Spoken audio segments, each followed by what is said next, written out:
All right, it's 8:30, so let's get started. Welcome to day 2 of WAFR 2022. Hopefully all of you enjoyed day 1. We had several interesting technical talks. I thought a very thought-provoking open problem session, a great keynote, and hopefully all of you enjoyed the banquet in the Brendan Eyre Center for Computer Science and Engineering. I'm supposed to say the entire name. Day 2 is going to be just as much fun, if not more. We have, again, 3 technical sessions. We have a keynote that I'm personally looking forward to. And then at the end of the day, we have a special lecture remembering John Paul Lemon, followed by banquet in DC, which is what I think all of you are looking forward to. Just a note, if you were not here yesterday, all our technical sessions have either 3 or 4 speakers. Each presentation is 14 minutes, including the dirty laundry slide, 1 minute for changeover. And then at the end of the session, we have a common Q&A for all the talks for 15 minutes each. Right? So we'll start off with our first technical session for the day. Let me hand it over to our session co-chair, Professor Dylan Schell from Texas A&M. Thank you, Pratap. This is session 4, which is the first session from today, for today, of course. And the topic or the theme which kind of unites the 4 papers that we're going to hear from are distributed systems interacting with multiple agents, and there's some instances of teamwork, which is going to show up in a couple of the talks. So I'm quite excited about that. So let me not take any time from our speakers. So the first talk is going to be given by Jieheng Hu. The title is Large-Scale Heterogeneous Multi-Robot Coverage via Domain Decomposition and Generative Allocation. And this is joint work with Howard Coffin, Julian Whitman, Matthew Travis, and Howie Chositz. Thank you. Okay, thank you so much for the introduction. So yeah, I'm happy to start today's talk. So the problem we're interested in this work is the large-scale deployment of heterogeneous robots for multi-robot search and coverage in time-critical scenario. That's a long sentence to parse, but what I'm trying to say here is we want to simultaneously deploy a large number of robots with different capabilities, and we want to deploy them to search or cover a target region, and we want to do it in a short amount of time. Traditionally, this can be done through either a centralized approach or distributed approach. In centralized approach, you would have a central server where all the agents would communicate with, and the central server would do the planning for all the agents and tell the agents where to go. Obviously, you'd suffer from computational inefficiency in this case, and typically the computation cost would scale exponentially with the number of robots, making it unsuitable for large-scale deployment. Alternatively, there's this distributed approach where each robot is making decisions based on local information, local observation, local interaction with the other robots. But obviously, at the very best, your robot can only make locally optimal decisions, so you're going to have some performance drop. So our idea for this project is really, can we take the best of both worlds? Can we enjoy the computational efficiency of the distributed approach, but somehow consider a global information in the meantime so that we can put the capability of the robots, especially heterogeneous robots, to better use? So our idea from a really high level is a divide and conquer approach, where let's say we started off with the target region we want to cover, which can be represented as a satellite map, as you're seeing on the left of the slides. You can first represent it as a terrain map on the right of the image, where each terrain label would signify a class of terrain that that pixel belongs to. Our first step would be to divide up the search domain to smaller and more manageable search regions based on the terrain labels. Next, we want to allocate robots to each of the subterrain or subregion based on both the terrain label and the robot capabilities. And then we want to plan in each of the subregion in order to cover up each of the subregion efficiently. So this pipeline, I think, sounds decent, but we really have to answer the question of how do we divide up the search domain and how do we allocate the robots into each of the subdomain to utilize their capabilities? And that's going to be the main focus of my talk. First, let's look at the domain decomposition. So our idea, which is how do we divide up the search domain? So our idea for domain decomposition is to use a void link partition where we can optimize the location of a set of generator points, which defines a partition for us. The objective we use for decomposition is a handcrafted one where we want to encourage the formation of subterranean with roughly equal size with diverse terrain labels. And we'll discuss more about the formation of the decomposition objective later. But we optimize with respect to the decomposition objective using differential evolution, which is a black box optimization algorithm, which gives us a set of generator points and there's corresponding location that defines a partition for us. So given a partition, our bigger problem, or perhaps harder problem, is how do we allocate robots into each of the subregion based on both the robot's capability and the terrain labels. So our first realization here is what is the criteria for evaluating the performance of partition? Obviously, we're dealing with coverage tasks, so coverage performance is something we'll definitely worry about, but that's not really the only thing we worry about. So for one thing for sure is that we also care about the number of robots deployed. Most of the time, we don't want to deploy all of the robots we have, right? We want to know what kind of robots we should deploy into the region. We also want to know how many robots we should deploy to give us a decent performance. Maybe we'll also worry about the total coverage cost of all of the agents, and there might be even more objectives that we worry about. So our first realization is this is really a multi-objective problem and has been brought up by multiple speakers yesterday, but we really need multiple solutions, i.e. the Pareto set that defines the trade-off between these different objectives. That's not the only challenge. As I mentioned earlier, we also want our application to be time critical, which means that we really need to make decisions very, very fast. So what we want is a solver that conditions on a set of subtasks or set of subterrains can output a collection of allocations that represents the trade-off between different solutions. And we want the solver to do the things really, really fast. So how do we do this? This sounds quite magical, right? So our idea is, well, we can utilize a generative model to learn such a mapping from set of tasks to such a set of solutions. So from a high level, a generative model is a class of statistics models typically implemented as a neural network that can output multiple solutions through forward pass. And as we know, forward pass only takes milliseconds.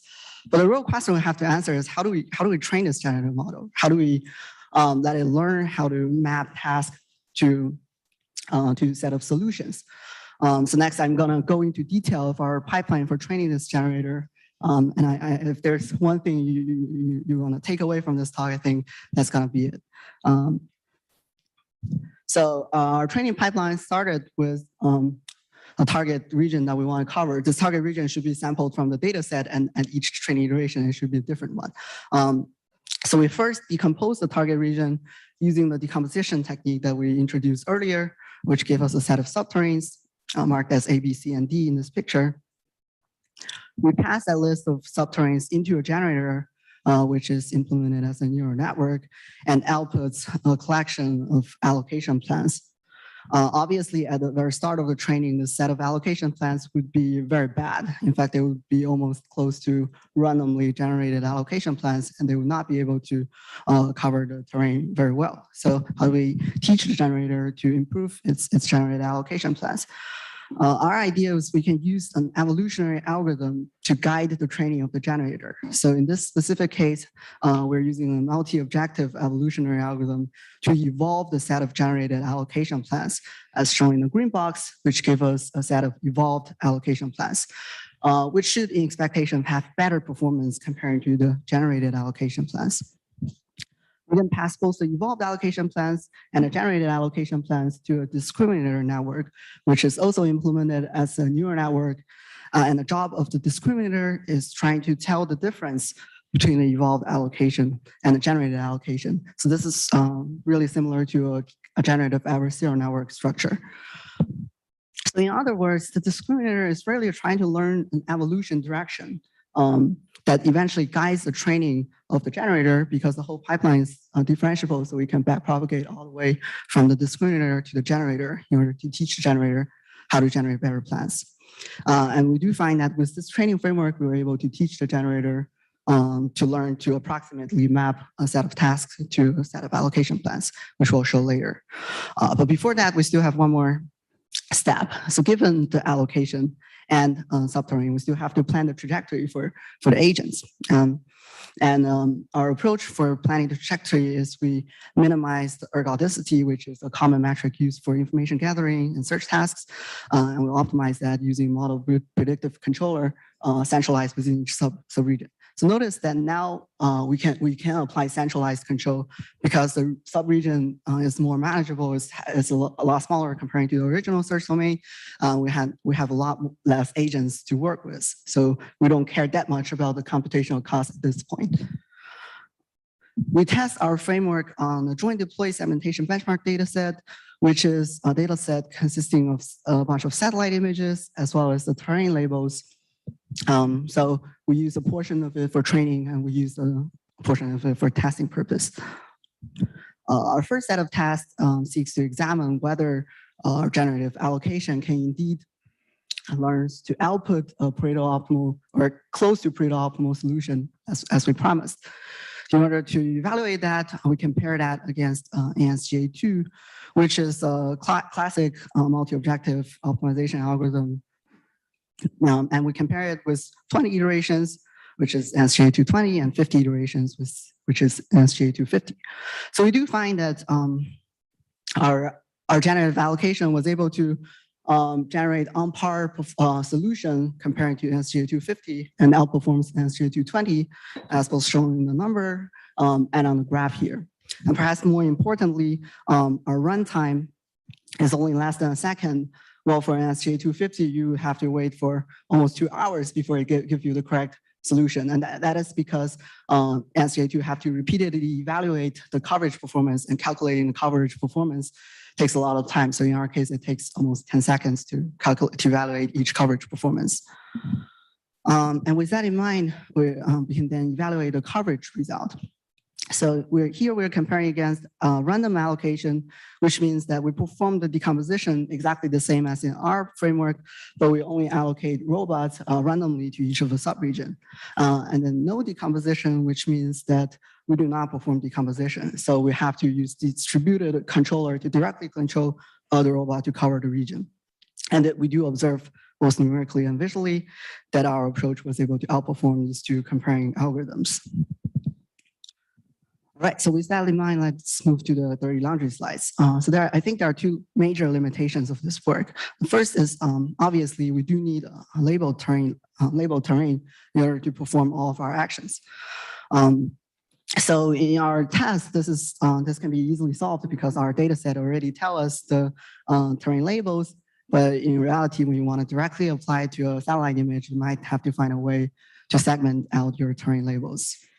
The second limitation is there's this implicit assumption in our neural network training that new tasks have to be from the same distribution as those seen during training. So for a simple example, if your data set only consists of terrain labels like mountains and cities, and then you want to task your allocation on terrain labels that contains lakes or oceans, it's not going to work because I've never seen how agents should deal with ocean before. So that's something to keep in mind. Besides the two limitations, there are also a few challenges I think future work can address. So the first is a more systematic way of determining the decomposition objective. As a reminder, the decomposition objective is the objective we use for determining how do we decompose the search domain into subdomains. So in this work, we actually tried a few different handcrafted decomposition objectives, and we found that they roughly result in similar coverage performance. So it is still an open question at this point whether a better decomposition objective can help with coverage, and how do we define a better decomposition objective? So I think that's worth exploring in the future. And our second challenge is the idea that whether we can iteratively perform this decomposition and allocation. So we started off from an even larger map, right? We decompose it into terrains first, and then we iteratively decompose it, allocate it. But this is not doable with the current framework because we are not clear how we can train this generative network to iteratively perform the agent allocation. So that's two main things I think future work can, it will be interesting to see future work address. And with that, that's the end of my talk. Thank you so much for listening.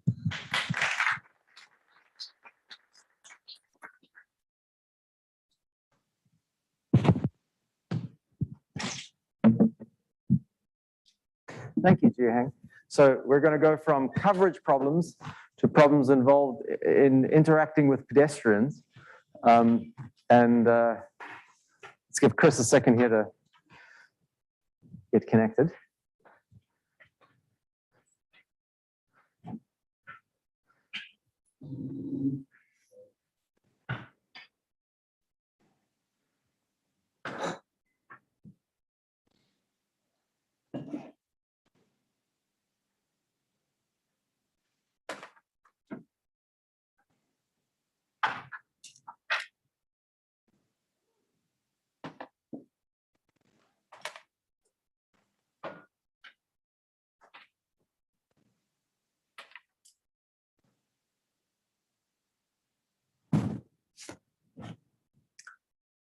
Okay, so the title of this next talk, or this talk on this next paper, is Implicit Multi-Agent Coordination via Uncontrolled Intersections via Topological Braids. And Chris is going to give the talk, but it's joint work also with Jonathan De Castro and Sid Srinivasa.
Okay.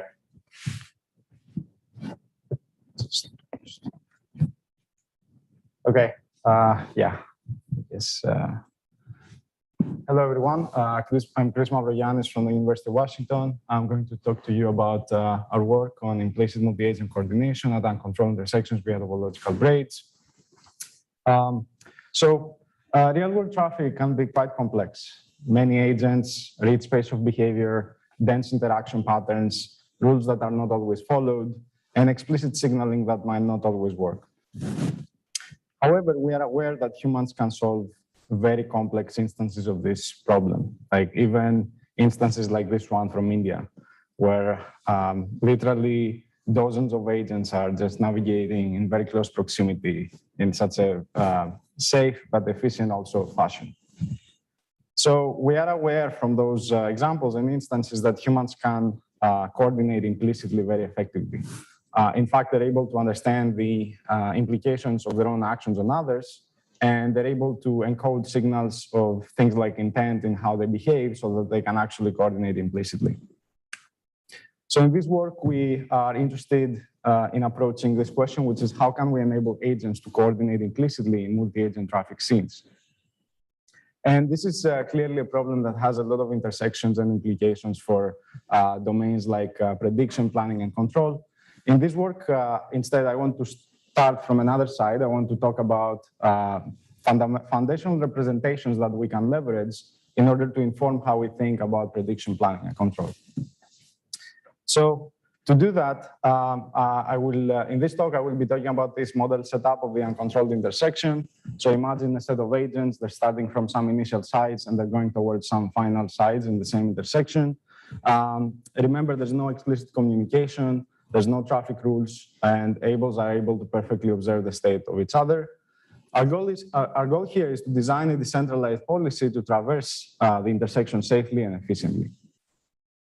So our key insight is that despite the complexity of such domains, there is structure that we can exploit. And by structure here, I mean basically both the geometric boundaries that the intersection has, and also the behavioral structure, which is implied by the fact that agents want to avoid collisions and to navigate efficiently. So this kind of structure effectively constrains the behavior that gets exhibited. So in the following slides, I'm going to talk about ways in which we can uncover the structure and inform the way we think about doing prediction and control in these domains. So I'm going to focus on this part of this graph, which is basically the set of trajectories that the agents followed to traverse that scene. I'm literally zooming in. This is the set of trajectories. And notice how the entanglement that these trajectories had over time is basically a reflection of the kinds of interactions that they had as they navigated next to each other. So it turns out we can study and analyze this kind of entanglement using tools from low-dimensional topology, and specifically the formalism of topological braids. What are braids? Imagine there's a set of particles or agents in this case. Let's assume we arrange them along an axis, the x-axis in this case. And let's assume that with some process, this set of particles or agents gets rearranged into a final configuration at the end of time. Now, the trajectories that these agents followed to get from the initial configuration to the final one form what is called the braid. So it's a braid on n strands because we have n trajectories here. Braids form a group which consists of the set of all braids on n strands plus the composition operation. The group can be generated by this set of elementary patterns that are called generators. And we can do operations like this with them. So we can actually multiply them and compose arbitrarily complex patterns that in this case could represent patterns of behavior. The nice thing with this is that it has both algebraic and geometric descriptions, which is nice, as you would see in the following few slides. So in this case, for example, with the pattern that I started, this can be abstracted away into this symbol, which is basically the sequence of symbols that correspond to pairwise relationships between agents as they navigated throughout the scene.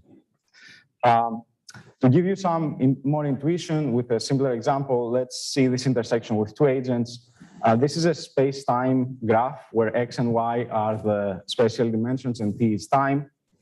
If we take this projection of this set of trajectories, we can reconstruct this topological object, which is basically a representative of all of the possible episodes in which the orange agent is passing from the right of the red agent.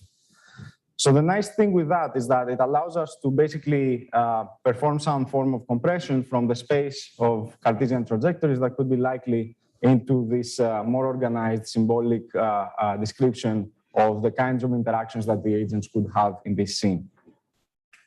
We've been starting to explore the implications of this way of thinking in driving domains. In recent work, we performed some analysis of the complexity of different data sets using tools from braids. In this work, we're gonna start the other way around. So we're gonna look at enumeration and see how by enumerating the types of outcomes that are likely at a given scene, we can enable agents to inform how they act in close proximity with each other. So the core is this probabilistic framework, which we're going to describe from the perspective of an ego agent, the red agent, which is starting from the bottom of the intersection. So let's assume that we are at time t. So this is the slice of time t, where agents have already completed some progress towards their destinations. We assume that the ego agent has access to the trajectories of everyone so far. And our goal is to come up with a model that somehow gives us an association of psi, the past trajectories of everyone, to the future, to the topological pattern of the future trajectories of everyone, which we symbolize as beta, which is basically a braid. So how to model this distribution? So one way is to think that the topological outcome that follows depends on the intended path that everyone is taking. However, our ego agent is not aware of the paths that others are taking, so that's why we are marginalizing over the space of path sets in this case. This one is also further dependent on the kinds of controls that the agents are thinking of taking. So T is just paths, but to compose a braid, these paths need to be time-shaped to come up with a trajectory that would result in the final pattern. So we further marginalize over that, over the space of preferred speeds that the agents could take. So far, this description says nothing about metric information. So this could tell us the likelihood of a topological pattern, but we would have no way to tell if we're colliding or not. So the way we deal with that is to basically redefine this variable beta by this variable beta tilde, which is basically the event in which the future trajectory is both topologically equivalent to a braid beta and not in collision. So C is basically a Boolean which tells us whether we're colliding or not. We're incorporating this kind of reasoning into a decentralized control framework in which basically we take as input a slice of the past, we come up with an enumeration of the kinds of topological outcomes that are likely in the future. We score them with respect to their likelihood based on what has happened so far. And then we take an action, which is basically the minimizer of the information entropy over the probability distribution over collision-free braided outcomes. The information entropy in this case represents a measure of uncertainty. So we take actions that strive to clarify things for everyone around us by minimizing this measure. So we applied this framework into a task of an intersection traversal that looks like that. The way the task works is we split it into two parts. There is the negotiation part, and then there's the execution part. So this kind of partitioning is essentially, you could think of it as the special budget. The negotiation part is the special budget that each agent has to try to agree with others on the kind of ordering that they will be taking to cross the intersection. So for the red agent, this partitioning looks like that. In the first portion, we're trying to adjust our speed to work with each other. In the next part, we just go with the latest converged speed. And all agents are doing the same thing. So we simulated experiments of that sort, and we performed we varied aspects of these experiments. We considered 2, 3, and 4 agents, and we came up with variants of our framework, some of which are basically using exactly what I described so far, so reasoning over braids, and then we compare against variants where we are reasoning over the space of trajectories instead. We further partitioned these variants with respect to whether the paths that everyone is taking are known or unknown. So in the left-hand side, you see the variants in which we are using the complete framework, but then the paths are either known or either unknown or known. And the same goes for the bars on the right-hand side. So what we see here overall is that there is a dramatic reduction in the collision frequency when there is this notion of topological clustering that we implement using braids, as opposed to when reasoning over the complete space of trajectories. And then, as expected, when we know what paths everyone is taking, we can do better. The price that we pay with that is the increased time to destination, which is higher, but not always significantly so. This is just an example of how a challenging encounter would look like. In the left, you see how by reasoning about braids, we're able to adjust our speeds faster and be able to coordinate, as opposed to what happens on the right-hand side. And to look a bit deeper on what this means in practice, here you can see how on the left, the ordering of agents, so the x-axis is time, the y-axis is the distance covered. What you see here is that basically our agents on the left are able to reach this more clear ordering more effectively, as opposed to the other agents that get clustered together and they collide, as you saw. So in summary, we essentially approach this question, which is, can we traverse the intersection by just reasoning about topological symbols? And we approach that with a probabilistic framework that maps from the space of Cartesian trajectories into the space of topological symbols. what we show is that this topological trajectory clustering can enable agents to effectively handle challenging multi-agent interactions in traffic scenes, and that we are able to actually coordinate without relying on explicit communication. Dirty laundry, of course. Despite this compression that I talked about, in this particular implementation that I showed, scaling is generally intractable, and that's because we perform all of this marginalization that I described throughout our reasoning process. One could possibly replace the models that we used with perhaps data-driven models that could run in higher inference time, in lower inference time. The other, of course, part here is that this was a minimalistic toy example, and we used simple models to show some proof of concept. Finally, one could think of more complicated settings that could involve non-homogeneous or non-cooperative agents, which is interesting because it could capture aspects that are very important for the real world. And of course, most importantly, it would be nice to see what happens when you have mixed traffic. So for example, human-controlled and machine-controlled agents in the same scene. All of that was to approach this question, which is, can we enable agents to coordinate implicitly by taking a perspective, starting from the representations and seeing how this could likely inform the way we think about doing planning, prediction, and control. Thank you very much.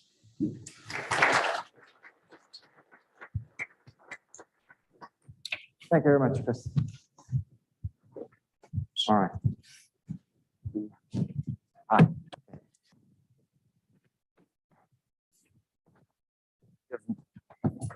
Give you a second just to get plugged in.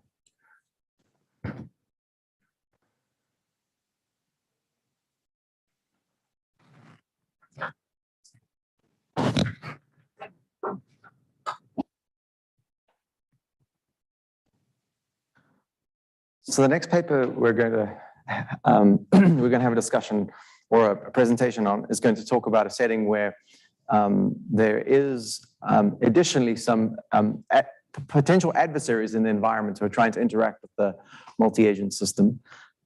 So the paper is entitled Decentralized Robot Swarm Clustering, Adding Resilience to Malicious Masquerade Attacks. And this is a paper by Mitali and Michael. Hello? Try again. Can you hear me? Yeah. Oh, there you go. Cool.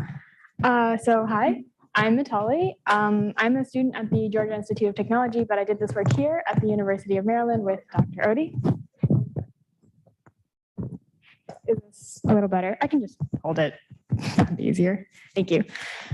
So our work was on continuing the theme of decentralized environments. Our work was on decentralized robot swarm clustering, adding resilience to malicious masquerade attacks. So in this work, we implement a three-step process twice on two distributed clustering algorithms. The first is dbScan and the second is k-means. Both are two popular centralized clustering algorithms that we adapted for a distributed environment. We then subject both clustering algorithms to a malicious masquerade attacks and finally implement a resilient version of the algorithm that identifies and neutralizes these adversaries. So we do this on both a hardware as well as a simulated swarm.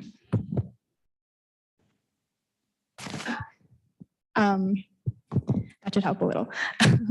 So we do this in the context of swarm clustering because clustering is an important behavior to analyze how the swarm is laid out in an environment.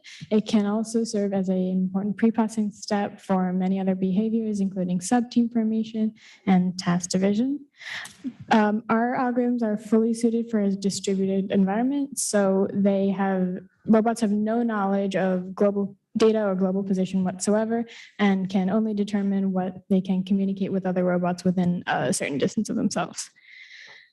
The specific attack that we study is a masquerade attack. So taking research from the lab and putting it into the real world can always introduce security concerns, and this is a particular problem with swarms because each robot serves as a point of vulnerability, as does each message passed between robots.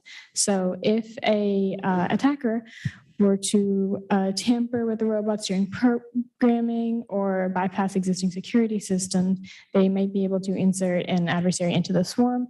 We call these types of attacks masquerade attacks, in which an insider is trying to disrupt the ultimate behavior, the ultimate emergent behavior of the swarm. So jumping right into it, the first algorithm, the DB-scan algorithm, begins by having robots count the number of other robots within their vicinity. If that number exceeds a certain threshold, it becomes classified as a core robot. If it does not meet that threshold, it becomes a border robot, and all other robots are classified as outlier robots. A cluster is then determined by a set of communicating core robots. So to determine the extent of cluster membership, each core robot randomly generalizes a cluster ID, which it then averages with the other core robots nearby. This continues until each cluster has determined a final cluster label. So if a malicious adversary were to try to disrupt this clustering behavior, a naive and simple way to do so would be to broadcast a constant cluster ID. During the consensus algorithm, the remainder of the robots would be forced to converge to that cluster ID, resulting in some nonsensical clustering. Finally, to detect this kind of malicious behavior, an intrusion detection system could try to identify the conflict between what a robot says, which is that it is a core robot, but what it does, which is failing to average its values with other robots. The robots can then add suspicious robots to a blacklist, and this blacklist is privately maintained. Each robot communications to and from robots on the blacklist are ignored. So to reiterate, these are simple models for the attack and the resilient versions of the algorithm that we hope will prototype more real world examples. Nonetheless, we wanted to see how these systems would interact. So the second of the two algorithms, which is inspired by k-means, begins by initializing k roots throughout the swarm. Each root serves as a cluster center. The remainder of the robots connect up to the root through the communication graph to the nearest root through the communication graph, forming a tree. The root then passes the cluster center towards what it believes is the true center of the cluster by choosing the robot with the highest sub-tree count. So the swarm robots also pass up the number of nodes in their subtree, and that is how the root determines which robot is in the direction of the cluster center. So once again, a naive way to disrupt this algorithm would be to have a robot broadcast a large subtree count, which the root robot, then assuming that the true cluster center is in that direction, passes the root along that branch to the adversarial robot. To again identify the contrast between what a robot says and what it's doing, the intrusion detection system can require more information from the robots, so that robots are not reporting just their subtree size, but their specific subtree membership and the nodes within their subtree. Parent robots are then responsible for identifying conflicting or impossible subtrees. Once again, these suspicious robots are added to this publicly shared blacklist, and messages from that robot are ignored. So we implement these algorithms on a hardware swarm of 25 kilobots, as well as a simulated swarm of kilobots. Kilobots are a small, low-cost robot that can communicate with other robots within a 7-centimeter radius by bouncing infrared off the ground. To evaluate our clustering performance relative to each other, we use the silhouette coefficient performance metric, which evaluates a clustering from a number -1 to 1. we generated cluster configurations in such a way that we could evaluate an ideal or oracle silhouette coefficient for each cluster configuration, which served as the ideal value to which we compared the clustering performance. So as you can see here, both clustering algorithms performed at or near the oracle value. The attacked versions of the algorithm resulted in a significant decrease in performance, and the resilient versions of the algorithm were able to restore clustering performance. In particular, the k-means attack was particularly devastating because of the way that the data was centralized within the roots. So if the malicious adversary was able to gain control or influence over the root, it was able to cause quite a bit of disruption to clustering. Because of that, the intrusion detection system was not able to undo the effects of the adversaries in the time taken to identify and isolate that adversary, unlike in the DB scan, which was fully distributed. And the table here shows that the hardware data and the simulated data showed very close patterns. In conclusion, we implemented 2 distributed clustering algorithms and subjected them to malicious masquerade attacks before, and finally implemented a resilient version of both algorithms. We found that the partially centralized k-means algorithm was more susceptible to disruption than the fully decentralized DB scan algorithm. And we find that a distributed intrusion detection system can at least partially restore the swarm's emergent behavior. That being said, it is because we simplified the attack and the resilient models, it's difficult to generalize these results beyond the scope of this research. But nonetheless, we hope that this work will serve as an outline or preliminary analysis of masquerade attacks and anomaly-based intrusion detection in the swarm in the interest of keeping swarms safe. So, thank you.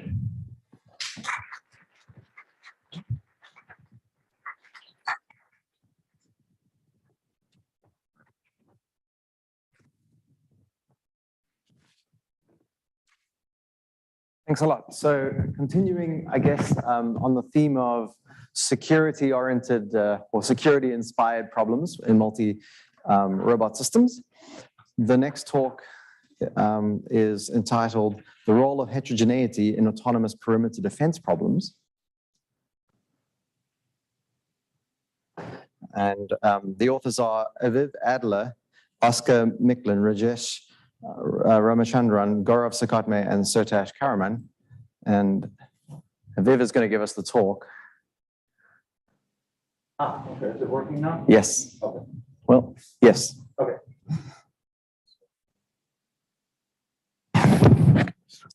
Okay, good. All right, so my name is Aviv, and as mentioned, I'm going to be talking about the role of heterogeneity in autonomous perimeter defense problems. And this is, as mentioned, we're studying perimeter defense where there's a physical perimeter and you have a bunch of mobile defenders arrayed along the perimeter who are moving around and trying to head off threats that are coming in towards the perimeter. And the idea is that we're going to study heterogeneity, especially the role of heterogeneous defenders. Is having heterogeneous defenders good? When is it good? When is it less good? And the idea is to study it under laboratory conditions. So basically, we have a simple base model, and then we look at variations of this model to determine how this affects the relative performance of heterogeneous teams versus homogeneous teams. So in particular, we're going to be studying heterogeneity in defender speeds. So the basic model is we have a geometric perimeter, which can be like a line segment, circle, et cetera. It can be 2-dimensional, 3-dimensional. It can be lots of things. And we have M mobile defenders on the perimeter whose speeds with max speeds V1 through VM.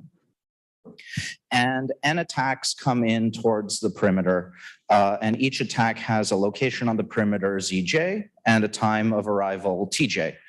And I should stress that these attackers don't respond to the movements of the defenders. These are fixed time and fixed location attacks. And we have 2 variations of this. One is free, where the attack times can be anything they like. And the second is a regular interval where the first attack comes at time 1, the second attack comes at time 2, and so forth. And an attack is defended if a defender arrives at the attack location at the attack time to stop the attack, otherwise the attack gets through. And finally, we introduce how far the defenders can see ahead for the attacks, so visibility horizon H.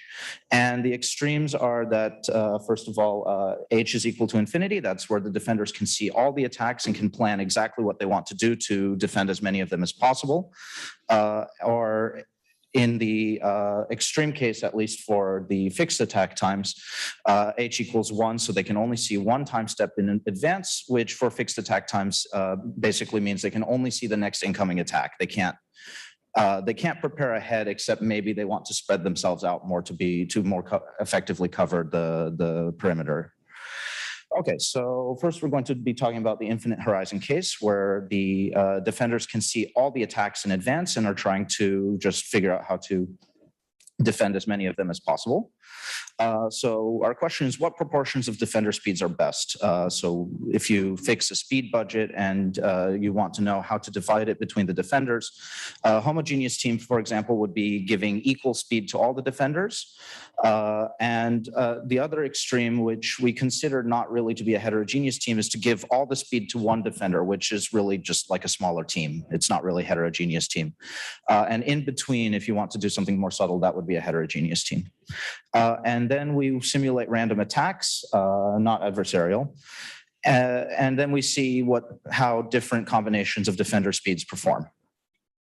So first we need in order to study how different combinations of defender speeds perform, we need to know, given a combination of defenders, how do we even use them in the first place? So given an attack sequence, what's the minimum number that they can let through? And then we use the answer to this to run simulations. And we develop a dynamic programming algorithm for this. It runs in n+1 to the m+1 time, where n is the number of attacks, m is the number of defenders. And it's not, the recursion used is not obvious, but we don't have time to discuss it in depth. But I want to mention that it generalizes to, for instance, if you have one attack that needs two defenders to defend it and so on, it generalizes to all sorts of weird cases like that. But for now, we're going to use it for simulations. So we look at pairs of defenders. We're looking at just two defenders in keeping with our theme of simplicity. And then we simulate a random attack sequence, and we compute for all pairs of defender speeds within a particular range, how many attacks do they have to let in. So here the X and Y axes are the two defender speeds, and the height is the number of attacks to be let through. And in this case, this is actually just one attack sequence. So you can see the step function, because obviously they have to let in an integer number of attacks. And on the left is uniformly random attack times. This is our free attack time setting. And on the right is the fixed attack times. The first attack comes in at time 1, time 2, time 3, and then et cetera. And then so this is one instance. So then we average over many trials and check just to see what properties these have. And so you can see that the setting already has made some kind of a difference. On the left, you have a sort of a convex behavior that is visible. On the right, it's a bit more complicated. And if you look really sharply, you might be able to see that there's a light kind of line running through the middle of both of them. And this is a bit more visible if we take a look at the back. And it turns out that this corresponds to a ridge running right down the main diagonal. And the main diagonal corresponds to a completely homogeneous team. That is, V1 is equal to V2. They're exactly the same. And what the ridge tells us is that a completely homogeneous team is less effective. It has to let in slightly more defenders than the areas around it. So now that we have this, we can take a look at what the optimal defender speed ratio is, at least empirically. So we fix a speed budget, and a fixed speed budget corresponds to a vertical line in one of these plots. This is one of those plots just looking straight down on it. And we look at only half the line because without loss of generality, we're going to assume that V1 is the faster defender. And the minimum point on the curve along this line gives the optimal ratio. And the ratio we're going to look at is the speed of the slower defender divided by the total speed. So how much speed do you give to the slower defender, which is by definition at most 1/2. So if this ratio is 1/2, it's a homogeneous team. If the ratio is 0, it means that you gave all the speed to the faster defender. So you basically have a one defender team. And empirically, this is the sort of thing that we get. And a few things to note. First of all, it's quite stable. So the x-axis is this total speed budget, and the y-axis is the optimal ratio. And it's actually quite stable over all. There's a bit of noise because, of course, this is from simulation, but it's quite stable over lots and lots of different values of the speed budget. One thing to note actually is that little bump at the right end of the fixed attack times graph. We'll come to it, but basically in this setting, you want to have one defender be roughly twice as fast as the other defender. So you don't want to go to either extreme. You don't want a homogeneous team, and you don't want like one super defender. So what happens now if we introduce a limited time visibility to the setting? So in a unit horizon setting, we have our two defenders on unit perimeter circle, which we've parameterized from -1/2 to 1/2. As mentioned, because they can only see one time step in advance, only the next attack is known at any given time, and the attacks are IID uniform on the circle. And they can defend it if it falls into their reachable sets. So this is their reachable sets where they can reach within one time step. And we model this as a Markov decision process. The state is just the distance between the two. We look at it at unit time. So when each unit time is when one attack arrives and the next attack becomes visible. And we only need to measure the distance between the two defenders because we have rotational and reflective symmetry that we can use to avoid having to have a two-dimensional state. And the attack appears at xt. It's going to arrive at time t+1. The defenders execute their moves. In this case, they're going to, the blue one is going to defend the attack, and the green one is just going to move away from the blue one. And then this is now their new state, at+1. And you get a reward 1 if the attack is defended, 0 is otherwise, and as mentioned, there were n attacks. So as a Markov decision process, we can now discuss optimal policy. So we define checkers rules, which is if the defenders can stop the next attack, they must.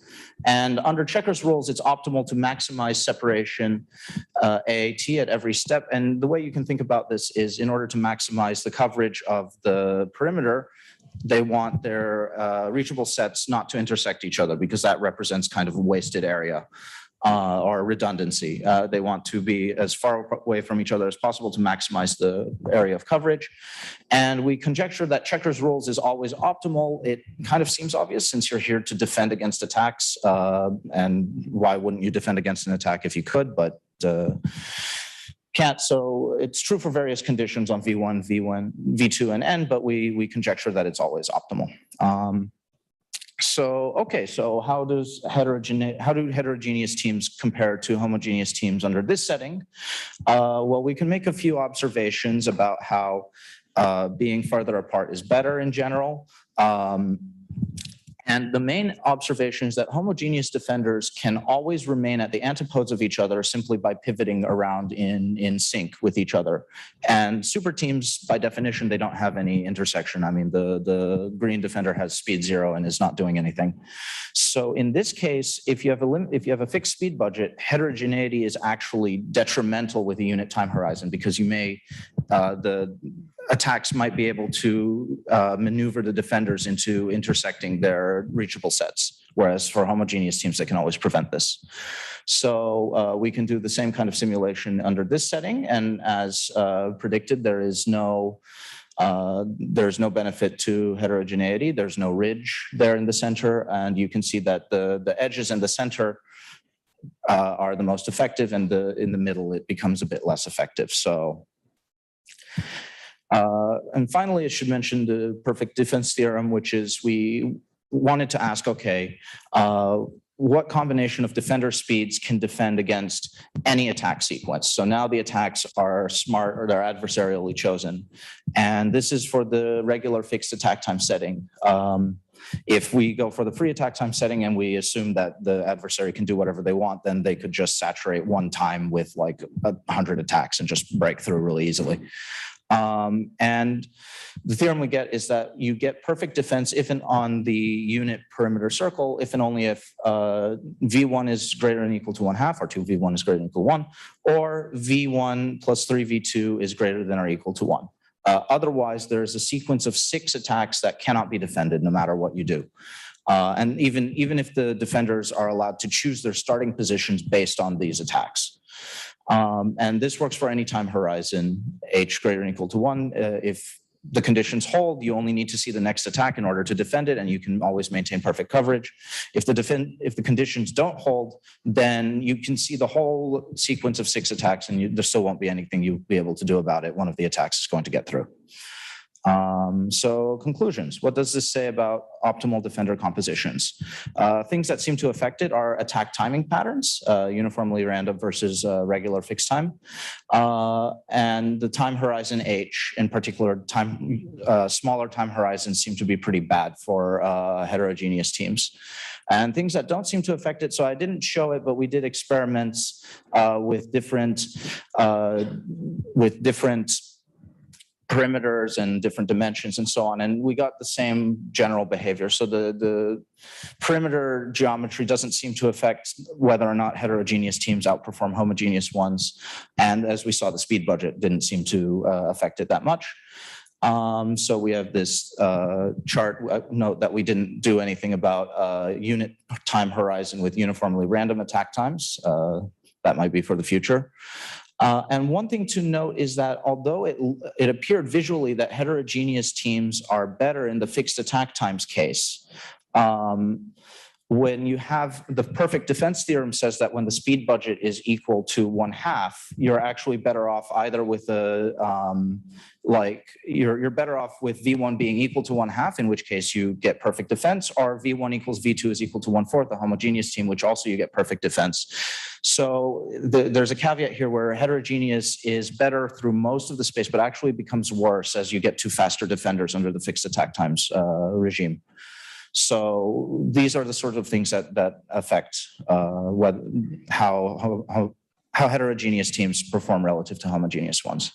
Okay, so dirty laundry. Obviously, these are only very early results. This is simulated evidence of what does and doesn't affect optimal defender composition, but what we really want is a theory of optimal defender composition. We have a few theoretical results, but we would like to prove, for instance, that heterogeneous teams are really better in the setting where they appear better in all cases, which is the uniformly random attack times. We were studying only 2 defenders. What about more than 2 defenders? Another thing is we had to assume checkers rules, but we would really like to prove that it's optimal. Third, the dynamic programming algorithm does have a lot of nice properties, but one thing that it doesn't do is it doesn't scale well with M. So is there a way to get an algorithm for this that scales better with the number of defenders? We also were mostly studying random attackers, but if you're defending a perimeter, presumably somebody is trying to break in and they're going to execute some kind of a strategy. So what about smarter attackers? The perfect defense theorem was a step in that direction. And finally, I was talking in sort of woolly categories of one super defender, homogeneous defenders, and heterogeneous defenders. But is there a rigorous way to say how heterogeneous a team is? Because we were talking kind of more in fuzzy categories so far. So, yeah. Thank you. Thank you very much. Can I have the other speakers come to the front? You stay where you are. You can see the speakers have done a great job of keeping on time. So we've got 9:30 to 9:45 questions. So let's see, we've got a question there and a question here. How many microphones do we have? I can pass this on to you. Should I start asking? Okay. I have a question for Chris. Hi, over here. Thank you for the nice talk. About 15 years ago, I fell in love with braid groups, and there was a problem I was looking at that involved sensing and filtering, and they started showing up nicely. And then it started to become clear to me that the braid relations, start with the generators. The generators are exactly sort of what's going on, but then the braid relations are throwing away information that I actually cared about for my problem. And I thought, oh, darn it, braid groups, group theory is so beautiful. And I'm just wondering, would it make more sense for you to work just directly on the free group of those generators? And are the relations actually doing something for you? Or maybe you only need one of the relations and not the other, like the triple 1, 2, 1, 2, 1, 2, that kind of relation. Maybe you don't need that one. I'm just kind of wondering about that. Yeah, that's a great question. So I would say that in this particular domain, under the assumption that the agents are trying to move efficiently, in some sense, they are performing this simplification for us. So this complicated, this extraneous topological patterns that could likely emerge in theory would, under the assumptions of this domain, would get simplified. So in practice, we do leverage those relations to simplify the braids. So whenever we perform the computation times and reason about and when we enumerate the outcomes, we do perform the simplification. So we do exploit that fact, but it's a good question of whether at the end this could hurt you in some instances. So that's something that is worth thinking more about, but I am aware of your work, of course, with the filtering. I think here when it comes to coordination, perhaps the settings of this domain allow you to get away with performing those simplifications and not hurting yourself. Although, yeah, I think that's worth more discussion probably. I just often get the sense that we find beautiful structures in mathematics and very well studied. I wish they had different relations. They call different things equivalent than I would care about. It happens very often. But, definitely, yeah, that's a good point. Yeah, thank you.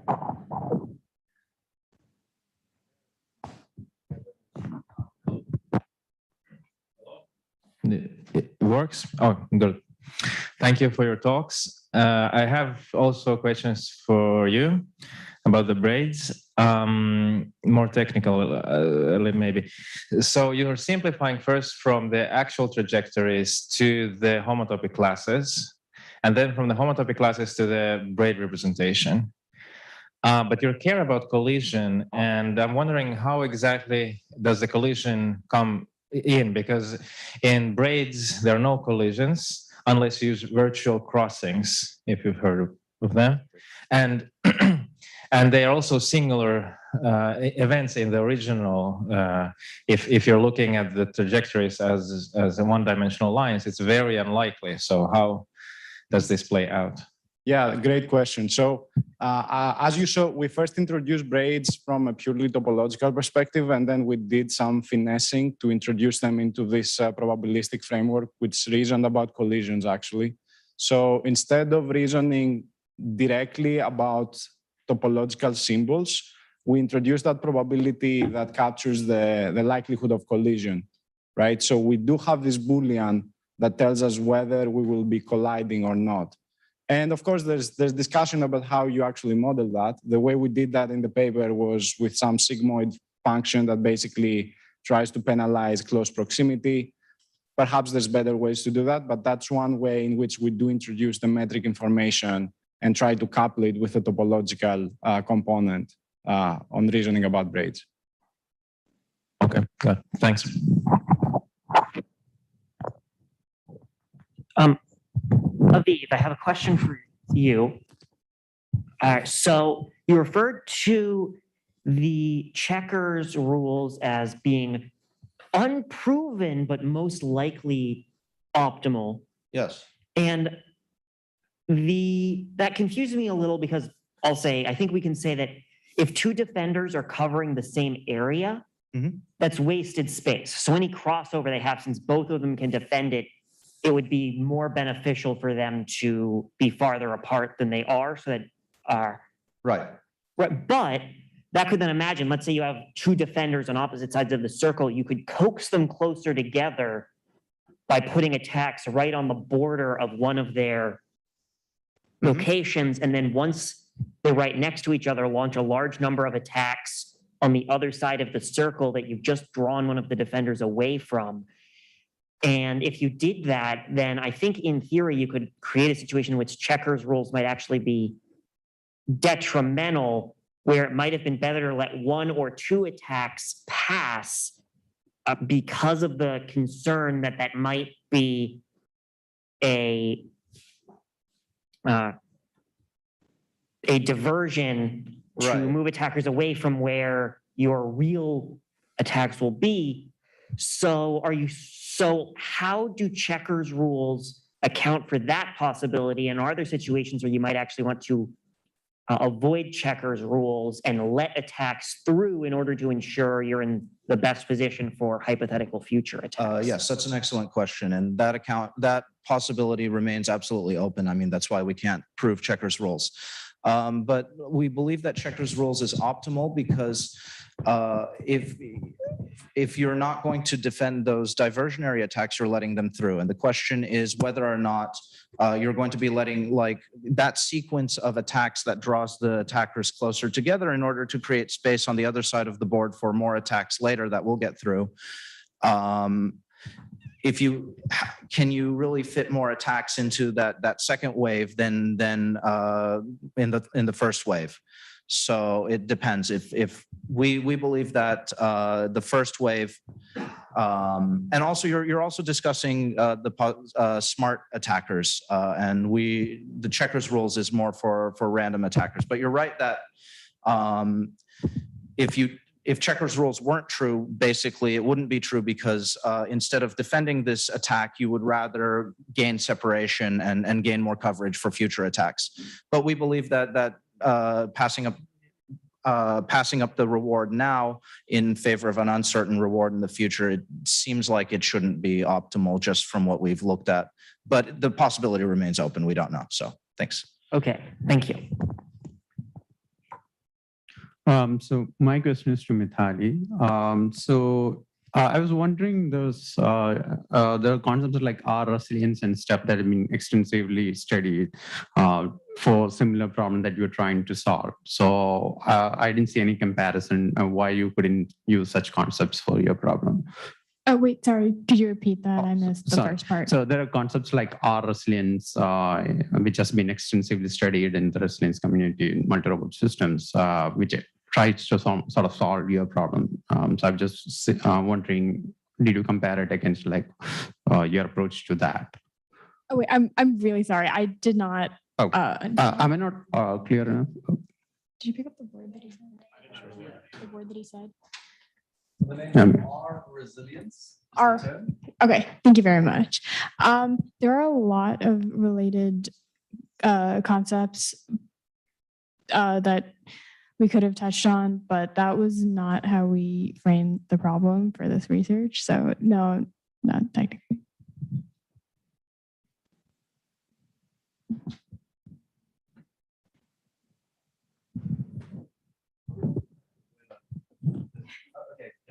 So we have one over here. So from Mithali, another question. So can you comment on the level of susceptibility these algorithms have when you're faced with a generalized nefarious actor? Because it seems like you had to artificially construct each of these to catch a specific actor in each of these cases. So you went from the centralized version to these distributed versions, but how generalized can it be? So we did not study random attacks. These were nefarious attacks that, you're right, were somewhat simulated. I think you can come up with some things in between random and simulated if you were to like machine learn on the packet structure being passed between robots. But to truly defend against that kind of a random or nefarious attack would require a more extensive anomaly detection system in which you'd have to run some more complicated things. So it's hard to say exactly, and it's hard to generalize, but so I can't specifically respond. But. Yeah, I have a question for Jiaheng.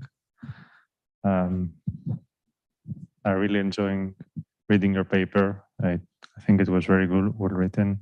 And I really like this intermediate step you put between the generator and the discriminator. I thought that was very cool. My question is about traversability. So you divide the terrain in 4 categories, and then you use a different max velocity for each type of robot at a corresponding terrain. But have you thought about traversability? For instance, if you have a ground robot, like in the mountains, there may be areas with different traversability. So, can you repeat the question again? Sorry. So you have different terrains like water, mountain, city, plain, and then you have maximum velocity for each robot to those terrains.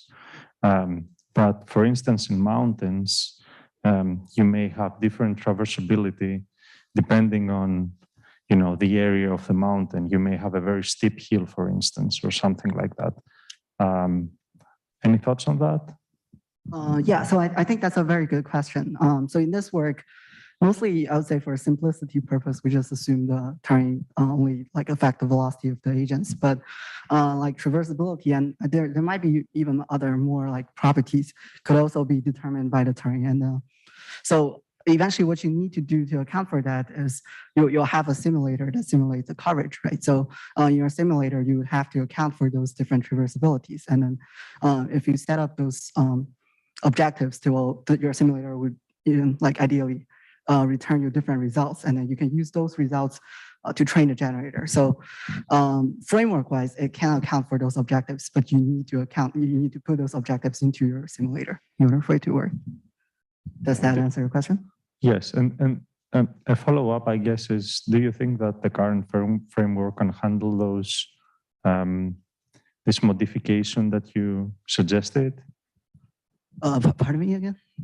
Like the framework you use in your paper, do you think that can handle those modifications you just mentioned? Yes. So there should be no problem with handling as long as we can come up with a reward of measuring how the team performs. That should be fine. All right. Thank you. Any other questions? I have a question for Aviv, okay, if you don't. So also, I really enjoyed reading your paper.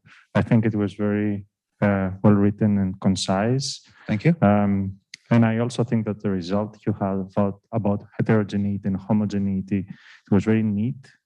Do you have any thoughts on how your results will scale with more defenders?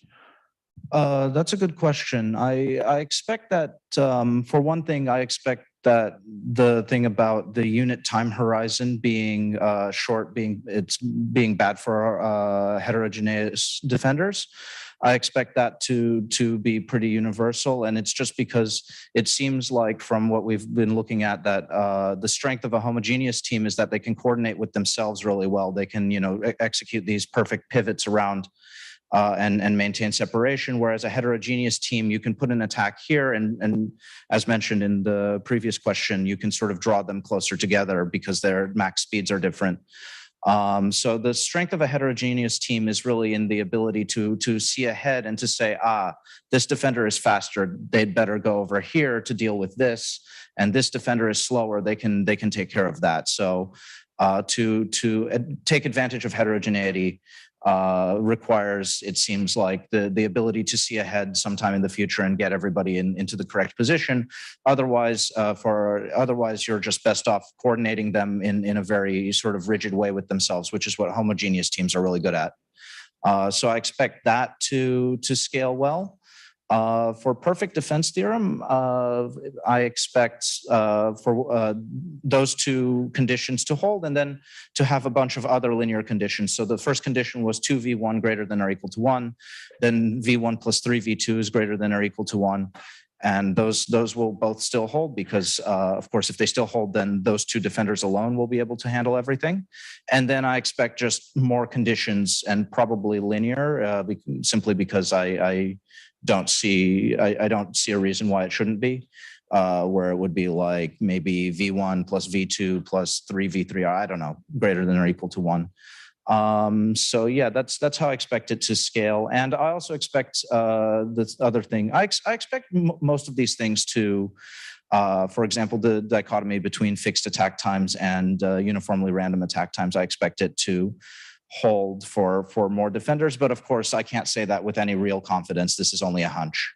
Yeah. All right, thank you. Perfect. Thank you. I think I have, as I said, I have some questions, but I think I'm going to hold off and I will ambush you guys at the break, and we have a longer discussion there. So in the interest of taking the time, let's thank the speakers.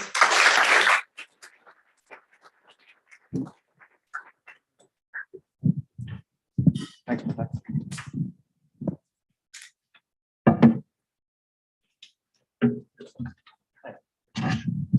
I was actually just thinking about it, and I was thinking, so let's say you have an attack. One away. Right? Whatever best. Keep them on. And in order to do that, you need backer attacker gets dragged over here, and then you need attack your midpoint. While we are setting things up, just a quick note, we will have a banquet in Washington, D.C. Later tonight. We have 2 shuttles that will be leaving, one from ESA from this building and the other one from the hotel.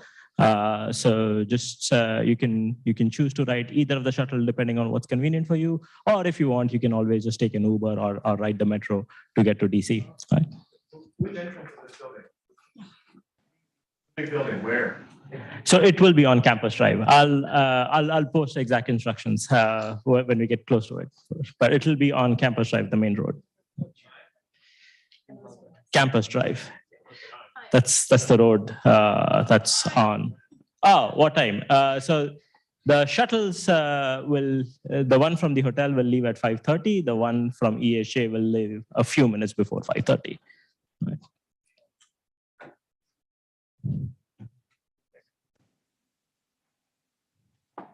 Yeah, 3 minutes.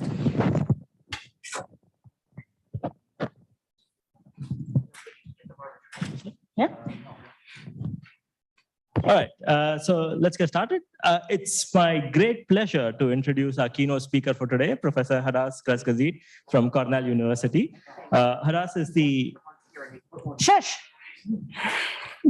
It's always great to see at WAFR people enjoying the conference and really getting into the weeds of it. So Haras is the Jeffrey S.M. Hedrick Senior Professor at the Sibley School of Mechanical and Aerospace Engineering at Cornell. I had to write this down. She received her PhD from Electrical and Systems Engineering from University of Pennsylvania. And ever since her dissertation work, she's been the leader in the area of formal methods for robotics.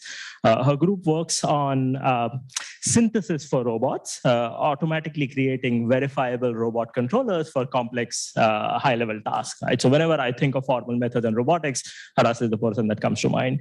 Her group has been exploring sort of formal methods and robotics in several different types of systems, including like modular robot, soft robots, swarms, and human-robot interaction.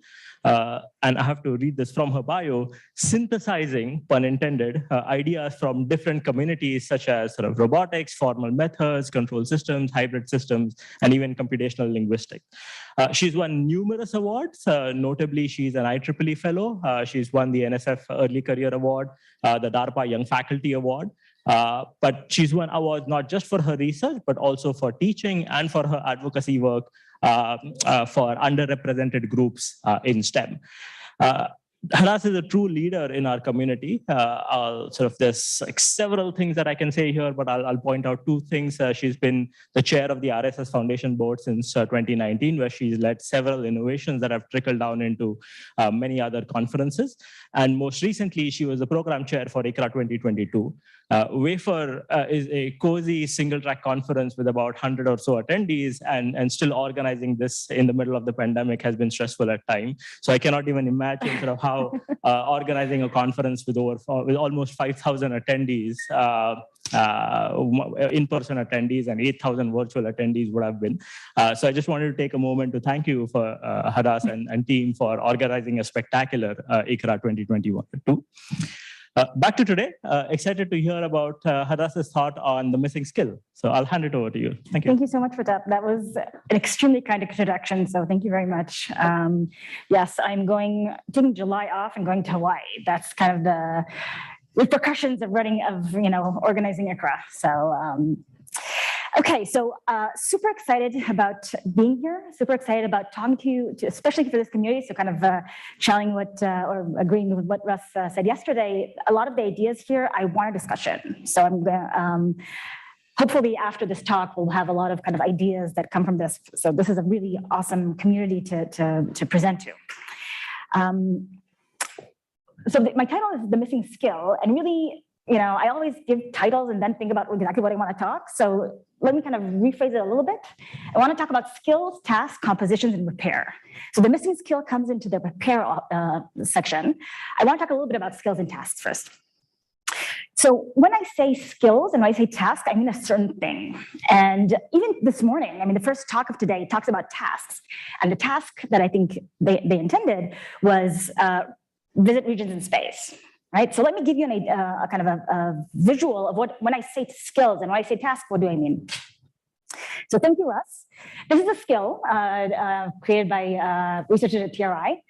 And I'm calling this skill because the way I think about skills is atomic actions. Now, is it a trajectory? Is it a policy? Is it learned? Is it model-based? I don't care quite as much. I will care, of course, at some point. But the idea is that these are kind of basic building blocks that I can use to compose. So in this case, the task is roll dough, right? When the skill is roll dough. When I talk about tasks, now I want to talk about higher level descriptions or more complex things I want the robot or my system to accomplish. And what I want to do is I don't want to say how the thing should happen, but what should happen. For example, make donuts. Okay, so I can say my task is to make donuts. And here's one way. All right, so people who are not familiar with this is a Swedish chef from the Muppets who awesome. If you've never seen this before, you should definitely look this up. And I said a task. The task was make donuts. I didn't say how to do it. Probably didn't intend firearms to be used during the making of said donuts, but that's a way. And I didn't say that. And now, seeing this, I could say, and don't use firearms. So I can add constraints to my task. But that's kind of the levels I'm thinking about. Skills are basic building blocks. Tasks are complicated things I want my system to do. So when I think about, not the Swedish chef, unfortunately, when I think about systems that are deployed, these are companies that are already deploying systems, autonomous systems in different domains. Now, I will say I did a practice talk with my students, and I have students that are a lot more design-oriented than me, and they were appalled by the kind of the spacing on this slide. And I was like, no, I'm keeping it. So I need to explain why the spacing is. So each color represents kind of a different domain. And I want to to help the top left, you have the Roomba, so kind of house cleaning, Zipline, which is drone delivery. There was a great keynote at ICRA as well. Skydio, basically a drone following you around, taking videos. And then all the yellow, Fetch, Boston Dynamics, Berkshire Grey, Raymond, which is a forklift company, Amazon, they're really in the space of logistics, warehouse management, warehouse automation, material handling. And that's a space that we're seeing a lot more automation, a lot more autonomous AGVs, AUVs, not AUVs, AGVs, there's another term I forgot, autonomous vehicles that are deployed in those systems. And here, kind of when I think about skill versus task, the gap is not that big, right? So we have the Roomba, which you can think the skill is drive around and vacuum, and the task is drive around and vacuum. Right? Raymond, the forklift company there, they're automating their forklifts to work in warehouses. So there, the task might be move around the warehouse, move around goods in the warehouse. But the skills are basically these short motion plans, and the way they do it is kind of a teach and repeat, right? So they drive the forklift, and then they have kind of a pretty good, pretty good controller that does that, a lot of safety and so on around it. And then they can compose that in the warehouse. But the skills are fairly simple. The task is not super complex.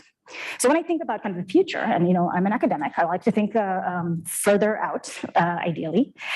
I still want to do tasks, but I want to have a system that can do many different tasks. So, Bicentennial Man, Robin Williams movie from 99. They actually said this robot would be available in 2005. So just to give you a feel for that. So the top left, task, make dinner. Skills, there was kind of mixing. There's a whole bunch of things that weren't shown there, probably cutting, probably, a lot of people here are kind of interested in food prep. This is kind of, that fits under that. The other top one is, I don't know what the task is, right? Is it carry things? Is it help the kid? But it can see the kind of versatility of the system. Yes, I know this is a movie, and that's Robin Williams, not an actual autonomous robot. That's kind of the idea. And the thing I like about the bottom one, let it play.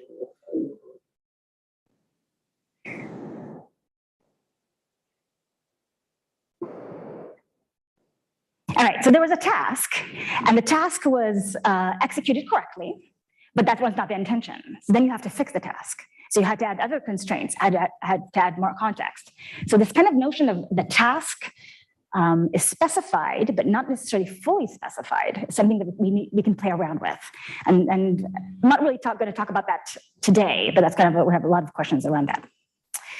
So how do we get such systems? How do I think about the process of creating systems that can do these things? One thing would be end-to-end learning. Now, for skills, sure, yeah. A lot of really cool things going on there. For tasks, the way I'm thinking about them, I am unconvinced, right? Philosophically, when there's really complicated things that need to happen, learning end-to-end does not seem to me like the most appropriate way because of data, because of where am I training from, and so on. There's work on composition within the context, for example, RL. So Benji Roseman gave a really wonderful keynote at ICRA, and he was talking there about some of his work on Boolean algebras over these RL tasks. I mean, he called them tasks. I would call them skills, but there's anyway. It's freely available online if you want to check it out. But what I kind of another way to think about it is let's use composition as the main thing, right? So we're going to have some symbolic structure, some continuous structure, and there has to be a connection between them, because if there's no connection between them, what am I going to do with that? But the idea is now you can take advantage of all the advantages of the symbolic side and the continuous side, and merge them together to create these more complicated behaviors. Now, nothing is free. Nothing is simple out of the box, right? So for the learning side, we need features. For the composite, symbolic plus continuous, a big thing we need to worry about is abstractions. Where is that line between the symbolic and the continuous? How to create that connection between them? And the other thing, which I'm not going to be talking about, but I can give you a long talk just about specifications.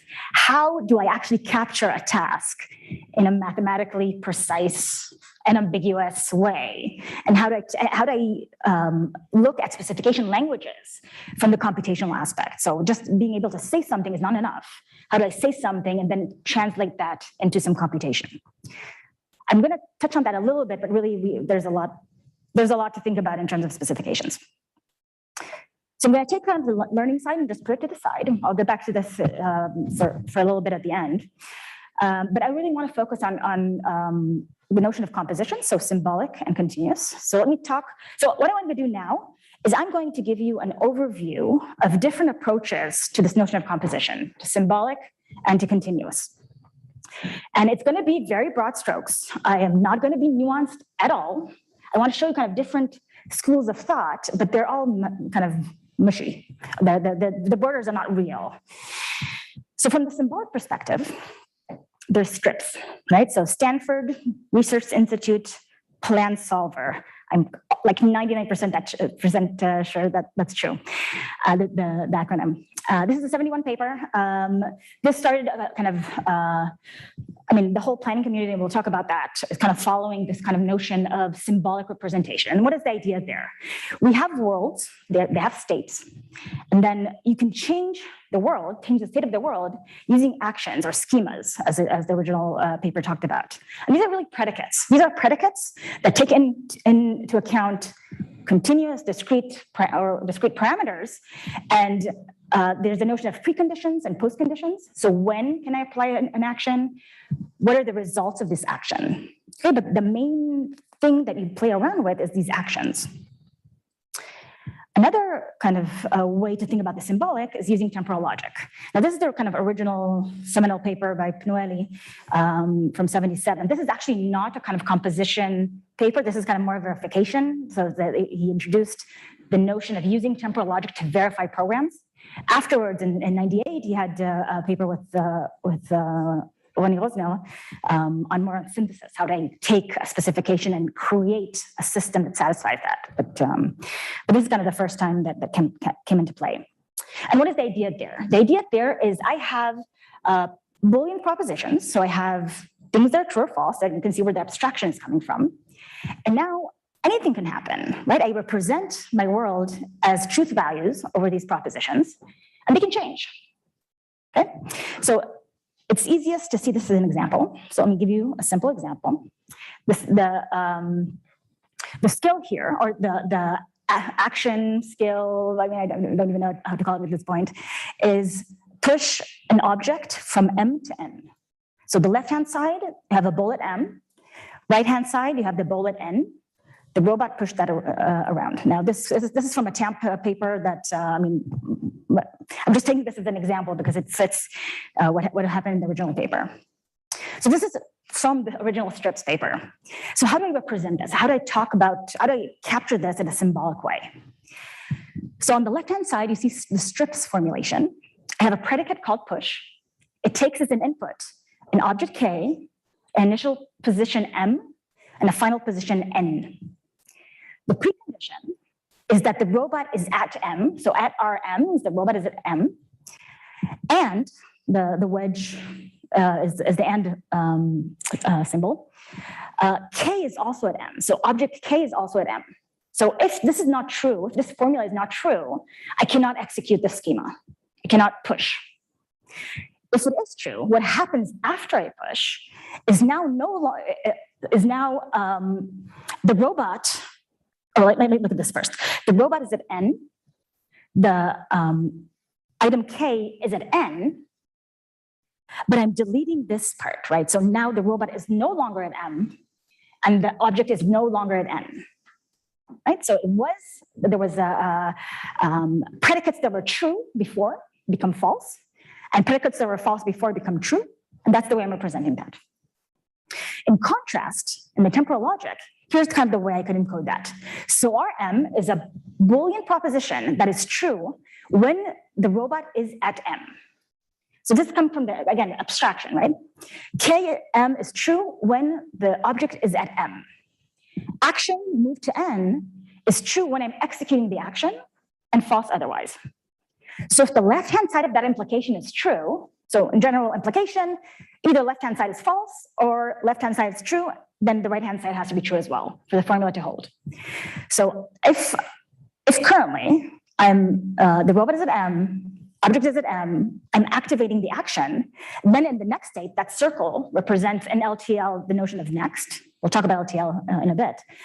Next, Rn and Kn, meaning the robot is at N, the object is at N. Now, what might not be obvious to people who have not played around with temporal logic is that I am not restricting the robot to not be at M and the object to not be at M. Totally valid for Rm and Km to still be true. I could have the robot, theoretically, be in both places. Now, that's not quite what I want, right? So I could put mutual exclusion, right? The robot is either, so the way you want to read it is and, always, it is not the case that Rm and Rn are true. So it can only be one of them at most. That would be true at any time step. Again, the same thing for the object. So I need to add constraints to ensure that I'm really capturing what's going on. So again, the strips, I need to add actions to allow more things to happen. Temporal logic, I need to remove actions. I need to kind of remove some possibilities to ensure I'm not basically having an unphysical system. So that and the fact that it can remove things and that it can play around with states helps me later on when I talk about synthesis and especially when I talk about repair. So we'll get to that. That's symbolic. How does it kind of broad strokes again? How does it look like when I add the continuous? So from the strips type, and now I'm putting strips in quotation because really that was the original paper. It's evolved. I mean, PDDL, the planning domain definition language, is kind of the main planning community kind of formalism that people use, and there are different variations. And of course, there's uncertainty and there's continuous metrics and all these. There's a lot of work in this space. But the idea with kind of the PDDL planning type communities is we have this strips like actions, preconditions, postconditions, and then those actions correspond to something physical, right? If the people who do planning in like the ICAPS people in the robotics track will have those actions, and they correspond to physical behaviors of the robot. So, but here, those the physical aspects, the continuous aspects of those actions, is something that is assumed to have to be there. A slightly different direction is the task and motion planning community, and there are definitely people in the audience that know a lot more about TAMP than me. So, this is the community. But what is the idea there? The idea there is you still have the symbolic, you still have the predicates, you still have the symbolic structure there. But now, to execute a symbolic transition, you're going to call a motion planner. So now you're going to interleave this symbolic and continuous search. Right, so it's symbolic over the actions, continuous over the state space. For example, in here, distribute different objects to different tables. And what that allows you to do, it allows you to deal with a lot more complex environments, a lot more higher level dynamic. I mean, the PDDL assumes we have those really good basic physical controllers, and sometimes they exist and sometimes they don't. So the TAMP interleaves those and allows you to play around. And one of the important things there is that if the motion planner fails, it can give some information back to the symbolic planner to be able to adjust the symbolic plan. So they have the back and forth, right? So that's kind of, that's important. And when I talk about repair, I'm going to kind of think about that. That's the idea that we're going to deal with. Now, the strips type, in terms of this task, again, generalizing, there's a lot of work that generalizes this, but roughly speaking, the task is reach a goal state. There are temporally extended goals and conformant planning and all that, but roughly reach a goal state. Temporal logic, the idea is the whole point is writing a formula that talks about things that can have, sequencing and can have conditions and can have reaction and can have constraints, can have safety constraints and so on. So the task itself is more complex. But within the temporal logic space, again, we have the sampling based. So you can think about having the way these things are done typically is the temporal logic is transformed into some state machine, some automata, and then the transitions of the automata are attempted using sampling-based techniques. And then if you can't find a solution, you can go back and so on. So this is incorporating the sampling-based. There are optimization-based techniques. So this is typically for logics that have some more continuous metrics. So for example, signal temporal logic, metric temporal logic, things like that, that have time, explicit time represented, that have maybe robustness, that have continuous metrics. And the sampling based is similarly to the TAMP. If I can't find a physical implementation of a transition, of a symbolic transition, I can go back and kind of go back and forth and figuring out where I can fix it. Optimization, the setting is not quite, or people have not really done that. So typically what happens is you have an STL formula or a temporal logic formula. You translate that into a mixed integer linear program.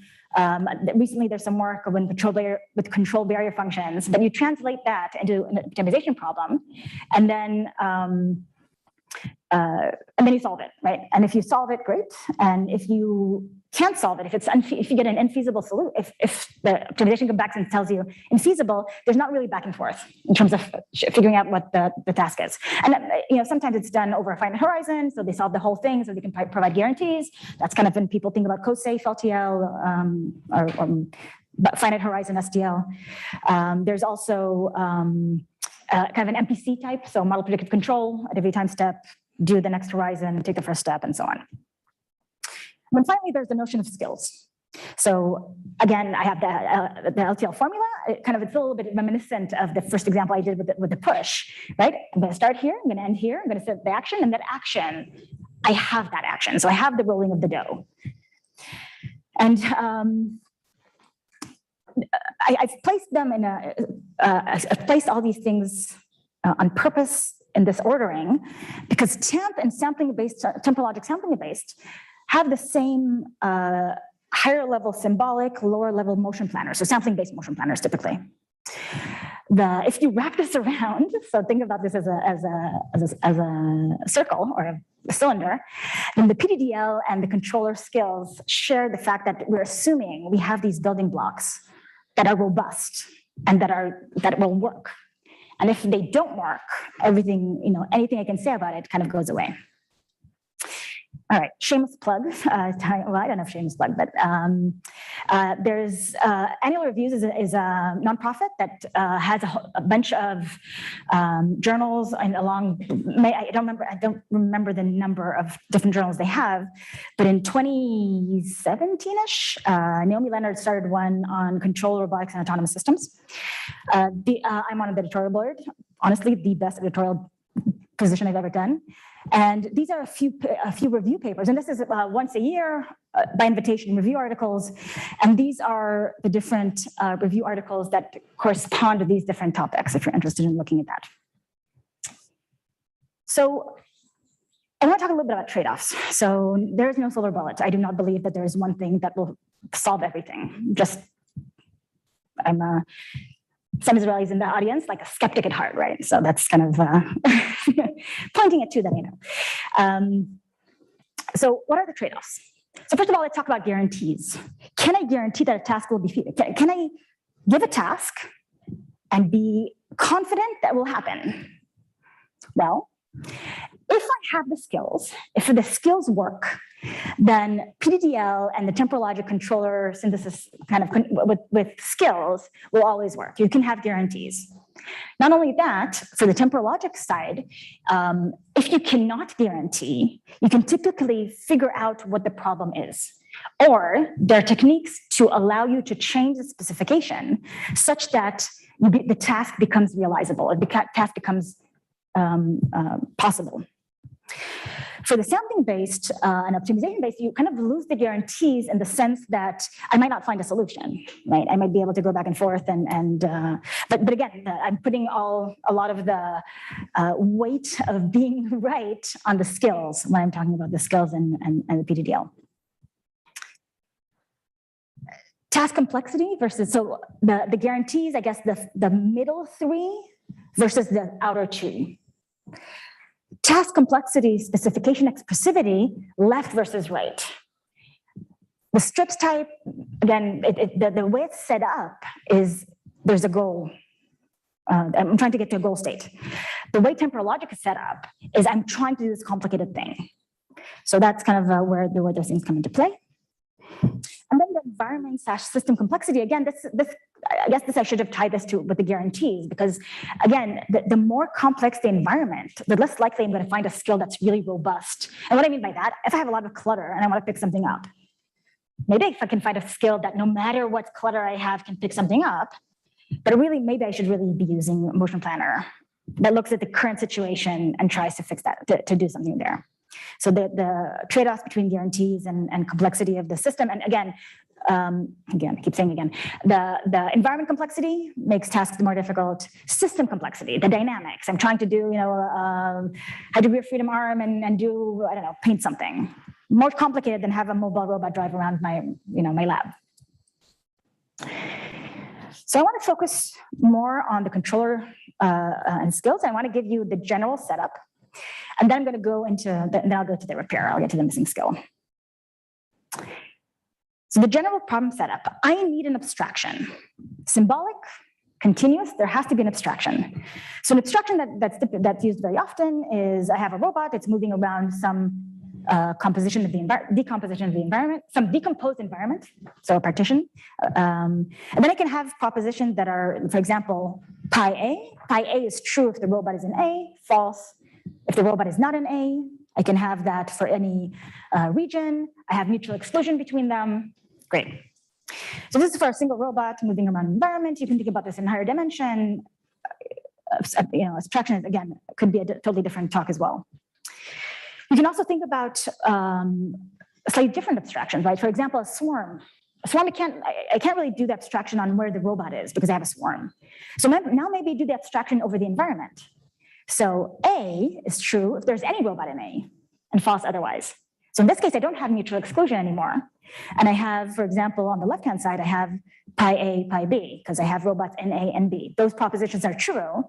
The other propositions, pi C, pi D, pi E, are all false. And I can continue with that. So that's just kind of a little bit of stuff that we did with swarms. So I have an abstraction. Someone gave it to me, or maybe I found it. And then the specification language would be temporal logic. Now, there are many flavors. There are probabilistic logics, there are logic that have metric information. I am going to just give you a short slide, overview of linear temporal logic. This is a slide that I literally have in every talk since my PhD. So I'm kind of like, now I'm going to, no matter what I'm talking about, this slide will show up in everything. We'll see how long I can keep that up. All right, so in case you have not seen this before, the way to think about this is Boolean logic. I think most people have seen that before, and or not. You have propositions, they're either true or false. Now, if I add if these propositions can change truth value over time, now we can start talking about things like, is A always true? Is B eventually true? Is C going to be true until D becomes true? So you can see this. Eventually, you want to go home. I always don't want to get run over by a bus. I want to stay dry until I reach my hotel. So a lot of tasks can be encoded in temporal logic. Implication allows me to put conditions. If I'm in Baltimore, I want to go to whatever, Bus Boys and Poets, right? So I can do that. The Boolean operators with the temporal operators really give me a richness that I can encode. So this is linear temporal logic. We are going to be looking at a fragment of linear temporal logic. This is called the GR1, Generalized Reactivity 1. This is, the original paper was actually a 2006 paper by Neil Pito, Ambil Panoeli, and Yaniv Sar.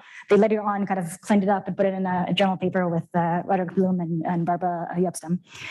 And the idea there is, actually, let me take a step back. Why am I talking about LTL? Why am I talking about temporal logic?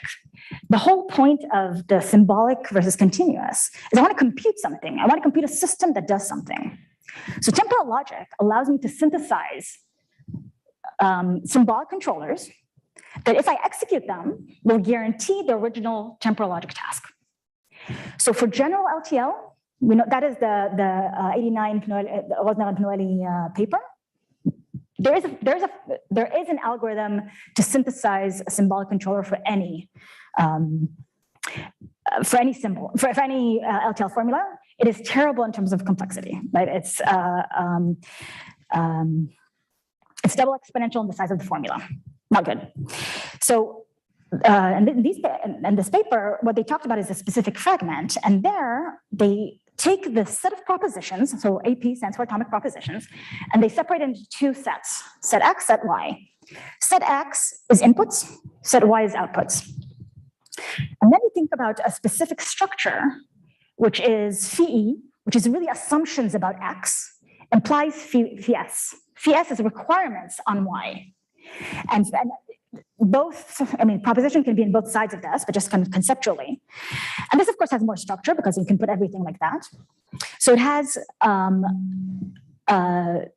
Each side is built up of an initial condition, a safety formula, so the T is kind of the transitions, things that always have to hold, and then the G is goals, liveness conditions. Now, I'm not going to go into the details of what the formula looks like, because these additionally have more structure in them. I'm not going to go into that too detailed. But what you want to notice here is its implication, right? If the left-hand side is false, the whole thing is true. So either the environment violates my assumptions, or I want my robot to do what it's supposed to do. So again, synthesis. The whole point of using temporal logic is because we can compute over it, or can create a symbolic controller that's able to do, able to create a symbolic controller that can execute with physical systems. And I'm not going to go into the synthesis aspect of that, except to say that for the GR1, the way they structure it, it's a game played between the environment that controls X and the system that controls Y. And if no matter what X does, Y can do something to satisfy the original formula, then we call that realizable. And then we can create a symbolic controller. If there's anything the environment can do to make the system fail, unrealizable. We'll get to that. So really, is it really something we can use? Well, my group has done this in several different domains. So modular robots with Mark Campbell and Mark Yim at Penn. Kind of conflict resolution between robots. The bottom left is actually, that's not a particularly interesting task, but the project there was, can we go from natural language to this? So kind of a translation from natural language to temporal logic to executions. Then on the right-hand side is it's kind of more of a swarm behavior. And these are the spheros. So let me go back to the big picture. So we have the strips, we have the temporal logic, and I said we have guarantees. So what does these guarantees mean? These guarantees mean that for the PDDL and controller skills, if I have the skills, okay, I'm assuming the skills are not going to fail. The failures that I would detect there are really, the failures that I would detect there would be failures at the task level. For example, I'm missing a skill. If there's something, I have a skill to take me here to the door, I have a skill that will take me from the door to the coffee, but I don't have a skill that opens the door. That's a failure, okay? So that's kind of things you can detect at the PDDL, at the temporal logic with controllers level. Now, can you fix it? That's another question, right? For the strips, creating a new action requires someone to create a new action. For the temporal logic, that's what I want to talk about. But fundamentally, I'm ignoring the fact that skills can fail. Now, that's also not quite true, because I can definitely encode non-deterministic actions of skills. I can definitely encode probabilistic results of skills, not an LTL, PCTL, or different, and then the structures are MDPs, and there's work there. But if unless I modeled it and took that into account, if suddenly the rolling the dough basically just threw away the rolling pin, nothing I can do. As opposed to the sampling-based optimization and TAMP that are a little, they would fail at what I would call the skill level, right? They can't find that skill, and I would know that immediately. And this is a little bit kind of online versus offline, right? There are things I can think about in that space. So the final kind of portion of my talk, I want to talk about missing skills. And this is work by Adam Pachak, who graduated this May. The last one is a paper that was rejected. It will be submitted hopefully next week, and then it will be on archive. I am not salty at all about that rejection, as you can tell, just because, doing a third of my talk on a rejected paper. But let me give you the problem setup. I'm given skills. How am I given skills? In this case, in this videos that you'll see, in this video specifically, the skills are just trajectories in space that Adam programmed. They can come from different places, and we'll talk about that. So skills are given. The abstraction, connecting the symbols to the skills, can either be given or learned. So this is this is our work from ISRR. This is with George Kanadaris at Brown, based on his work on creating symbols or abstractions and symbols from data. So you have a skill, you execute it multiple times, you look at the environment. Of course, you have to figure out which features you want to look at. But in this case, we had April tags on the blocks. And you execute it multiple times, and based on the clustering of what those features look like, now I can create a symbol for each one of those. So I can create a symbol. I can say, okay, the skill starts here, ends here. These are the symbols that I need. This is how the symbols change. And now, given those symbols, I can also find classifiers that will either let me sample to figure out what a physical instantiation of the symbol is, or given the physical state, know which symbols are true. And again, this is all George's work. This is not our work. This is in collaboration with him, but it fits really nicely because then what we can do is we can take these skills and encode them automatically in LTL and write specifications over these symbols. Now, these symbols, they don't have names because they were automatically generated, but we can sample from them and we can show you what those symbols were. So then you can write specifications over them, should you choose. The specification language we're dealing with here is GR1, what I talked about before. Here, X is the environment state. So what does the environment look like? Where are the blocks? And Y, what my robot controls are the actions. Which action to execute, which skill, should not use actions, which skill to execute. So this is kind of what I want to talk about in the next few minutes. We encode given the skills, we can encode what the robot can do, and we can write another specification. And then we can either create a strategy, or if it's unrealizable, if there's no, given this LTL formula, I cannot guarantee that no matter what the environment does, I will have a behavior, then I can try to repair. That's what I want to talk about now. So I'm gonna use a super simple example. It works well. So let's first talk about how I encode things, and then continue, I guess, from there. So here, imagine you have a square environment that has holonomic point robot moving in it, and I'm decomposing. I create an abstraction. This I did by hand, or to be honest, Em did by hand, where we separate it into 9 regions, and we use symbols x0, x1, x2. Y0, Y1, Y2 to detect, capture which part of the space we're in.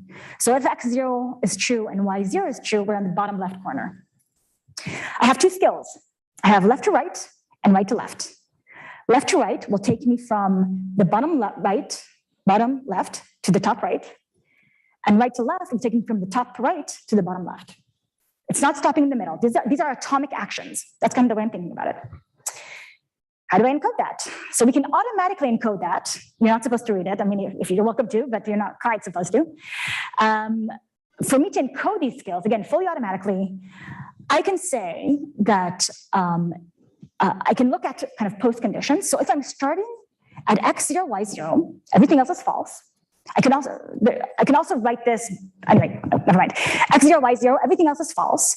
And pi L2R is true. That's the first symbol. Then at the next step, that's the circle, X1, Y0 is going to be true. Everything else is going to be false. And I can do this for every kind of intermediate state along the way. So that tells me what happens when I apply the skill. The other part of that, kind of the preconditions, so this is the kind of, you think about this as post conditions in the strips kind of setup.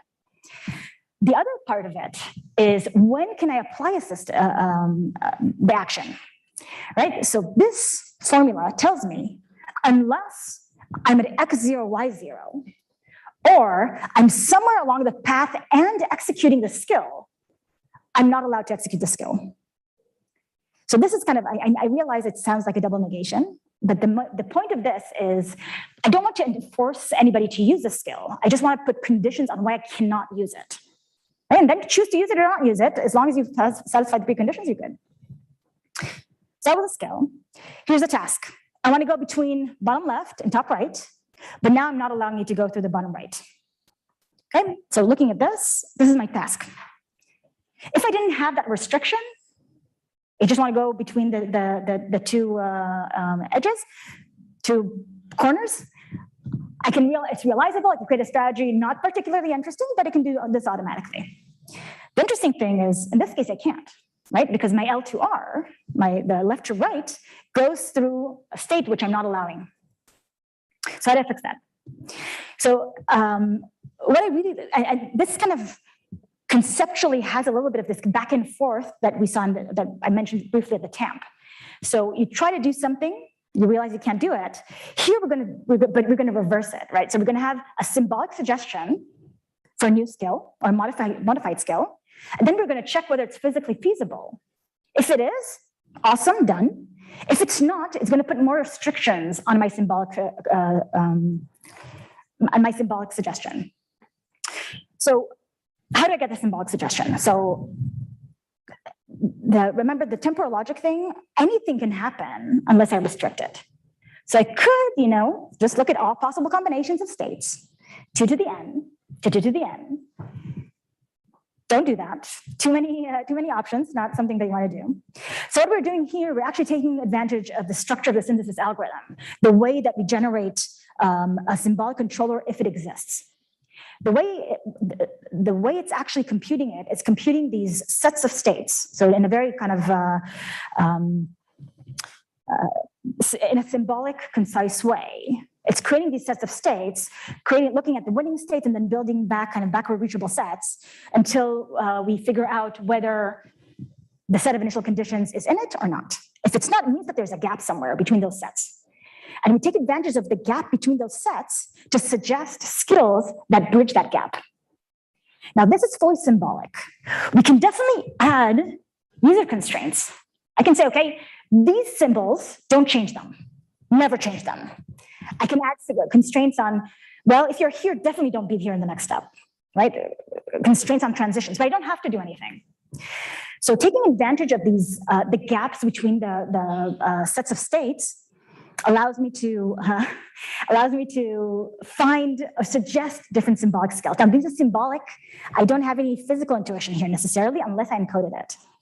So here's one possible skill suggestion. So what I see here, the way you want to read it is the black arrow is a suggested skill that would fix the task. See, it's not going to the bottom right. The bottom right is the problem. It's going from, I'm going to do it here. It's going through these gray cells. That's the sequence of cells. So it's going to go bottom. It's going to go bottom left, middle bottom, bottom left, bottom middle, top left, right left. So I look at this and it's like, okay, this is not physical. This is, robot cannot cannot teleport. So I know this is wrong. Now, could I encode the fact that the robot has to maintain the connectivity to follow the topology of the environment? Absolutely, right? I can definitely encode that easily. But this is a very simple example, and there's some places in which you wouldn't think about it, right? So here we got this symbolic suggestion. Once we have the symbolic suggestion, now we figure out whether we can physically implement it, right? So here the answer should be no. I cannot just jump between them. And the way we do it, and I forgot to mention here, the skills here are actually dynamic motion primitives. So these are given initial condition, initial point, final point. It gives you a sequence of waypoints in the environment. And these are the blues, the original are samples from this DMP for the original skill, the left to right. What we're using, so now the question is, how do we modify that? So we're using the work of Inez and Ramamurthy. I'm not sure about the pronunciation of the first one, so apologies. What they do with the RSS paper, a really cool paper about taking an LTL formula, encoding that as a loss function, and being able to modify the DMPs such that they take into account the LTL constraints. So what are the LTL constraints here? Basically move between these states. So we run that, and then we try out the different trajectories that we get. The middle is successful trajectories. The red on the right are unsuccessful trajectories. So what we do is we can learn this, or we can modify the skills, and then we can put a monitor, something that monitoring the LTL formula to see whether the skill actually is correct. So in this case, it's wrong. So again, not too surprising. So we can look the monitor can detect which transition is the problem. I don't want to say don't do any of these transitions, because from the bottom left to the middle left, sorry, from the bottom left to the bottom middle, that's fine. I don't want to get rid of that. So what I'm doing, I'm saying, okay, now, if you're in the bottom middle, you cannot go to the top left. That is not a transition I'm allowing. Now let's run so that's kind of where that is. That skill, no good. I'm adding additional constraints. And I'm already adding this, by the way, to the repair. I'm not changing the original task. I'm only adding this to the repair to figure out the new skills. So now so we run this again. Again, this is fully automated, right? So I get another skill. Looks a little bit better, but still I have this missing, I need to magically go from the bottom middle to the top middle. Still can't do that. Get more constraints, and finally get this skill. Now, why did I not get a skill that just went up to the right? Because what I'm doing is I'm adding constraints and I'm looking for skills that bridge that gap, but it doesn't have to be related to each other, right? So I get the skill. Once I have the skill, now I can see that I can, for the most part, generate this path and move on. So that's pretty much how we did that. The same example, but with the Baxter, just to give you an idea of what it looks like. And again, a super simple example, but we have trajectories. We use them to train a DMP. Start and goal positions with the DMP give me a skill. I have a skill here that will take me from the right to the left. I can find the controls for the Baxter to do that, and we're good. So these are, it moves. So these are the set of skills. I have, again, left to right, right to left, kind of what we had before. The yellow represents the states it goes through. So it goes from, I guess, left to right. Yeah, it's the robot's perspective. Anyway, left to right, it just goes to the middle. The right to left, it goes to the front. Now I have a task. Shockingly, I don't want to go to the middle. Okay, again, this is very similar to what I just talked about before. And now what I get from the skills, here's the skill that I get. So instead of going over the middle, go through the back. And just to give you a kind of a feel where the Baxter is in the back of this picture. So the Baxter is kind of was moving this way, and now we want it to move this way. So we're able to find a DMP for that. That's not a problem. But then when we run it through the inverse kinematics of the Baxter, we get self-collisions. It just collides with the torso. Can't do that, right? So of course, in simulation. So that skill is out. We're not allowing it to go through the back. So now it finds a different skill, which brings it to the front. Then we can go from there. Then you have the execution. I think it's maybe not quite as interesting.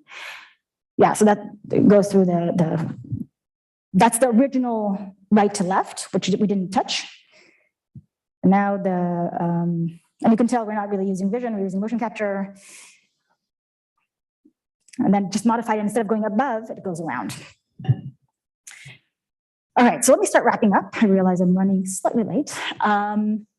This is the picture, right? This is kind of where the different approaches are, and hopefully you got a little bit of a feel of the trade-offs and what you should use or think about for your specific problem. But here are the questions had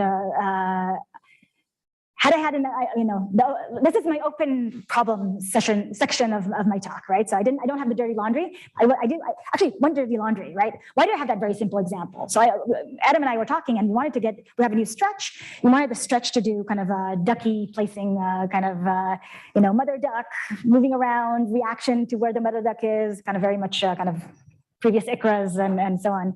And you can get it done, right, in the amount of time. And the reason you can get it done was because the skill, not even the skills, it's just the setup of the whole problem, right? Getting the things to work, getting the skills to do exactly what you wanted to do, getting the vision system, or getting even the gazebo, getting the gazebo to work, in a way that's consistent. So so we didn't even get to the point in which we can try to repair. So that's our dirty laundry. But it will get done. It will get done. Not in time for WAFR, but it will get done. So what are the questions? What are the open questions? Skills, where do they come from? I think Russ's talk yesterday was awesome. I mean, I think he meant it more as an online thing, but I was like, oh, I can use that for offline things, to figure out trajectories, to figure out kind of, and especially when you start thinking about volumes, you can think about robustness, I think, which we should probably talk about. Is there a minimal set, right? The idea is you would have a system, you would spend the time creating those sets of skills. And now any task I want to do is just a composition. And if I'm missing a skill, now let me find a new skill. Let me modify a skill based on that. So one of the things that Adam did, and we're still kind of thinking about what to do with this, is we basically said, okay, let's look at the literature. You're not supposed to read it, it's too small. Let's look at the literature and see what have people done to create skills. Because there's a very vibrant community that looks at skills. Maybe they don't call it necessarily the same way. But these are 23 papers. A lot of them are reinforcement learning, imitation learning. What else did we have there? Trajectory optimization. And we're looking at and the types of behaviors that have been demonstrating was pushing and pouring, and there's a bunch of those things. And we're thinking about what we're doing is kind of looking at those and seeing which ones we can just take off the shelf, right? You know, just out of the box. Can we run? And we're not there yet, right? So it would be great to have a library that's basically saying, okay, this is my system. Here's what I want it to do. Let me get a skill. So it's kind of an interesting challenge. How do we modify skills automatically? So we were using this work that translates a LTL formula into a loss function. But here's where I bring back the learning stuff that I had on the top and bring it back in. So here's kind of where I think learning is very useful and could be very powerful, especially when we think about more like the SafeRL or safe learning community. And there was a talk yesterday that was really great. What is a good modification, right? So I can encode constraints on the change in skills. So I can encode the topology. I can encode other things I might want to have, but I don't have a continuous metric here, right? How do I add a continuous metric on these modifications? So I could create a bunch of different modification, evaluate them, choose the most optimal one, whatever optimal means to you. But optimal probably doesn't mean symbolic. It probably means continuous. So that there's an interesting question there that we can think about. Then finally, bigger picture questions. So skills versus motion planners, right? There's a connection there. I want skills. Motion planners are much more powerful in the sense of dealing with an environment right now. So we're kind of that thing. And finally, something I'm thinking a lot about, especially since I think Pratap mentioned, I have really been thinking a lot about HRI, human robot interaction, in terms of what specifications mean for that. Endorse it's on the paper. we had a CACM paper, communications of the ACM paper on kind of formalizing HRI and how do we think about specification in that space? So specification in general is something that I have a lot in my mind and have some thoughts on. So let me end there, and that's Adam. This is me practicing on the stage. And I just want to thank everybody, and I would very much like to hear what you think. Thank you.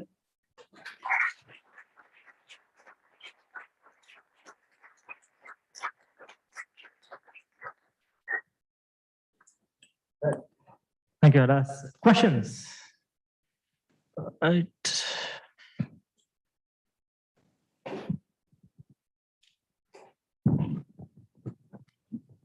So great talk. One thing I was wondering about LTL, I noticed it did not have any notion of an explicit time step. It said like, if something is true, then later or next, this transition can occur and this other thing can be true. It did not have any notion of like, if this is true at time I, then this is true at time I plus one, which I imagine would substantially reduce the size of the statements you have to make, because otherwise you would have to make it for every time step I. But it does mean that, am I correct in saying that means LTL is a higher order logic than a simpler predicate logic that does not contain, that does require those explicit time steps? Let me answer that in a few ways. So yes, LTL is a discrete logic. Time is implicit, not explicit, right? So there's no notion of time. There is a notion of step. So I and I plus 1, actually, that's the way it's encoded. But does not have it's a natural number, right? So this and then this. So the next operator is exactly, next is true at time I if the formula holds at I plus 1. Now, there are other logic that have explicit time. For example, signal temporal logic, metric temporal logic, metric interval temporal logics. And what happens when you start introducing continuous time is that a lot of the abstractions won't work. So you have to start dealing with, the way you're encoding this is now as optimization problems. And not so much, I mean, you can think about time to automata as well, but then anyway, that's a different conversation to have. I didn't get what you were meant in terms of the size of the formula. What I'm used to seeing is if you have a plan that's going to be 20 steps long, you have to encode, well, for any possible action, you have to encode preconditions at time I result in this state at time J for, if you want to do the action at step 1, then you'd have to do it again if you want to do the action at step 2, and then again for the action at step 3. And so if you have 10 possible actions and 20 time steps, then you basically have to encode. So you don't. Absolutely, you do not want to do that. Right. So, exactly. So there's the notion of eventually. There's the notion of always. If you want something to happen at time step 10, then yes, you have to do next. But you don't have to do the whole way. You just want to. You have constraints on when you want things, on what things can happen. Then you have specifications on what you want overall to happen. But if do not use temporal logic to explicitly encode what the sequence of things happen. For that, do not use logic. You already have the sequence. The whole point of the logic, I want to be careful with higher order logics because that typically means like first order logic, and this is not a first order logic. You want to think, if you know exactly the sequence of steps you want to take, don't write a specification. You already have it. The whole idea of a specification is let me write something more abstract that can be done in multiple ways. So maybe I want to go out the door, and maybe I'm going to go out the door this way.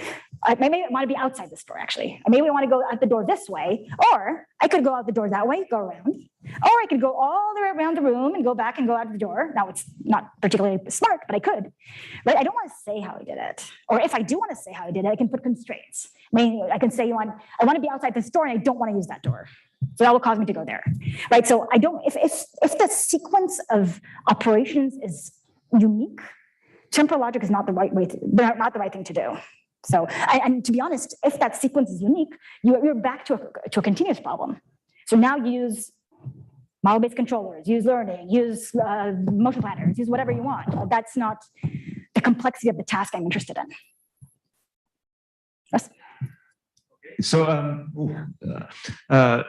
your last bullet on the open problems was exactly what you had me thinking for a while. So, and I love the way you talked about it, but I can totally admit that you don't have a continuous metric on the symbols that you're thinking of like, is the block in my hand and stuff like this. That might be hard. But if you're doing it in a task and motion planning framework, isn't the continuous domain the place where it's easier to put continuous metrics? Why can't you think of it as like I have some graph or some logic and I have some other logic? It's unreachable, but the continuous variables give me the metric about where I'm missing my skill.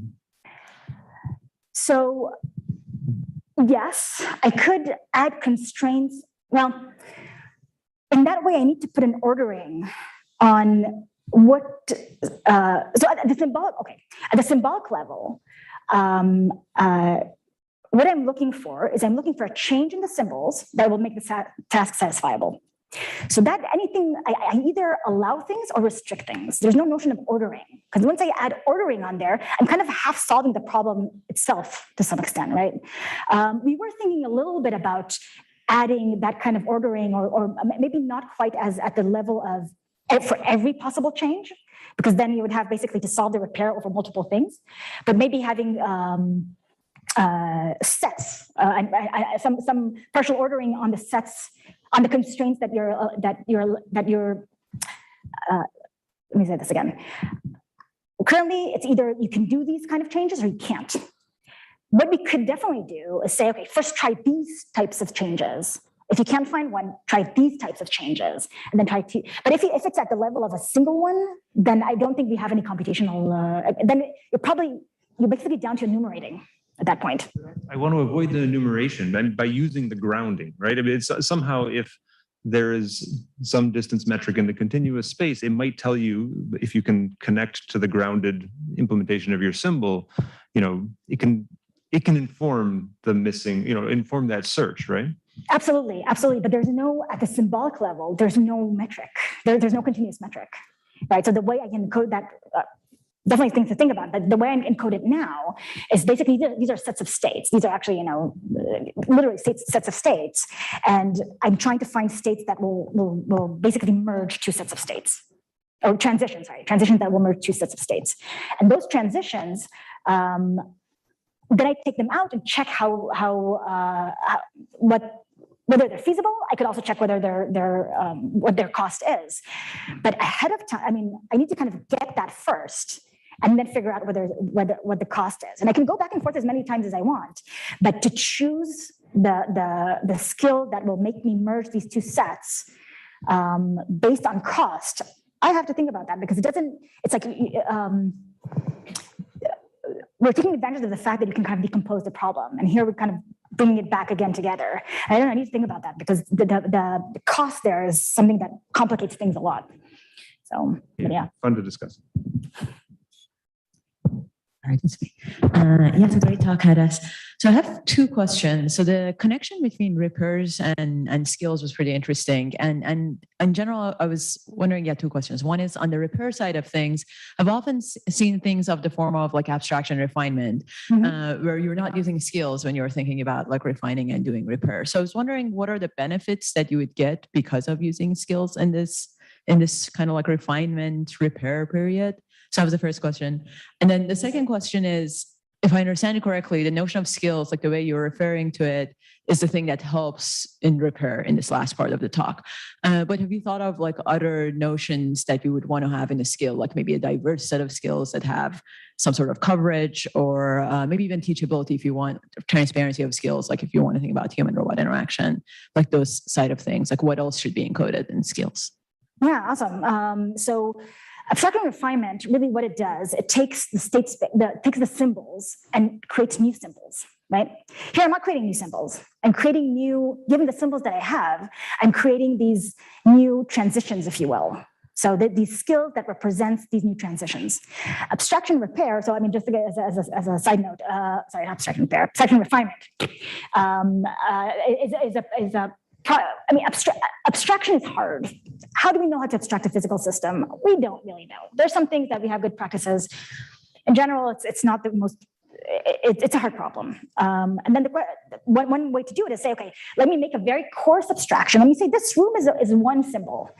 And now I want to move around this room. And I'm moving around this room, really, maybe I need to have a symbol for the back row, and I have a symbol for the front row, and a symbol for the two aisles.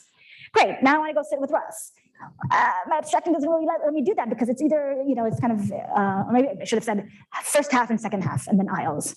So it covers still the same physical space, but it's still not refined enough. So the abstraction refinement paradigm is figuring out, okay, the abstraction is not good enough. Now let me refine it. And in this case, I'm not trying to, and that's a hard problem, right? And that is comes from the fact that we realize that the physical can't do that. I'm the repair in this case, and that is an awesome problem, and it's a hard problem, and we should think about it more.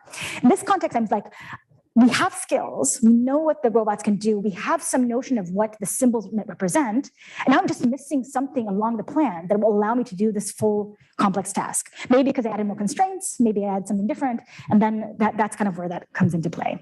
Now, about skills. So I think that was my first question here, I think. Is there a minimal set, right? So, and what was it? This is a little bit of a, I'm a very practical person. So what does minimal fit really mean? But what do these skills, the reason I like the idea of skills, because a lot of the nuance in the physical interaction gets lost in the symbolic, right? So I need to somehow group things together. And I want these symbols to represent a diversity of behaviors and your notion about transparency. And that's why kind of the question of specifications for HRI and what the symbols should be for HRI is such a we need to do this, right? We need to figure out how to do that. And I don't have good answers for that yet, but that's a kind of a research direction that I think is super exciting and need to talk to more people like you. Let's do one last question, but we're heading into the coffee break right after this, so the discussion gets better. Hi, good morning. Hi. Thank you for your talk. I have two questions, and it relates to discovering new skills and also the physical constraints. So one thing that I didn't get from your presentation, are physical constraints coded separately from skills? What do you mean by physical constraints? Give me an example. For example, the arm cannot move this way because it will end up colliding with the robot's body. So you're talking about now about the physical, when I try to repair. So the original skills I get presumably are physically possible. Okay. Now I'm trying to find a new skill. I don't know if it's physically possible. So you bring up that excellent point, which is the fact that I need something to check the physical feasibility. In this case, it was a simulator with the inverse kinematics and collisions, right? So that was a way for me to figure out what that is. But one of the things we really want to think about kind of for future work is what are the requirements on the feasibility, on the physical feasibility checking that would allow me to basically cross off some symbolic repairs, some symbolic skills. So yeah, 100% with you on that.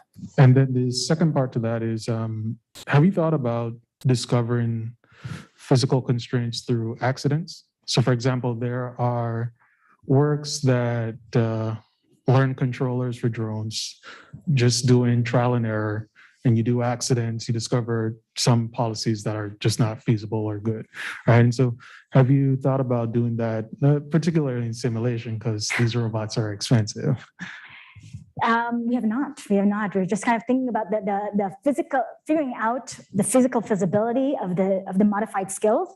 That's still open. I mean, that's something we really want to think about and do. So yes, things like that would be awesome, right? So you can think about physical feasibility. I'm going to simulate and see where it breaks. So that could be the accidents, right? It could be that I'm looking at kind of more model-based, right? So I'm literally in self-collision, not good, right? The thing I cannot say anything now is that I don't know what properties I need. Basically, I need somebody to tell me this skill I can do, right? I can do robustly and I can do without killing anyone and so on. That's a hard problem too, right? So I'm not quite, that is a kind of a direction of research that's very exciting, but I don't have good answers for that yet. Awesome. Well, thanks a lot, Halas, for an excellent keynote.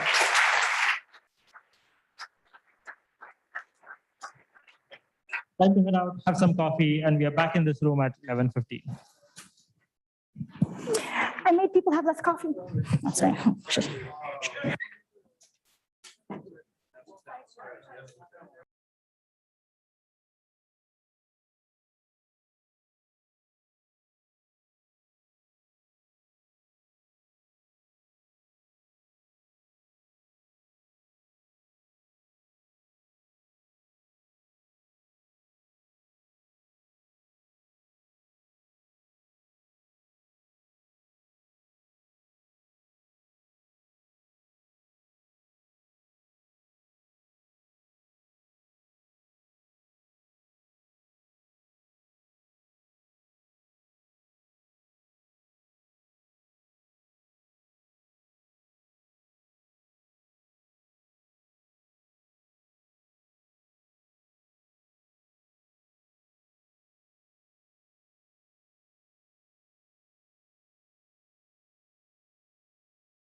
Okay,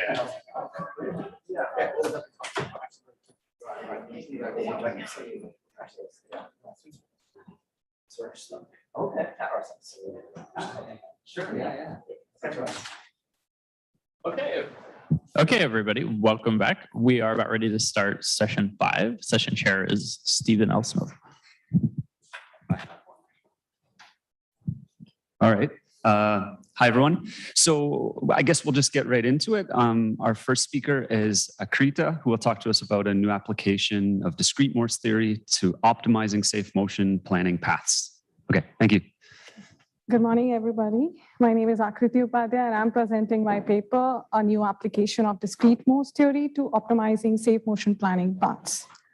So as we know, motion planning is an approach to finding collision-free path from one point to another, which we also call as start to goal position. This problem actually becomes piece space complete problem because it implies that finding solution for even a point robot becomes computationally hard.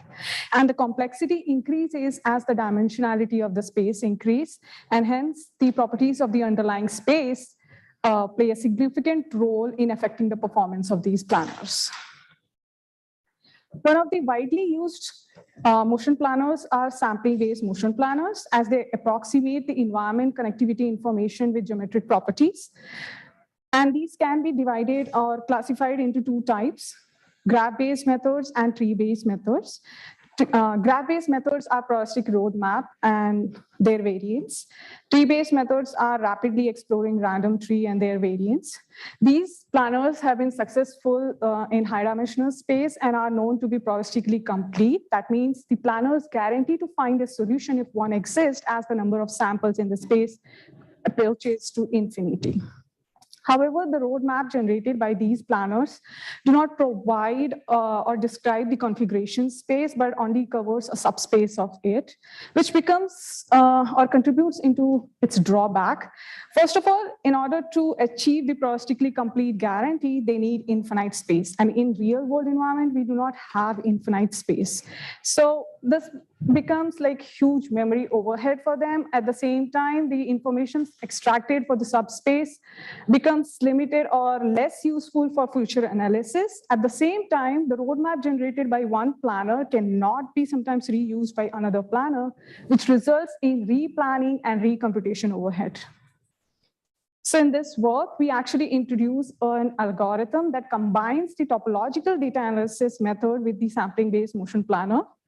And in this, here our algorithm applies the discrete Morse function on the constructed Veronese Rips complex, to which we did in our previous work. And the algorithm identifies the critical point on the obstacle surface. These critical points serve as waypoint to determine the feasible bonds from the obstacle boundary. As a result, our algorithm provides a small and efficient roadmap representing samples surrounding these obstacles. As you can see in the figure to your left, we see configurations in the free space around these obstacles. These configurations are actually the configurations around the identified critical points of the obstacles. And we use these configurations further in our work to plan path closer to the obstacles. So some of the work done by Kaman and Frosley introduced two important properties for the optimal motion planners, that is probabilistically complete property and the asymptotically optimal property. As I explained before, probabilistically complete property, the example of such planners are PRM and RRT. And asymptotically optimal property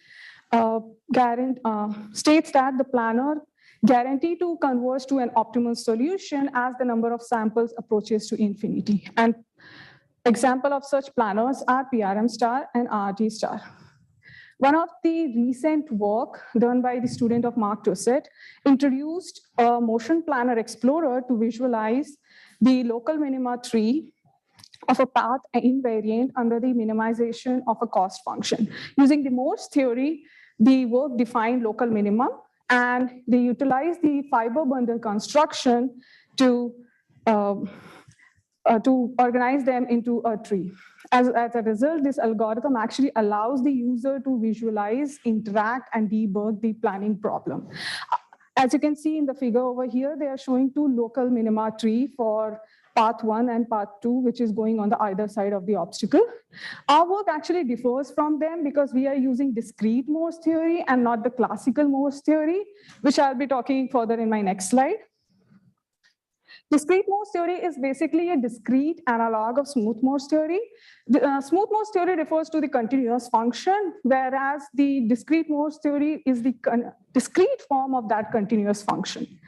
And it highlights the relationship between a real value function defined over the simplicial complex, or I would say cellular complex.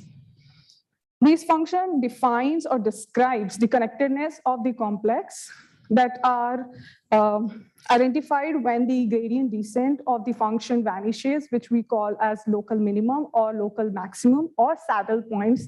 In other words, they are called critical points. And these critical points are non-degenerate because they are isomorphic and remain equivalent in finite dimensions.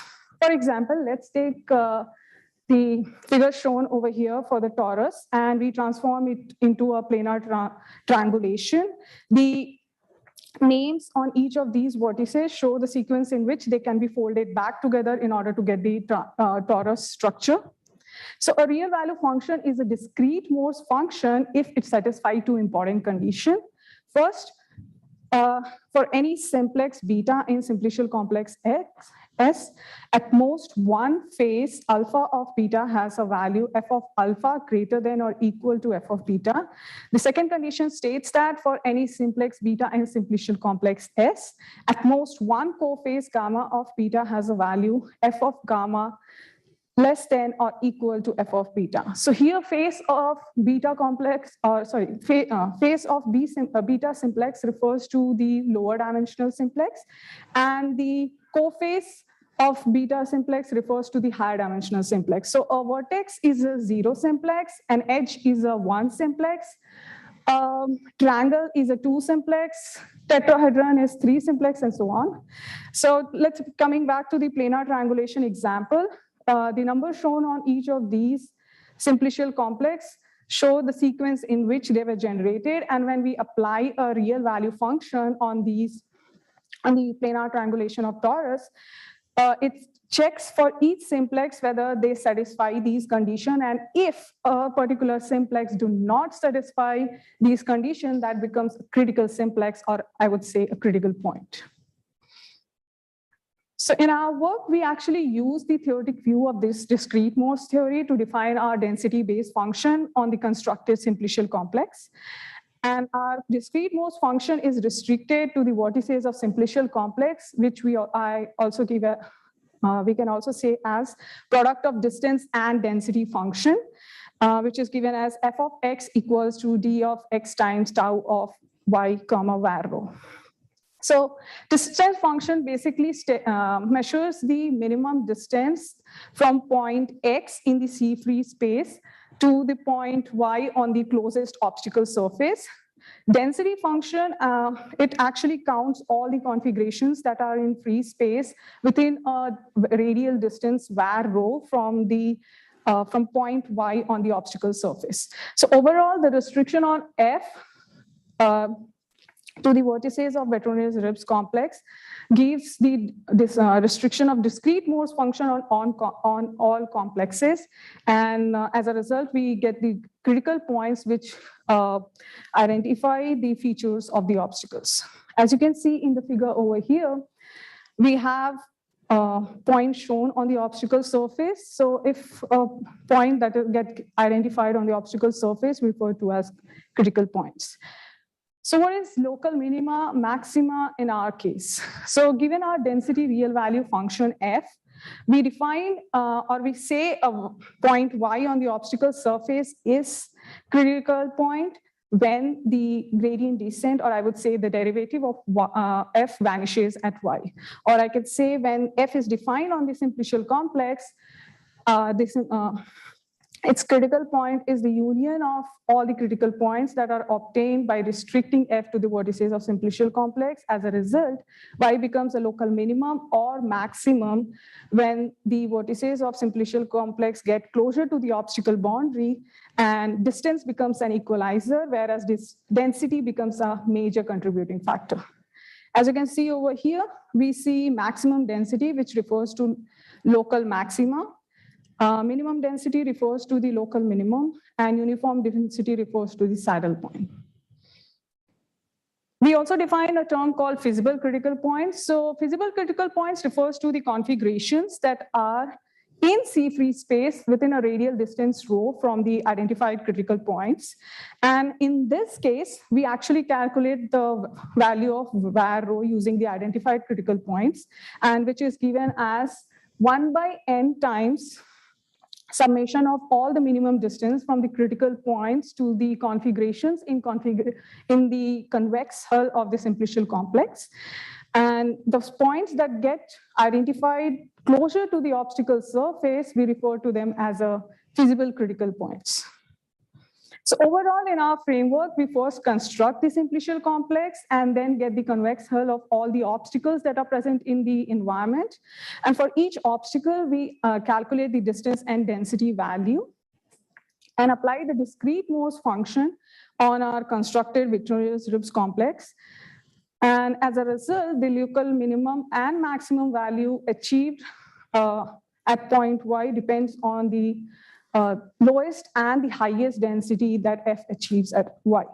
As a result, our algorithm also provide a graph of the feasible critical points and the set of identified critical points. For experiment purpose, we did experiment in 5 different environments as shown here. And we use 3 different PRM sampling strategies, that is uniform, Gaussian, and bridge test to generate our topology map. And then we give this topology map as an input to both PRM-based planners and RT-based planners. So for experiment purpose, in RT-based planners, we analyze the total number of nodes that gets actually generated in the road map and the largest connected component size. So largest connected component size refers to the actual number of nodes that gets used to plan path from start to goal position. And we observed that our topology-based methods were able to perform much better than the existing planners like the dynamic domain RT and dynamic region-based RT. Similarly, we also analyze for query time and number of collision calls. The query time actually takes care of the pre-processing time. That means the simplicial complex construction time, collapse time, critical point identification time, and the planning time. And we observed that even in this case, our topology-based methods were able to perform really well. We also record the path cost of RT-based planners, and we observed that by bringing path closer to the obstacle surface, we were able to achieve much shorter path compared to the existing planners. For PRM-based planners, we actually analyzed in 3 different categories. First, where we allow the planners to generate a dense graph and then plan the path.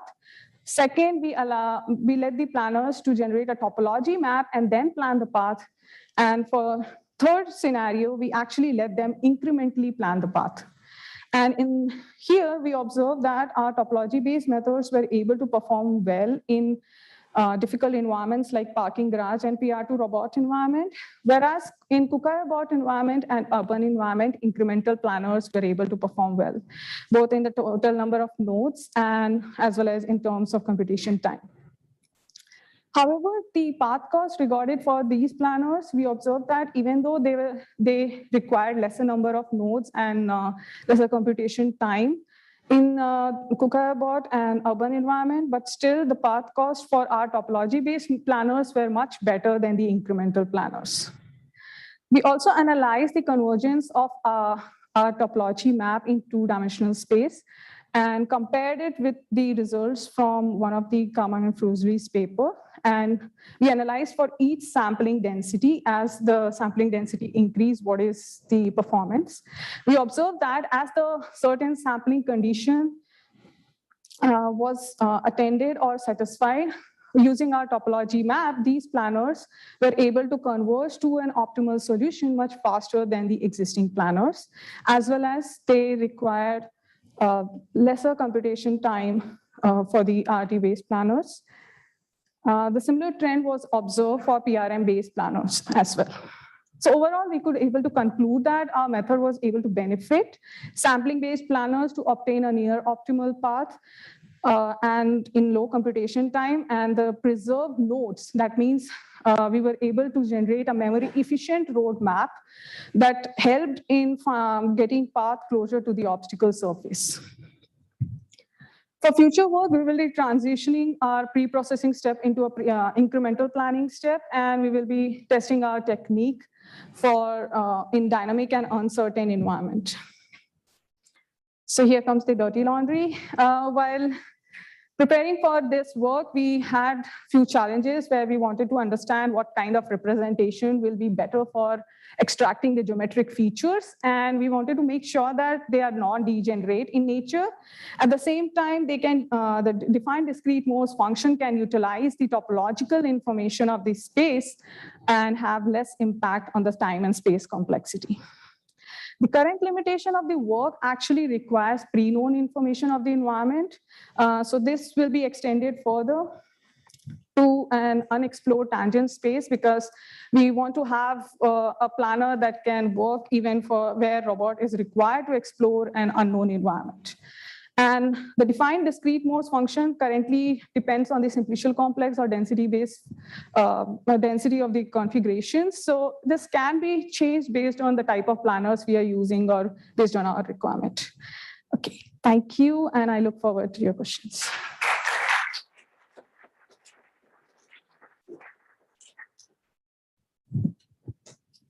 Great, thank you very much.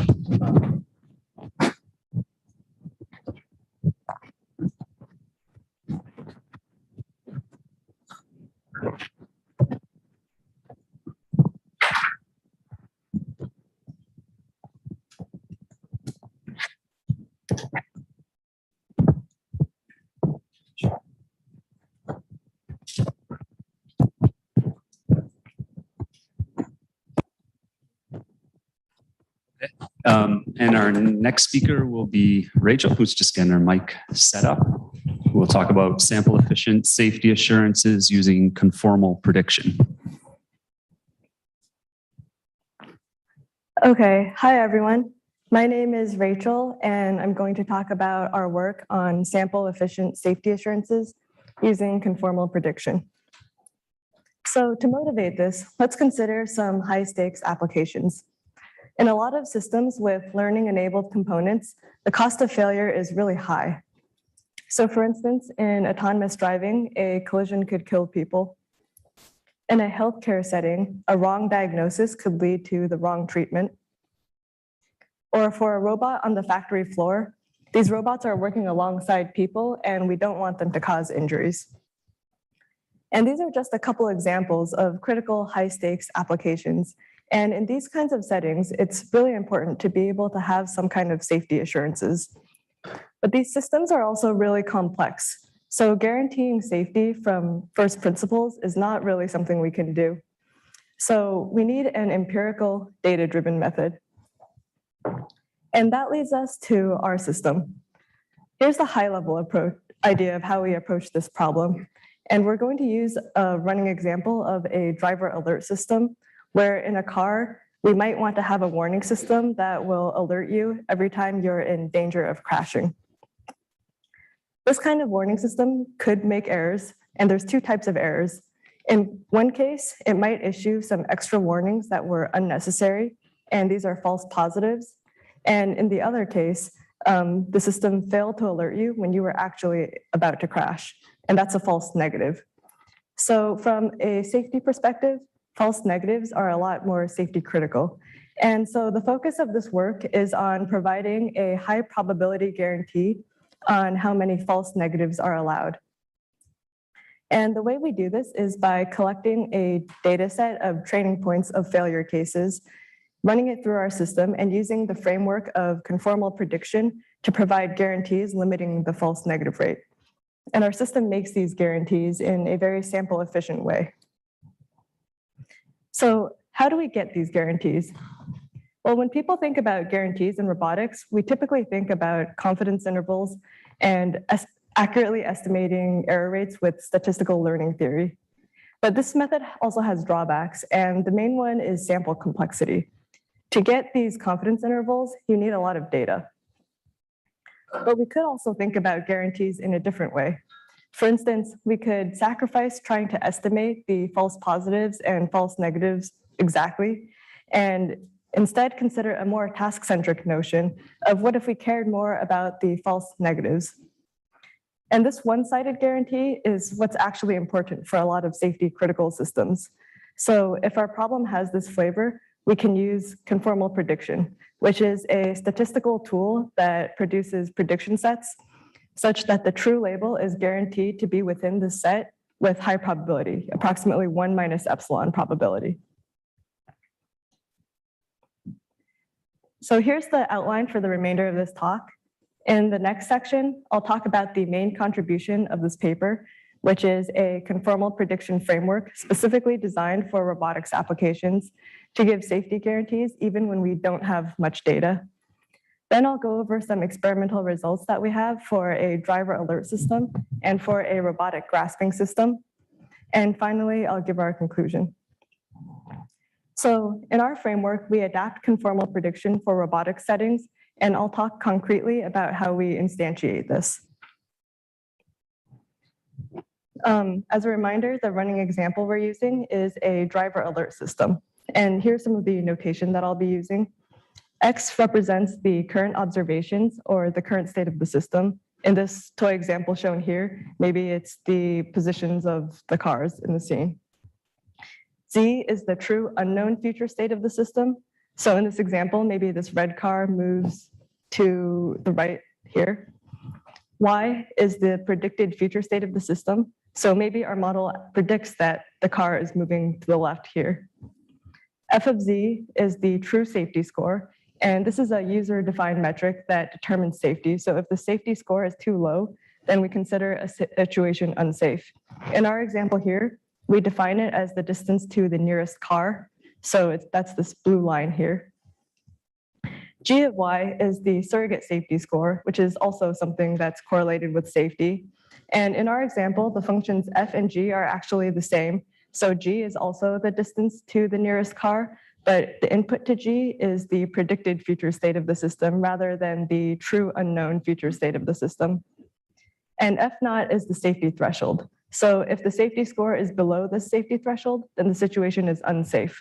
In our example, that means that if these cars are too close together, then we consider the situation unsafe.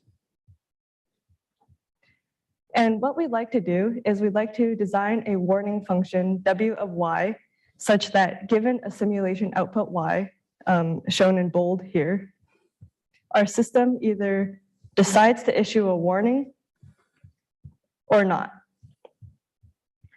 And we'd like our warning function to satisfy epsilon safety, which means that if F of Z is less than F naught, which means that if these cars will be too close together, then we will issue an alert with at least 1 minus epsilon probability.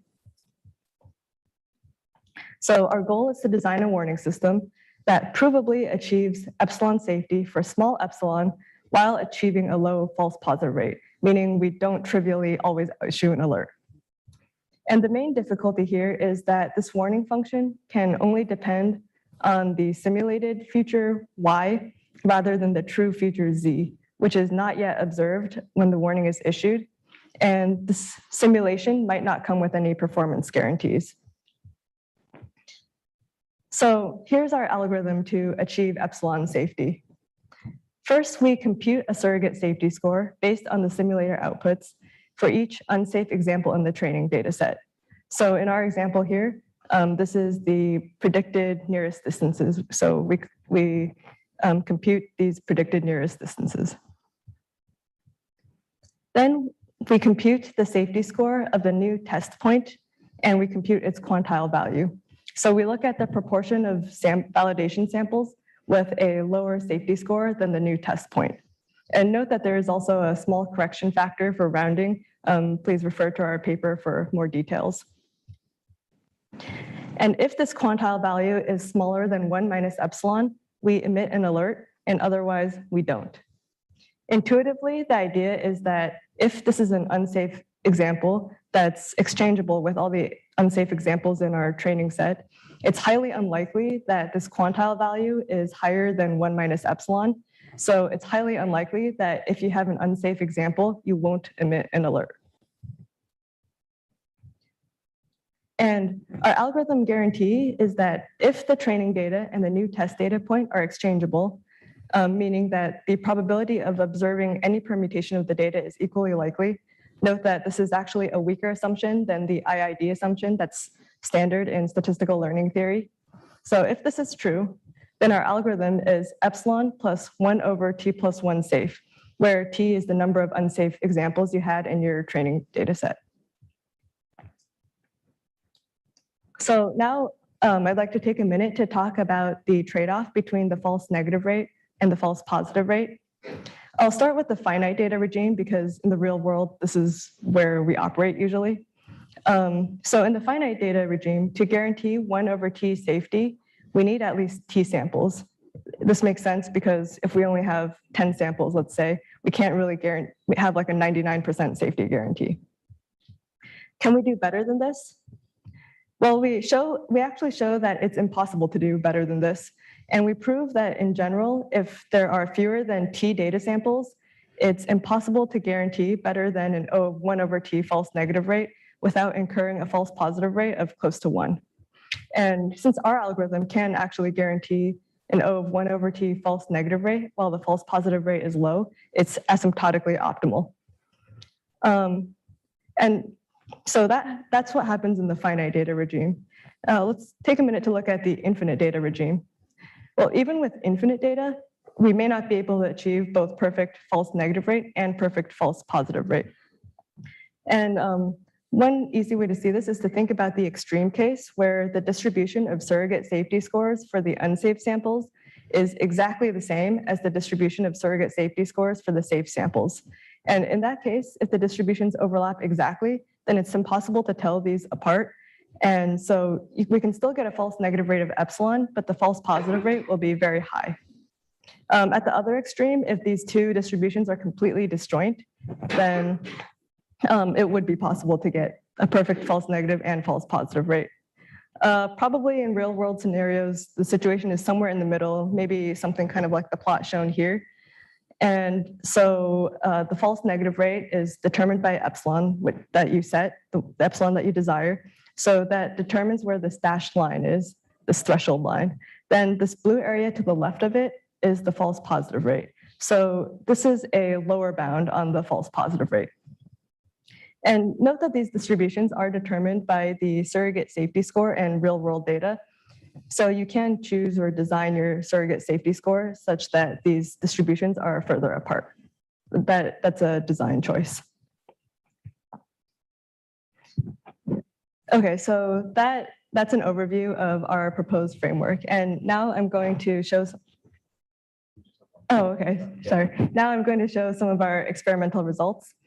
So the first set of experiments we have is on a driver alert system where the goal is to warn the driver of potential unsafe situations.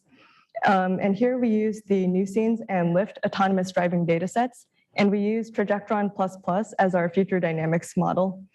For our safety score, we use a weighted distance metric where agents in the direction of the ego vehicle velocity vector are considered closer than agents in the orthogonal direction. So getting too close to another car is considered dangerous. And our surrogate safety score is also a weighted distance metric as predicted by Trajectron++. And here are our results. In all of these plots, we plotted the false negative rate in red, the false positive rate in blue, and the epsilon bound, which is epsilon plus 1 over t plus 1 in green. In plot A, we varied the safety score threshold F naught. So that's the distance at which the situation is considered dangerous. In plot B, we varied our epsilon level, like what safety level we want to guarantee. In plot C, we varied the proportion of unsafe situations in the training data set. And in plot D, we varied the epsilon level. This is for the Lyft data set rather than the NuScenes data set. And there's a couple things to note here. The first is that in all of these plots, the false negative rate is always within the theoretical bound. And this is done with very little data. New Scenes only has 50 to 70 unsafe examples in the training data set, and Lyft has about 50. The second thing to note is that the false positive rate is empirically generally pretty good. And this is true even though we used an off-the-shelf trajectory predictor on a small academic data set.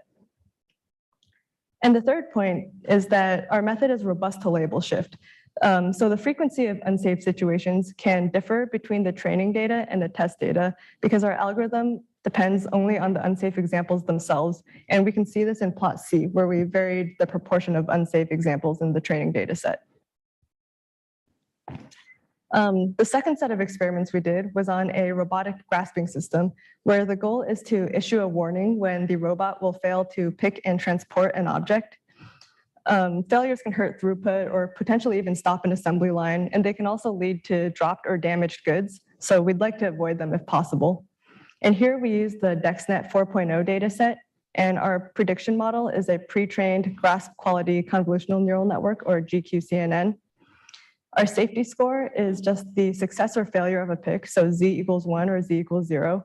And our surrogate safety score here is the probability of a successful pick as predicted by the GQCNN. And these are our results. Note that the false negative rate matches the desired epsilon level, and the false positive rate is relatively low. Okay, so now for the dirty laundry. The first point is that, as I mentioned before, we only get one-sided guarantees. We only have a guarantee on the false negative rate and not on the false positive rate. To improve the false positive rate, we would need to, for instance, improve the underlying prediction or simulation model, or choose a better safety score. The second point is that even though we have a linear dependence on the number of samples rather than quadratic, it's still hard to collect enough data to make guarantees for dangerous events that might only happen with 0.001% probability. And we still care about these kinds of things in the real world. And the third point is that we still need the exchangeability assumption. So even though it's weaker than the IID assumption that's typically used in standard statistical learning theory, we still can't deal with outright distribution shift. So in conclusion, we introduced a broadly applicable framework that uses conformal prediction to provide safety assurances for warning systems. We demonstrated empirically that the false negative rate guarantees hold for a driver alert system and a robotic grasping system. And some potential future directions are conformal prediction in non-exchangeable scenarios, thinking about conditional safety, and also deployment in industry scale applications. Thank you.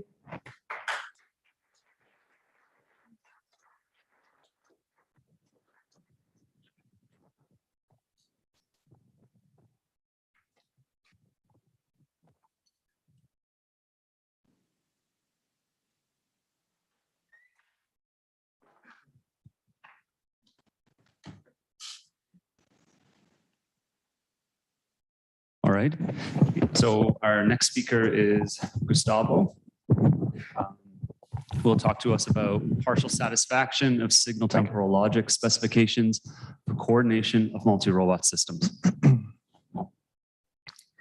Good morning, everyone. This work is also was developed with my advisor, Christian Ivan Basile at Lehigh University. Basically, as it was mentioned in the title, we are here working with multi-robot systems. As we all know, these have many advantages that offers to solve problems. These advantages can be like robustness, scalability, resiliency, time efficient, and sometimes authors mention also lower cost, which is still needed to be proved. However, in this work, we are focusing on the task allocation on scheduling of tasks for multi-robot systems. One of the big problems when doing so is like we can reach to a point when we have conflicting tasks that may make our system to become infeasible.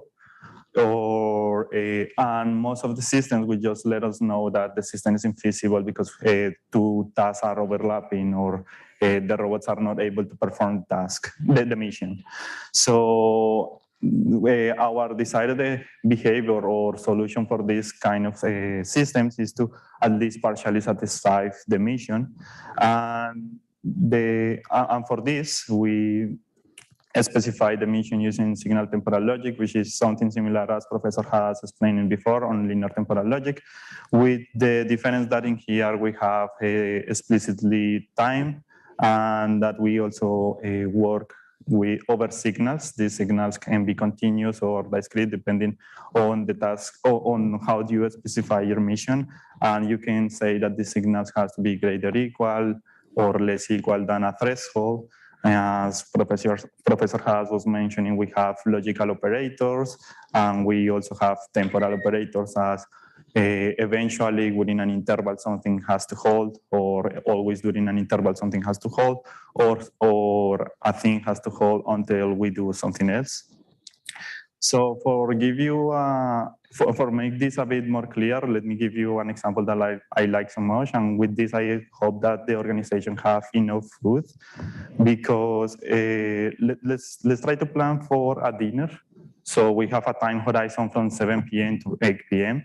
So my mission here to have a good dinner can be specified by using signal temporal logic as always from 7 to 8. Eventually, I will have to have either a glass of water or a beer, depending on how well I am in that day.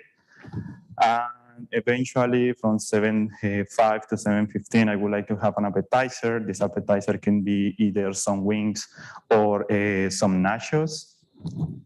And as the main dish, I would like to have eventually from 7:15 to 7:25, something that is not spicy. And I would like to have some enchiladas with rice and beans. Finally, at the end of my dinner, I would like to have a dessert from 7:45 to 7:55, that it can be either an ice cream or a cupcake. And this is just one example of how we can specify things by using signal temporal logic. And one other main feature that signal temporal logic provides is the robustness metric, which is a margin of satisfaction of our mission. So we can indicate for how much we are satisfying a mission or for how much we are violating a mission. So let me give you an example by using the following problem, in which we have 6 robots that we need to allocate into those regions. So we are indicating that one of the tasks is that 2 robots have to go to region A and 1 robot has to region E. So the standard formulation of the signal temporal logic will let us know that the robustness of this problem will be 3. So what this indicates is that we have a margin of satisfaction of 3, that we have 3 extra robots that we can allocate in the environment. So if any of the robots drop out, we can still try to satisfy the mission.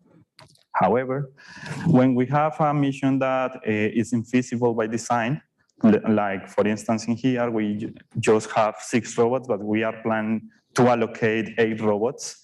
So our standard system was just let us know that the robustness is negative, in this case -2, but it's not going to let us know how we can partially satisfy the mission or how we allocate the robots to at least to satisfy as much as we can. So what we try to do in this board is to put the notion of partial satisfaction on this signal temporal logic.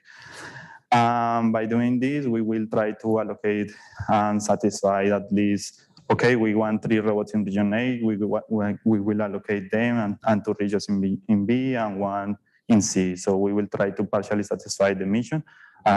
It is worth noticing that there are many ways on partially satisfy the mission. So for doing this partial satisfaction by using signal temporal logic, we try to abstract our formula, our specification in an abstract syntax tree, in which the depth in this tree is really important. And the way we construct this tree is similar as we compute arithmetic operators, in which we take care of the parentheses and the order of the operations. There is not only one way to construct the one abstract syntax tree from the same specification. And what is important here is that if we say that we are satisfying the root, meaning the depth 0, we can basically guarantee that everything that is underneath is going to be satisfied. It's going to be the so if we have partial satisfaction, that will mean that in the root we are not fully satisfying the mission. And that will be because something in depth 1 is not being satisfied, and that propagates to the lower levels. So for this, we create a partial order that cares about the depth of the node in this tree, and try to satisfy as higher as we can in the tree.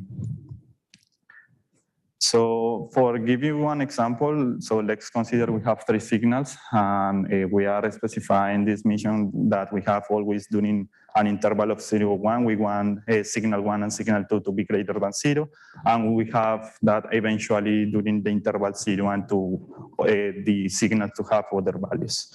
So we construct the abstract syntax tree as I try to show here. So the AND operator in the middle is the root of this specification, and then we decompose the specification in this tree.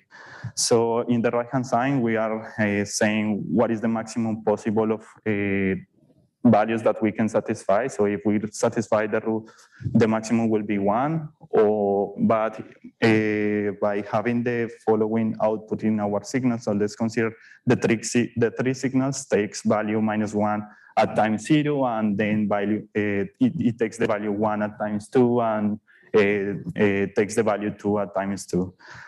So we can see that the left-hand side of the specification is not being satisfied because we are requiring our system to always have signal 1 and signal 2 greater than 0 in the interval 0 to 1. So when the time is 0, we have -1. So we can say that we have a violation of our robustness of -1. This indicating that we cannot satisfy this specification given this output. But our partial satisfaction robustness will try to basically prune this abstract syntax tree and indicate us which parts of the tree we are satisfying, and prune the ones that we cannot satisfy.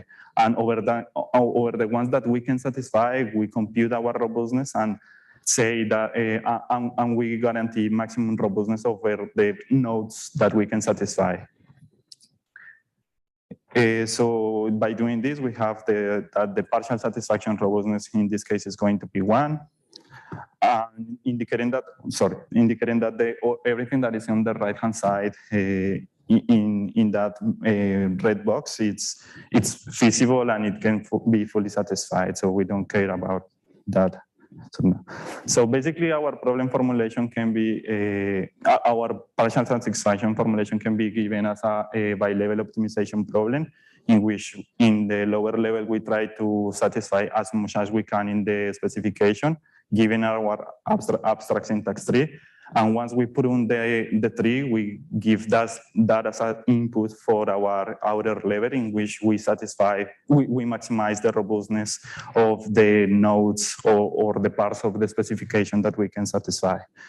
So for doing this, we take our specification and try to encode this into a mixed integer linear problem formulation, and then try to solve by using Gurovi.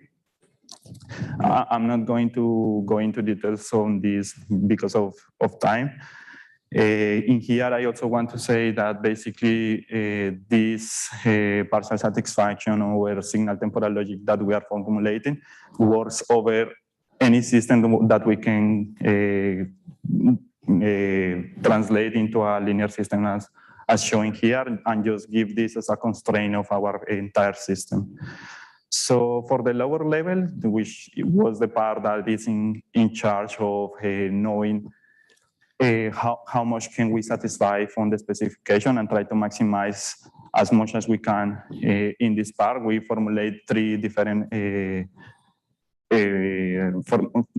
formulations. The first one is the hierarchical optimization. In here, we are trying to maximize over different depth taking into account the different depth and trying to maximize as a multi-objective formulation in this order. The second one, we try to avoid the multi-objective formulation, and by doing this, we just have a weighted function over the depth, but we noticed that when the depth of the tree increases so much, the performance was being worse. And the last one was our first approach, that it was just maximizing wherever we want in the tree, without caring if we are always going into the same branch. When we start testing this, we noticed that it's actually really important to know in which branch are we prioritizing. So for this, we develop some extra constraints.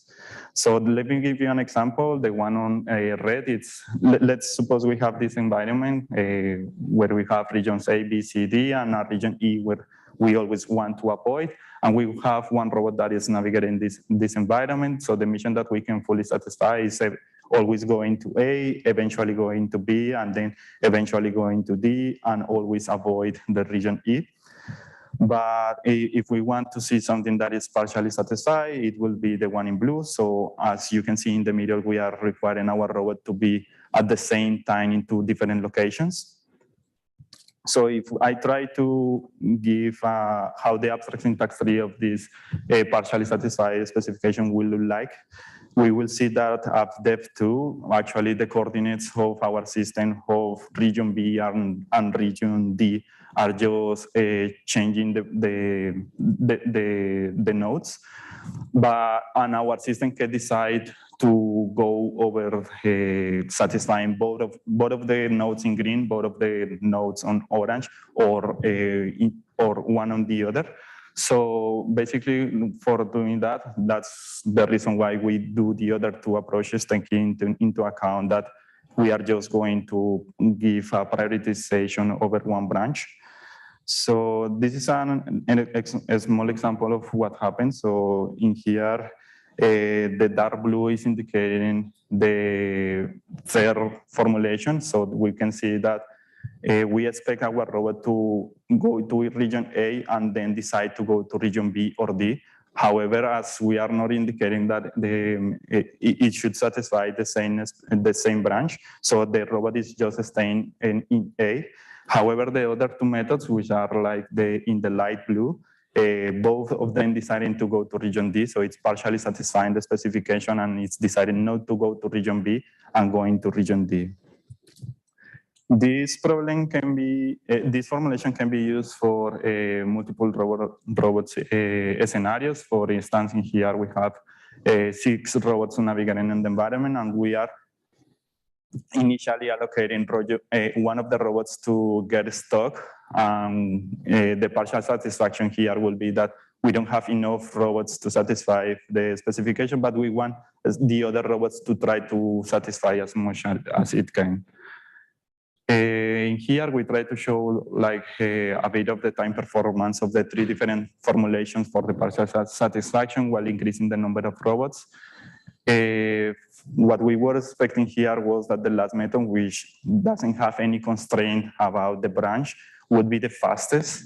However, when the number of variables and integer and binary variables increase, as it can be seen in the number of robots of 6, the first method, which is the one with the multi-objective setup, it was the fastest, and this could be just because the method is very optimized in Gurobi.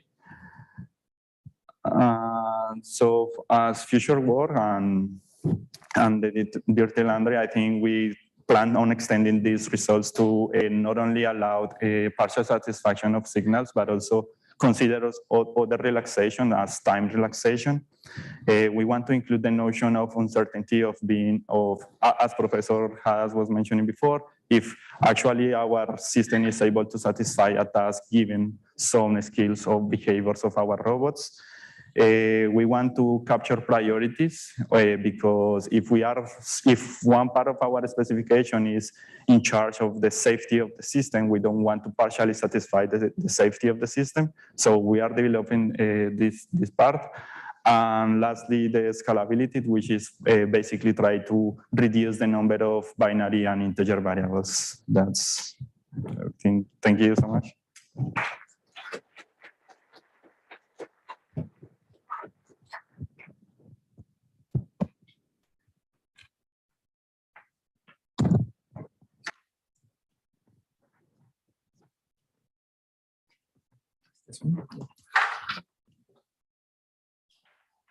All right, thanks, Gustavo. So we have our last talk of the session, which will be by Glenn Cho from University of Michigan on safe output feedback, motion planning from images via learned perception modules, and contraction theory.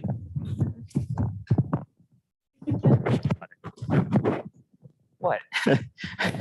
Okay, thanks for the introduction. So many of the most impactful applications of autonomous robots are safety critical. And to act in these settings, a robot typically has some kind of autonomy pipeline. We get information about from the sensors about the environment and the robot state. We use this information to compute a plan. And this plan, in turn, is going to depend on a dynamics model used to approximate the system. And then we're going to use feedback control in general to stabilize around this plan and close the loop. A growing trend is that to improve performance, many of these components may be learned from data, especially perception, where deep learning has made some major strides. But these learned components can be quite prone to error, and this can really exacerbate the fragility of this entire pipeline. So for instance, if our perception system is evaluated on an out-of-distribution input, then it might fail to localize the system accurately. Same thing goes for the dynamics model. And to make matters worse, since everything is connected, these errors can really quickly propagate downstream and amplify existing errors, and compounding and leading to catastrophe. So since these errors are so coupled, I argue that for truly safe autonomy, we need a unified analysis of the system from sensors all the way down to control actions. So in this work, we take steps towards such a unified analysis by solving what we refer to as the output feedback motion planning problem. So this problem entails planning trajectories that can be safely stabilized when controlling from images using a learned perception module in the control loop. So this is, of course, a longstanding problem related to several different areas. So there's been a lot of work recently in the machine learning community on image-based control, but while empirically impressive, tend to lack the desired safety guarantees. There's also been a lot of work on the control side, but most of these methods require strong assumptions, for instance, linear dynamics, or requiring the full state to be invertible just from a single observation, which can be quite restrictive. And there's also more traditional work in planning under uncertainty and robust feedback motion planning, but these methods generally assume either perfect state information or oftentimes will require approximations for tractability, which can compromise safety guarantees without any additional analysis. So we aim to alleviate some of these restrictions in this work. So we consider nonlinear systems controlled from images using a learned perception module. And the state's going to be estimated dynamically, forgoing that invertibility assumption. And we're going to have guarantees at runtime. So like I mentioned, we're going to be working with control affine nonlinear systems perturbed by model error WDyn. And in particular, we're going to assume that we don't have direct access to the underlying system state X to control the system at runtime. Instead, we're going to be given images, which are a function of both the underlying state X as well as a context vector theta. So as an example, in the context of navigation in an obstacle field, theta could be the map. So we furthermore assume that the system is incrementally exponentially stabilizable as well as observable. And we need to make these assumptions in order to use our contraction-based approaches later down the line. And while they can be strong, these properties still apply to many under-actuated systems like cars and quadrotors, like I'll show later. So we also assume that we know the nominal dynamics, F and B, as well as an upper bound on what the model error WDyn bar is. But critically, we do not know what the perception map H is. That is, but we are provided a data set of states, contexts, and observations to train a perception module, as well as an IAD validation set of data points collected nearby this training set. And our goal is, given all of this, to plan a trajectory that safely reaches the goal at runtime when only using images in the learned perception module in the control loop. So the key challenge in all of this is that if you want to obtain such safety guarantees, it's going to really rely on bounding all of the error that the system is going to be subjected to and propagating it through the entire autonomy pipeline to determine where the system is going to end up. So let me just overview our method. And the key insight here is that to really achieve that propagation, we can actually do this via control theoretic tools from contraction theory. So our method has both an offline as well as an online component. Offline, our method is going to use that training data set to train a perception system. And I'll go over that a little bit more in just a moment. But then once we have this trained perception system, we're going to use that validation set that we were also provided to estimate an upper bound on what the perception error is within some domain with a user-specified probability of validity. In parallel, we're going to design stabilizing controllers and convergent state estimators using contraction theory. And then we're going to bound how the perception error is going to degrade the performance of the downstream controller and estimator, basically giving us tubes where we know the system is going to remain at runtime. And then at planning time, we're going to use these tubes to actually construct a plan which can be safely tracked according to these tubes. Online, we're going to observe these image measurements as well as the context vector theta. This is going to get passed into a learned perception system, which is trained to predict a subset of the states X observable. And these are the state indices in particular, which are directly observable from a single image. For instance, for the navigation problem, this would be the pose, but not the velocities. And as the learning is invariably imperfect, this is going to introduce some kind of error, WNNT, which we're going to need to bound later. So now we've introduced this partial observability into the problem. How do we get around this? Well, the contraction-based observer is a dynamic estimator, and it acts much like an EKF. So it allows us to synthesize the true states or the full states from these partial observations over time. So now we're going to feed our state estimate X hat into this contraction-based controller, which is going to stabilize around the plan, assuming that the system is at the estimated state X hat. And this is a process called output feedback. So I'm going to go over the offline components in a little bit more detail now, starting with contraction. So for clarity, I'm going to avoid going into a lot of the mathematical details of contraction. You can find plenty of them in the paper. Instead, I'm going to focus on what it really provides us at a high level. So when you use contraction theory, when you design it for a nominal system with no dynamics error or perception error, a contraction-based controller is guaranteed to converge exponentially quickly to any dynamically feasible plan. And by exponentially quickly, I mean that there is some constant lambda c, which is going to upper bound to the time derivative of this decay. The same properties hold for a contraction-based state estimator. And the nice thing about all of this is that contraction-based controllers and estimators can actually be efficiently designed for control-affine systems with convex optimization. So this can be done efficiently. But when error is introduced to the system, it complicates things. So instead of having this nice exponential decay, now you're going to end up only being able to guarantee that you're within a tube around the nominal or the true trajectories. And crucially, the size of this tube is going to scale with the size of the disturbance, which is input to the system. So to have valid tubes to ensure downstream safety, you need to first get a valid upper bound on all the errors that are input to the system. So let's do that. For the tracking controller, we're going to have two errors. One we already know about, it's a dynamics model error, which we assumed upfront to have an upper bound on. A more subtle source of error, though, lies in the mismatch between the true state and the state estimate. So suppose we're trying to track this green trajectory over here. Recall that the controller basically decides which control to take based on the state estimate. But if there's a large error between the estimated and the true state, the resulting control mismatch can actually destabilize the system, pushing you farther from the desired trajectory. So this mismatch is going to be driven by the state estimate error. So let's get a bound on that. So if you recall, the state estimator is perturbed by the error in the learned perception module.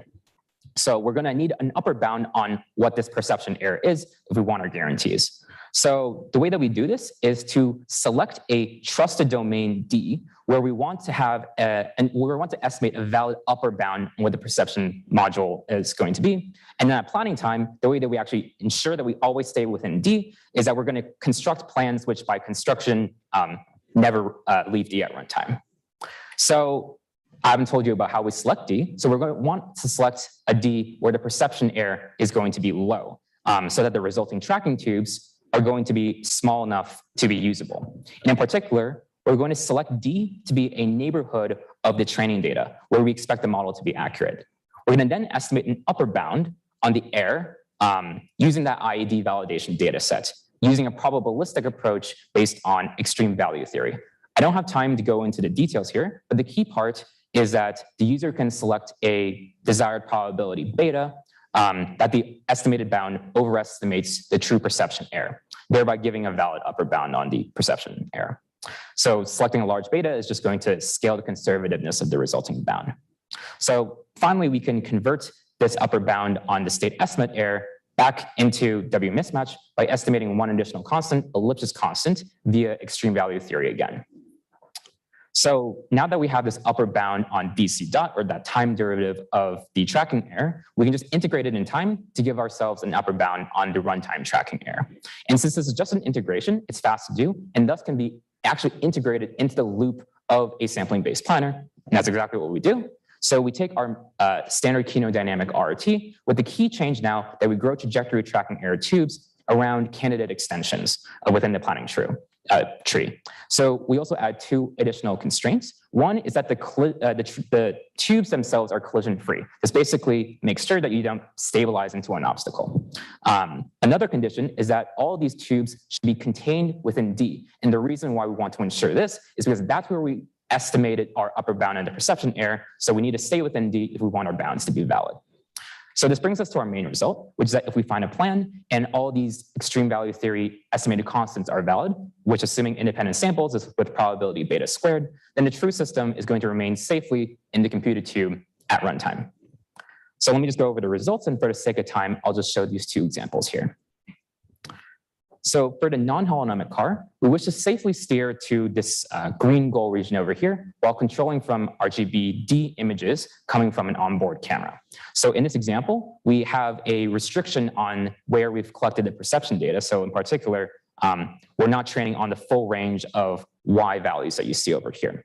And as a result, our planner needs to grapple with that fact and plans a trajectory that instead stays within the support of the training data, giving us these accurate tubes, which allow us to safely steer to the goal, as you can see.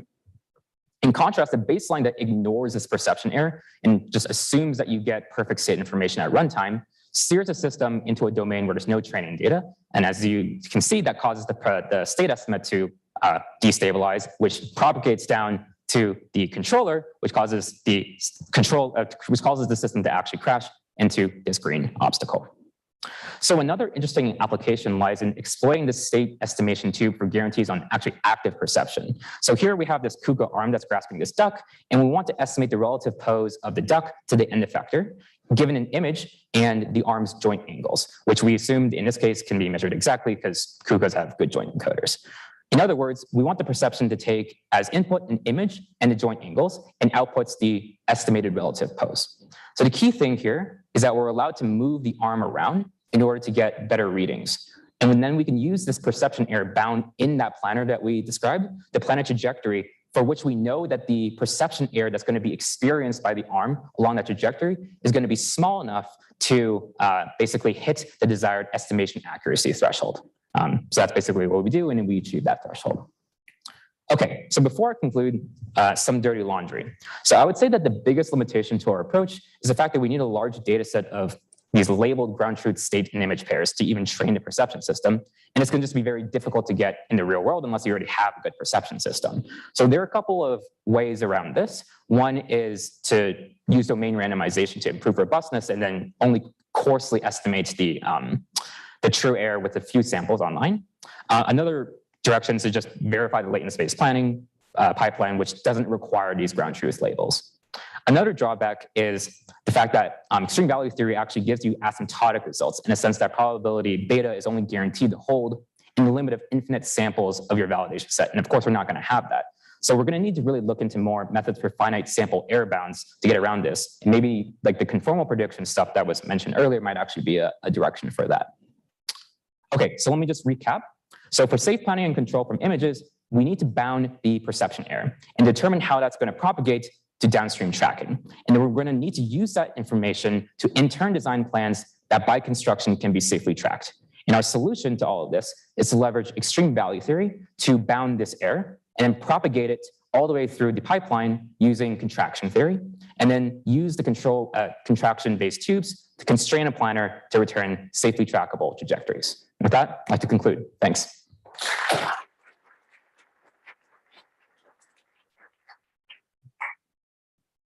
Great, thanks. So maybe we can get the 4 speakers up here for a Q&A round.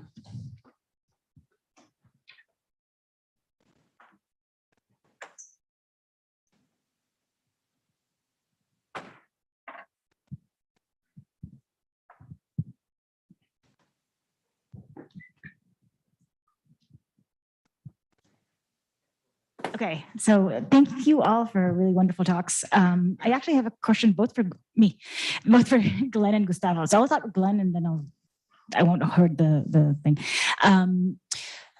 So your dependence on D, right? I thought that was going to show up in your dirty laundry. Yeah, that's also. I mean, I love the work. Don't get me wrong, but how sensitive are you to that D? Because that seems like a really strong assumption.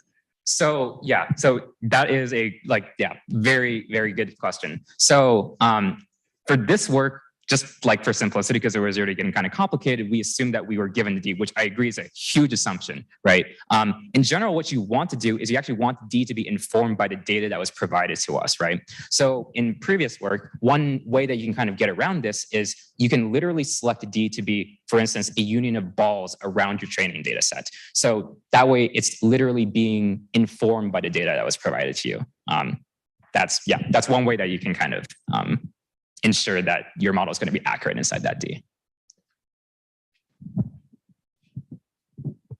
Can I ask my other question? Or? Yeah, go ahead. Okay, I'm going to ask my other question. Sorry. Gustavo, thank you so much for your talk. My question about for the abstract press tree, do you assume the topmost level is the conjunction? Because you were talking about branching, and the branches kind of are important if you have a conjunction, meaning that the whole side has to hold, as opposed to kind of playing around. Yeah, no, that actually was just for that example, but the root can be any other operator that it actually depends on how you put your specification and the parentheses you use to specify which operation do you want to go first. So it will take the higher in the priority to say, oh, okay, everything is going from this operator, but it doesn't have to be just conjunction or disjunction.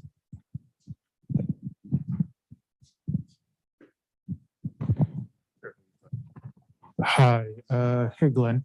I have a question for you. So for your work, pretty interesting work. Thank you. I'm wondering how it connects to the uncertainty literature as it relates to perception, right? Like added distribution detection, that kind of stuff? Yes, but then also, having gone through your paper, but I was just interested in how it relates to uncertainty prediction, right? Because I think a lot of the older works, they just estimate point estimates, right? But then over time, we've started to move into estimating uncertainty, epistemic, aleatoric, and so forth. And those are able to give us some estimation of the error of the system. And I didn't see that in your presentation. I don't know if it's in your paper, but I just wanted to know if you could comment on that. Yeah, for sure.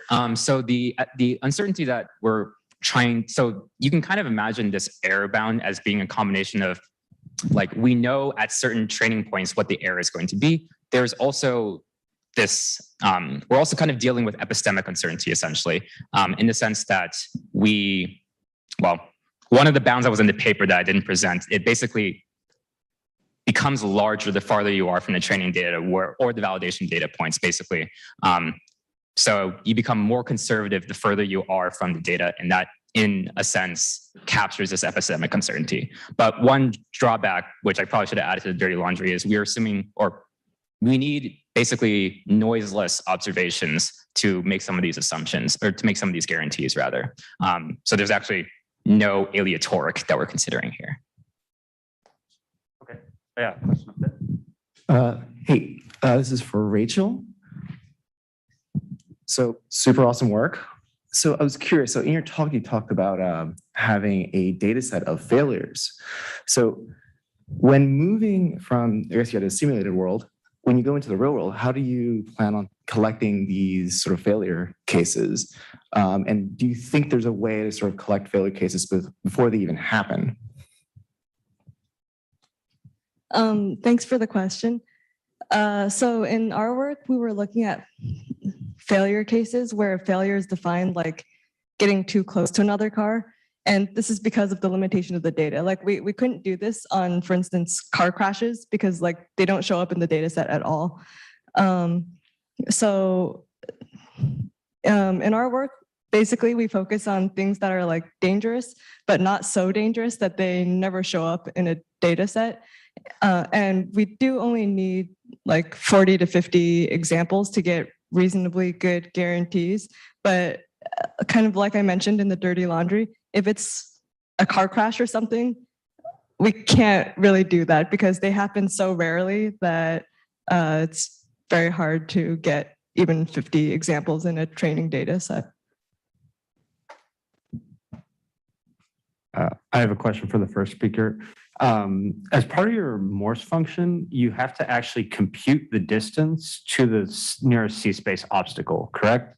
So how are you actually computing that? Or what is the assumption that you have? Do you have an explicit description of the C-space obstacle, or do you, or can you do it just based off of their task space descriptions? So first, we actually try to analyze for the configuration space. And we are not taking here like the task based planning or something. We are just focusing more on motion planning or path planning. And I mean, can you repeat your second question? So describing the obstacles in configuration space is extremely difficult for, say, like a serial manipulator robot arm. So how are you actually computing the distance to the configuration space obstacle? Okay, so we actually use a distance metric from a motion planning library, and which here we used Euclidean distance to measure the distance from the obstacle, and that varies as the discrete Morse function, or I would say the collapses in the simplicial complex get close to the obstacles by making the graph more and more denser. And when we achieve like the required preserved important nodes in the space, that's how it actually calculates those values using distance function. Actually have very less effect here, and the major effect is with the density function that we get, that brings a major contribution to finding those critical points.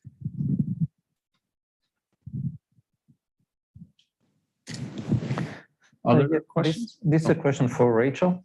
If understood correctly, the false negatives were the ones that you wanted to bound, right? Because these are the cases where you will alarm when something may go wrong. But in the end, in the experimental results, these are the ones that are higher, within your bound and your guarantee, but much higher than the false positive. Wouldn't the practitioner prefer a solution, to sacrifice more false positives, and still, is there a space there to bring down the false negatives? Yeah, so in our plots at the end, that was just a function of the epsilon we chose. So we chose an epsilon, let's say around 5%. So our false negatives were like around 5%. And our false positives were very good. They were under 1% for a lot of these experiments. But if we wanted a tighter bound on epsilon, that's something we set. So we could choose a very low epsilon level, like 1% or lower, and we would achieve that. The only trick is that we need a bit more data. We only had, let's say, 50 examples, so we didn't want to pick a super, super low epsilon. I assumed that in a real world application, we could get more than 50 examples. So we could pick an epsilon that's very low, like 1%, and the false positive rate would probably be a bit higher. But in our experimental results, the false negative rate that we showed was just a result of the epsilon we picked, which was closer to about 5%. And I can assume that as you start pushing this bound lower, is like an exponential potentially depends in the amount of data that you need from failures. It's a linear dependency. So it's not bad then. Yeah, it's not bad, but we were using very small, like academic data sets. Any other questions?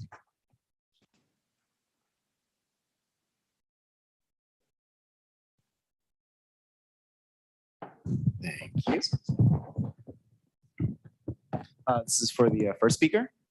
So I really like your work about calculating critical points. I think it's really interesting. What I was curious about is, and I know this is in your radiology side, is how would you go about sort of partial observability? So dealing with getting critical points when you only see part of the space. Can you talk about that a little bit? Okay, so first of all, when we apply the topological data analysis on the configuration space, irrespective of the type of space we are in, we first check whether, configuration space, we would say is a part or it is a topological space.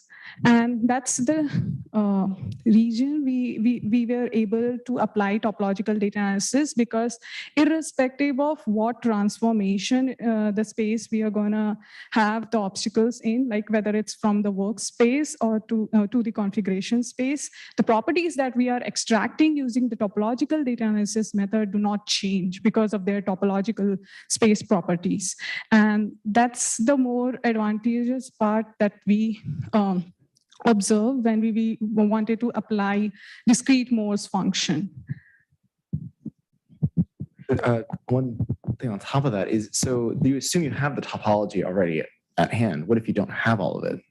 How do you go about this? Can you like maybe move the robot around in some smart way with Morse's theory, or? So right now we are still dealing with the sampling-based motion planners. So we consider those configurations. But if we are changing into different planners, a different discrete Morse function can be defined like eccentricity-based motion discrete Morse function. And it depends like what kind or what nature of property we want to extract. All right, maybe last question here. And then. So my question is to Rachel. So can you elaborate a little bit on your exchangeability assumption? How does that really deepens the analysis as such? Because that I like this idea of moving away from IIDs.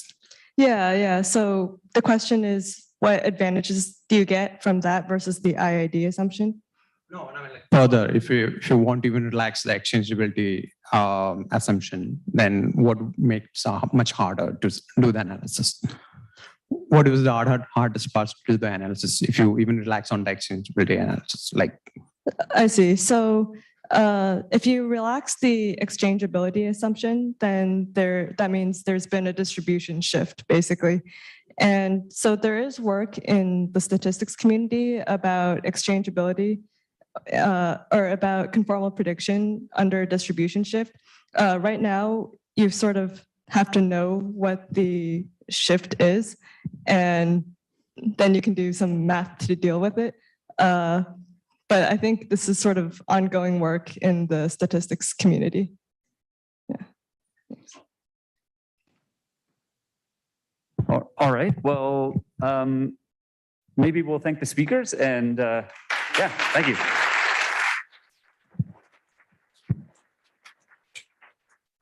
Okay, so thank you to Sivan, and we are ready for lunch. So lunch is out there. It's the exact same program as yesterday. If you have the veg option, then you have to show your veg ticket to get the veg option. We reconvene here at 2 o'clock. Thank you.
to tell us about that now, and then we'll go to the next session where Dimitri is sharing.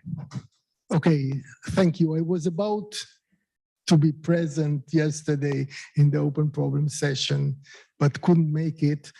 And the organizers suggested that I'll tell you about what happened with some open problem. I want to present a new open problem. But before that, I just want to mention that the computational geometry conference holds a software competition every year, and they are soliciting problems for the next software challenge. They are very much into robotics problems. The challenge the year before last was on multi-robot coordination with some pretty nice and interesting results. It's not so known in the robotics community. So if you have good problems that you would like to solve, come and tell me and I'll pass them on. Okay, something not good happened is that you see the answer to the question, and this is not what I meant. I don't see just show the picture if you can. So what happened 4 years ago, which was the last time we had WAFR in person, the picture before, this one, just enlarge it, just that we can just see it. I posed the following question. You are given n unit squares in the plane. They are sitting in grid cells, and I'm asking you whether you can take a subset of the squares and move them to the left as a rigid body. This is a basic question in assembly planning where we study assembly by disassembly. So you have to move them away without hitting the parts that remain in place. But with the extra condition coming from assembly planning that you want each subset to be connected. I hope the question is clear. N unit squares, take a proper subset, move them to the left without colliding with the rest, but the two subsets have to be connected. It was a very interesting and not so trivial experience for me because somewhere between 10 to 15 people approached me during WAFR and after WAFR with efficient solutions. They ran between n log n and n squared. I was aided by a PhD student in Sweden to refute some of the solutions. It was a very interesting, it's a very tempting problem. If you want to annoy your fellow students or your own students, give them this problem. Because it's very tempting to solve it. You see here, you see a solution, one solution, and here is an assembly that you cannot solve. Eventually, my student Zvika Geft showed that this problem is NP-hard. We now have what's called the fixed parameter tractable solution for that. Never mind. So this is the end of this story. I quickly want to mention another open problem that bothers me. I don't know the solution. I give you 2 unit disks in the plane among polygonal obstacles, and I want to find the best solution from start position to target position for these 2 robots. The shortest distance traveled by the 2 robots. This is a very basic motion planning problem. We don't know even if it's hard or not. If anybody has a clue, please come and tell me after you thought a little about it. I want to tell you that if there are no obstacles, we know how to solve it. There's a beautiful hidden paper from several years back that tells you exactly how you need to move 2 robots, 2 disk robots from start to goal in an optimal fashion. But once you add, excuse me? What is unique about it? Are they connected? No, I just want to have the best solution. And what if they have to exchange their place? No collision with the obstacles and not with one another. I just mentioned again that if there are no obstacles, we know to solve it optimally. The trick is obstacles. I'll try. I don't want to take up more time. I'll repeat again. I have 2 unit disks. These are 2 Roombas in a room. The room has polygonal obstacles. I want each of the robots have a start and target position. You have to move them from start to target, and the goal is to minimize the total length of their paths. And we don't even know whether this question is hard or not. Thank you for giving it. I'll answer question. I don't want to take up more time from the speakers. Thank you. Thanks, Dan.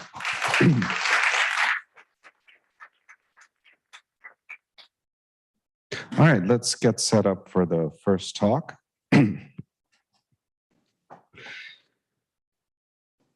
So this talk will be information theoretic intent disambiguation via contextual nudges for assistive shared control. And the speaker is Deepak Gopinath.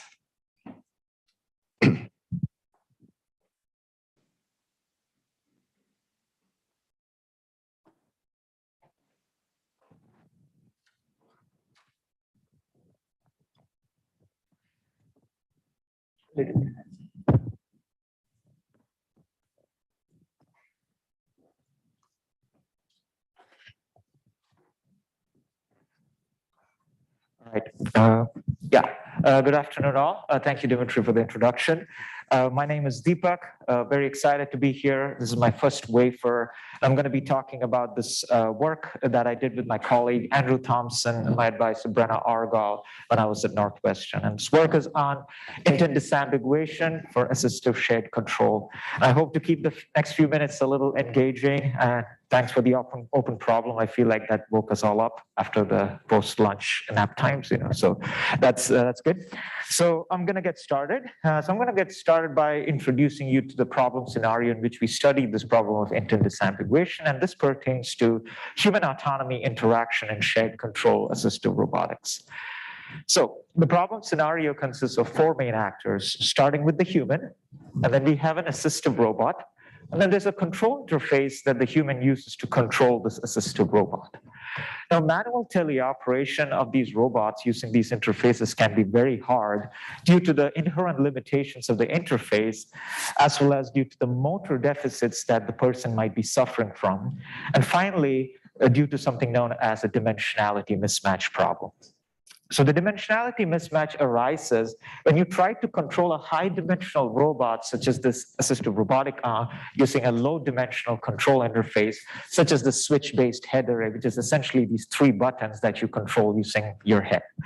Now, one solution is that you can now take the entire robot control space and partition them into smaller subsets known as control modes, and then you can map the actions from the control interface to control robot motion within these modes, as well as also switch between these modes. So in general, we want to, in order to improve this teleoperation, we introduce our 4th actor, which is this assistive autonomous agent. And it does so by first inferring what the human wants by paying attention to the signals that come from this control interface, and then generating an autonomous control command, which then gets combined with the human's control command in some sort of a shared autonomy, shared control fashion, and then finally it gets applied to this assistive robot.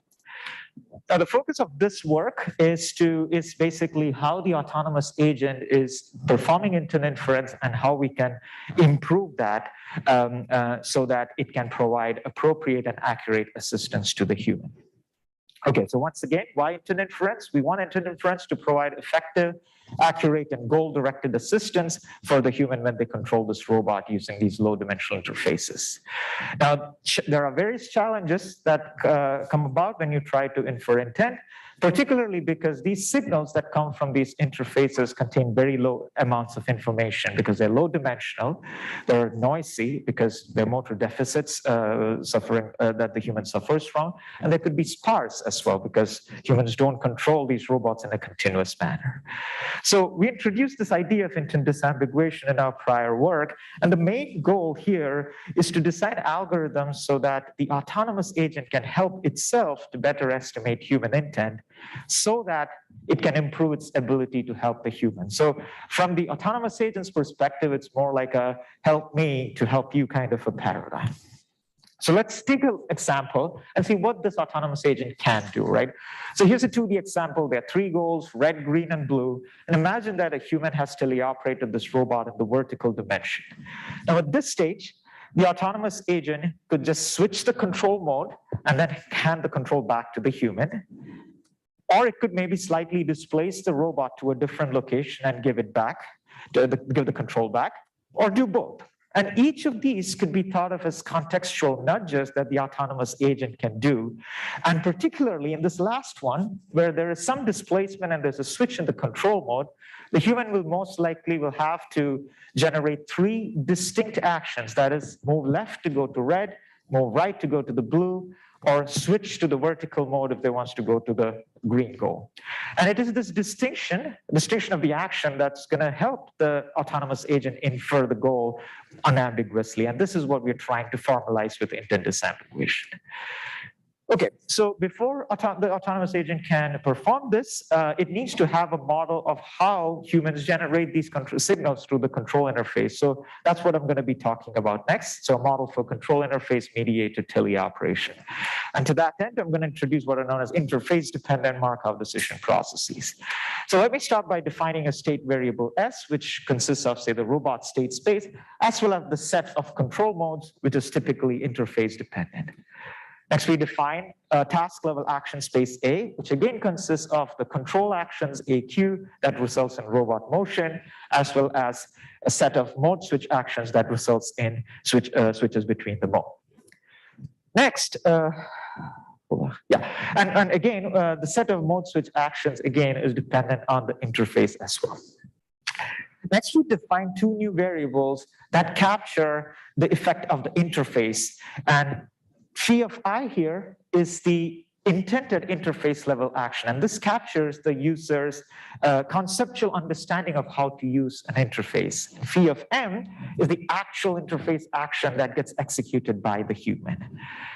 Note that this phi of M is what is going to be an input to the intent inference engine used by the autonomous agent. We also have a goal variable that is latent and unknown to the autonomous agent, but influences the task level actions that the human would take. And lastly, there's some low level control U that would be applied to the robot, and that would result in state transitions. Okay, so once we have this, we can now model the human, say, as a noisily irrational agent operating on S and A, optimizing a goal-dependent reward, and you could solve this MDP in using whatever algorithm you would like. In this work, we model the policy that the human follows as a mixture policy consisting of both the optimal policy as well as a uniformly random policy. Okay, so that summarizes what the human does. Now, if you look at the autonomous agent, the main task here is to perform goal inference. That is to figure out what this latent goal is. And to that end, the autonomous agent maintains a belief over goals that is essentially conditioned on the history of interface actions that it has observed and also the state history. Now, using some of the conditional dependencies in the model, we can derive a recursive Bayesian update rule that the autonomous agent can use online as it interacts with the human to maintain and update this belief. So note that in this equation here, this policy is the one that you saw on the previous slide, essentially from the model. And then the other terms essentially capture the stochasticity that arises as the task level actions propagate through the interface. So, and this is why it's important for the autonomous agent to make sure that this belief converges to the correct goal with maximum confidence, because if not, the assistance provided to the human could be faulty. And our approach to doing that is to characterize the state space according to their potential to extract maximally informative actions from the human. And the mathematical tool that we rely on is conditional mutual information. And specifically, we are interested in the conditional mutual information between the interface level action that the human would generate and the latent goal variable G, conditioned on the history, as well as the state variable S. And here's the key part. So this is a function of the state. That is, the autonomous agent can influence the action that the human chooses by changing the state variables. And so in order, now we can, this opens up a whole new possibilities of different types of nudges in the state space. And in order to determine which is the optimal nudge, we design a disambiguation cost function, which essentially consists of this mutual information term as well as a regularizer term. And note that the state space, again, consists of both the robot locations as well as the control modes. And once you optimize this, the optimizer of this function is the maximal disambiguating state. And so the regularizer here is, again, to make sure that the optimization landscape is well defined, as well as you could maybe introduce notions of safety to these nudges, or maybe you want to prefer these nudges to take the robot closer to the goal regions or something. All right, so now on to the evaluation. So I believe this is one of the few HRI works that we have at WAFR this year, so that's also pretty cool. So we evaluated this study in a 9-person human subject study in which they controlled a 3D point robot in the simulated world. This was a navigation task where they took turns with the autonomous agent. And the subjects used an interface known as a sip and puff interface, which is essentially a tube into which you blow air as well as inhale air from. And we configured this interface such that there are 4 discrete actions, 2 of which control the motions of the robot, and the 2 others resulted in mode switches. So since we're talking about a 1D interface controlling a 3D robot, there were 3 different modes where each mode consisted of each dimension. So in addition to the turn-taking part that the autonomous took part in, the autonomous agent also was providing control blending-based assistance during the human's turn. And this is where the accuracy of inference matters a lot, because the confidence in inference modulates the autonomous agent's control contribution to the overall control. That is, if we were to take a linear blending paradigm with a weighting factor alpha, we would keep the alpha as a non-decreasing function of the confidence associated with the intended goal. So higher the confidence, the higher the control contribution to the overall signal, therefore higher the assistance. There were 2 testing conditions in our experiment. So one was the disambiguation condition and the other was a control condition. And they essentially differed in what the autonomous agent chose to do at the beginning of its turn during this turn-taking task. And particularly at the beginning of the turn, it evaluated how certain it is about the belief. And then if it is uncertain in the disambiguation condition, it evaluated this maximally disambiguating state and nudged the robot into that state before handing over the control back. In all other cases, essentially nudged the robot towards the inferred goal, regardless of how uncertain or certain it is. Okay, so now on to some key results. The first thing we looked at was the autonomous agent's control contribution to the overall signal. And we found that under the disambiguation condition, there was a higher control contribution as a result of higher confidence and accuracy in the inferred goal. So when we looked at how often the agent provided assistance, we didn't see much of a difference between the 2 conditions. And combining these 2 results, we could say that whenever the agent did provide assistance, it seemed like it was more confident about what it was doing and thereby providing more assistance effectively. The other metric we looked at is about human effort. And typically in this paradigm, one of the things that we look at is the number of mode switches that a subject had to perform. Mode switching is typically taxing cognitively as well as physically. And again, under the disambiguation condition, we saw that there was a reduction in the number of mode switches that the people had to perform. We also looked at the amount of time that the subject spent operating the robot. Again, the disambiguation condition where the autonomous agent was relying on the algorithm to make smart nudges, the humans tended to operate the robot less, again, reducing the effort. Okay, to conclude, so we developed a model for control interface mediated assistive teleoperation, and we relied on that model to come up with a framework for computing what these optimal nudges are for intent disambiguation. And we evaluated this framework and this interaction protocol in a human subject study, generally showing that higher assistance was provided and there was lower effort under disambiguation. Now on to the final part, the dirty laundry. So a big limitation here is that model misspecification can be a big issue. That is, if the model that the autonomous agent maintains is not in sync with what the human actually does, then we are in trouble. So one way we did overcame this is that we had to have long training periods so that the humans, the people we brought into our lab, were not making completely irrational choices, but they sort of became in sync with what close to being optimal in that world. One way out is to actively learn about how human behavior, these behavior models alongside, in an online fashion alongside goal inference. Secondly, computational issues can arise, especially in continuous spaces. So we overcome this via discretization and also sampling-based methods.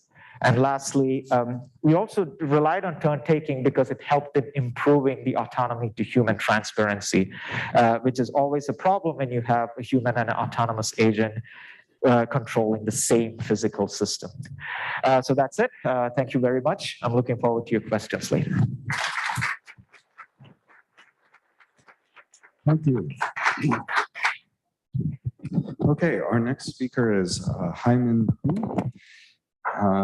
Presenting on active uncertainty learning for human-robot interaction, an implicit dual control approach.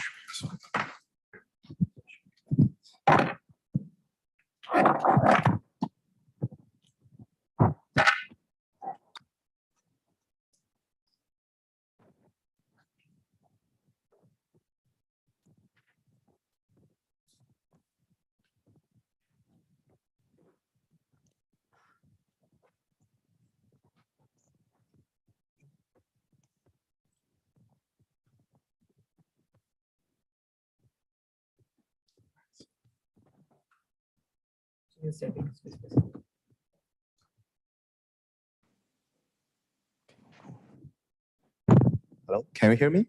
Okay, cool. Hi, everyone. My name is Haiming. I'm from Princeton University. And here I'm happy.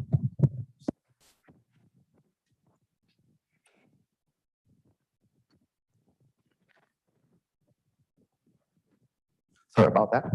I'm happy to present my work on active uncertainty reduction for human-robot interaction. This is joint work with my advisor, Professor Hami Fisek.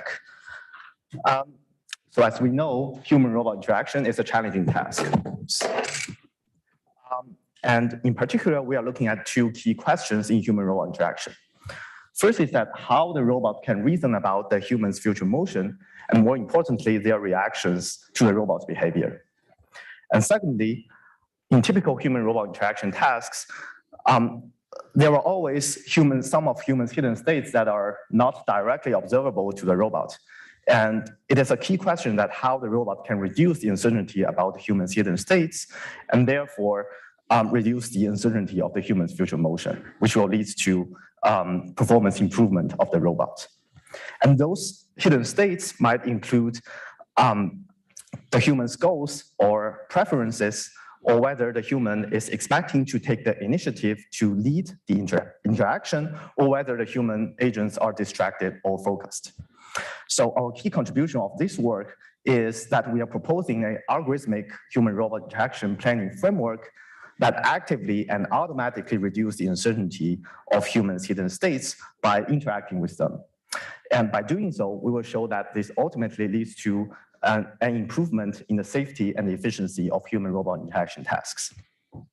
So let me start off by showing you some mathematical backgrounds.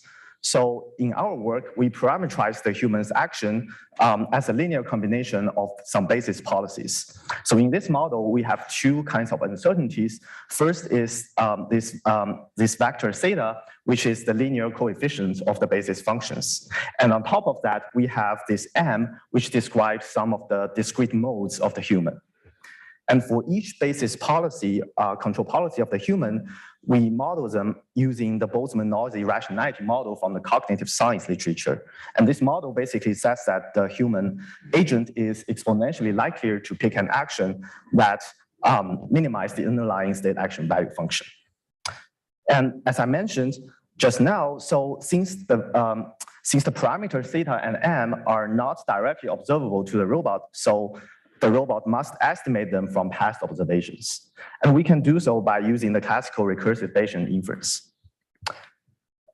So we can start off by defining this information vector, which consists of all causally available information up to the current time t. And we can put a belief over the hidden states, which is conditioned on this information vector. So here are the two steps of the recursive Bayesian inference, and I'm not going into the detail of the math since they are essentially classical Bayesian theory, but I do want to mention that we can combine those two update steps so that this belief update is essentially a dynamical system. And just a word of caution here is that this dynamical system is, so the evolution of this dynamical system is in general intractable for general distributions. So with those mathematical tools at hand, I'm going to define the key problem that we want to solve, and we call it the canonical interaction planning problem. So we formulate this problem within the stochastic optimal control framework. So we have a stochastic objective that might describe some of the performance index of the robot, and that might include the fuel efficiency, fuel economy, time efficiency, and the comfort of the passengers. And this optimization problem is subject to initial state and belief state constraints. And we have a joint dynamics that describe the interaction between the human and robotic agents. And we have the belief state dynamics defined in the previous slide. And last but not the least, we have some safety specifications. So before I talk about how we can solve that control problem, I'm going to tell you about an important property of a stochastic optimal control policy. That is the so-called dual control effect. So this concept is first proposed by the Russian mathematician Alexander Feldbaum in the 1960s. And so the name dual essentially means the dual role of the robot's controller. So in our context, on one hand, the robot is optimizing its own performance, and on the other hand, it's also going to reduce uncertainty of the human's hidden states. So the definition of dual control effect is essentially if a robot's control input has dual control effect, if it can affect at least the covariance of a continuous hidden state or the entropy of a categorical hidden state variable. So why do we care about dual control effect? Well, so essentially you can think of dual control as a control theoretic counterpart of POM-DP. So what we really care about is essentially the trade-off between exploration and exploitation. And you can show that dual control policy can give you the optimal trade-off between exploration and exploitation. And in human-robot interaction tasks, what this means is that the robot will only probe the human to reduce the uncertainty about the hidden states, only if by doing so, the robot's performance can be improved. So in principle, we can solve a dual control problem using stochastic dynamic programming. So if we do so by considering a tabular approach, by discretizing the state and belief space, we will quickly run into the problem of the curse of dimensionality. So instead, we can consider a scenario and MPC-style rollouts to convert this dynamic programming equation into a finite horizon optimal control problem. Even if we do that, we are still facing two computation challenges. First is that this belief state update, as I mentioned just now, is hard to compute in general for continuous belief states. And then this expected cost has no closed form in general.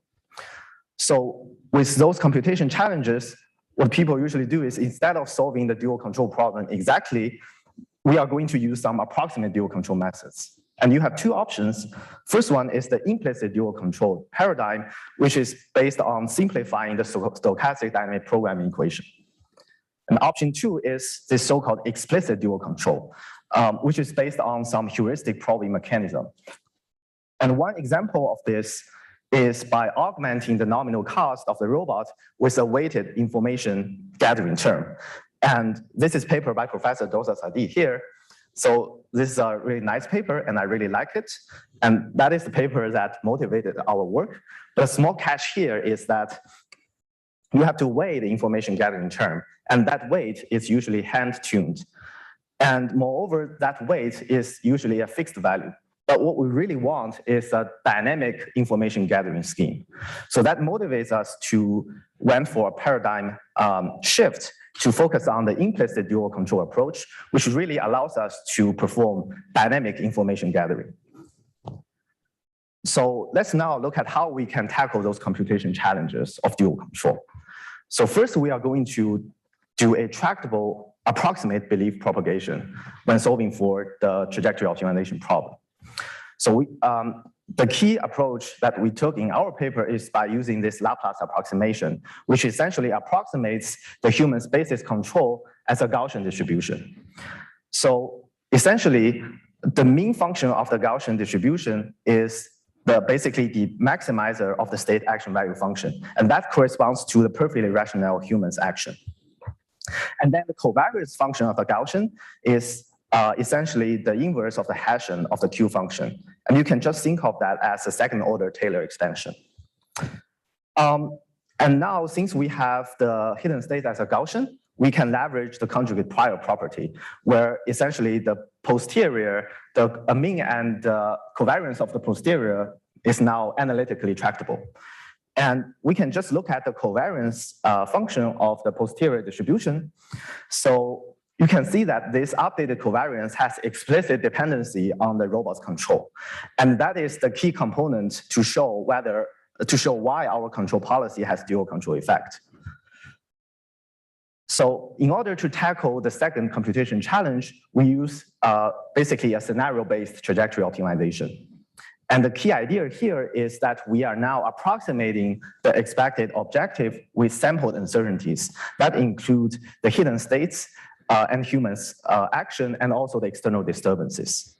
And that doesn't mean the robot knows the actual hidden state because the beliefs are still preserved at each node along each branch. And we will be propagating those beliefs based on sampled states and humans' action from the posterior belief at the preceding node. And finally, we will optimize for each branch a robot's control action that reacts to the possible realization of the state and belief state trajectory along that branch. So let's now look at some simulation results. So before that, I want to show some baselines that we are comparing to. So we have 4 baselines. First, we have this explicit dual control baseline. And then we have the non-dual control SMPC baseline, a certainty equivalent MPC, and finally a game theoretic planner. So essentially, we have 1 dual control policy and 3 non-dual control policies. And in terms of human simulation, we use a mixture model on top of a game theoretic policy, which is different from our modeling of the human's action. And we put an additive uniform noise for the human's action, which is also different from the Boltzmann model. So the first simulation results is a highway overtaking scenario where I basically plot the longitudinal motion of the vehicles in the relative coordinate by centering the human's car in the origin. So let's first look at how the 3 non-dual controllers perform. So unfortunately, they all lead to collisions due to this lack of information gathering procedure. And now let's look at how explicit dual MPC works. So it's better this time, but perhaps you need to call your insurance company to reimburse your pen scratch repair. And finally, let's look at how our approach works. So this time, the robot performs a clean and safe maneuver and successfully complete the task.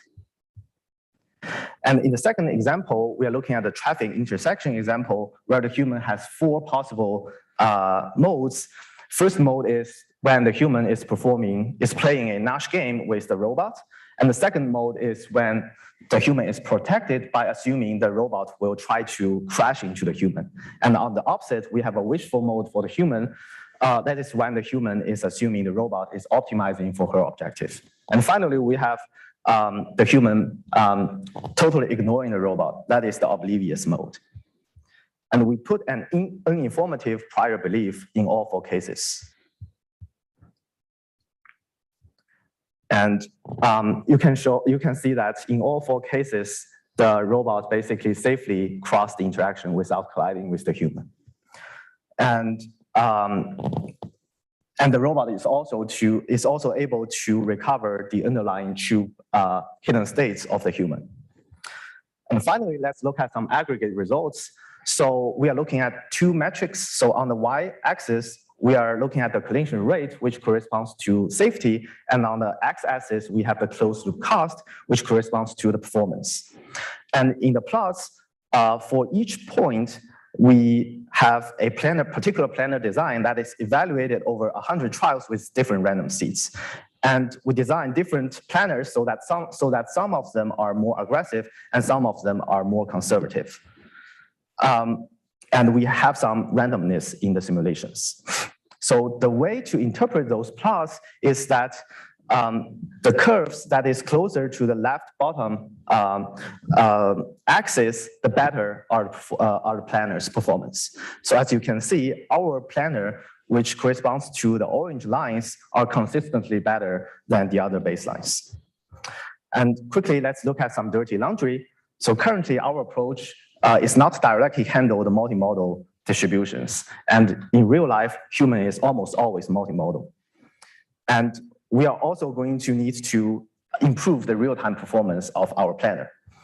And finally, we haven't talked about safety guarantees in this work. So essentially, we are using soft collision avoidance constraints in the trajectory optimization problem. And we are happy to report that we are already working on cleaning up the dirty laundries. So we are collaborating now with Honda Research Institute in California to really combine my WAFR work with my previous work to ensure safety by using shielding-aware robust planning that allows us to do active information gathering while having safety guarantees. And we are also implementing my algorithm on real RC cars. So as a quick summary, I have proposed a interaction planning. So I have formulated interaction planning in human-robot interaction as a dual stochastic optimal control problem. And we reformulate it as an implicit dual control problem, which allows us to automatically balance exploration and exploitation. So I want to end my talk with this video. So I want to say, currently we have this, but what we really want is this. So I really hope my algorithm can lay the foundation for the follow-up work to really close the gap between those two realities. Thank you very much.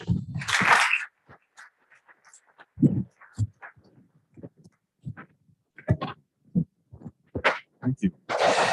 All right, our next speaker is Ewerton Vieira, presenting on Morse graphs, topological tools for analyzing the global dynamics of robot controllers.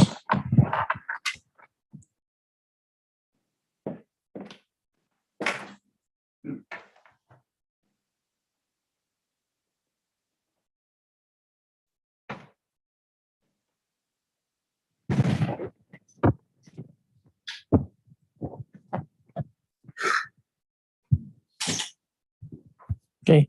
Hi, everyone. It's a pleasure to be here, my first WAFR conference, and pleasure to share our recent work. This work is a joint collaboration between mathematicians and roboticists from the group Costas Berquist and Michael.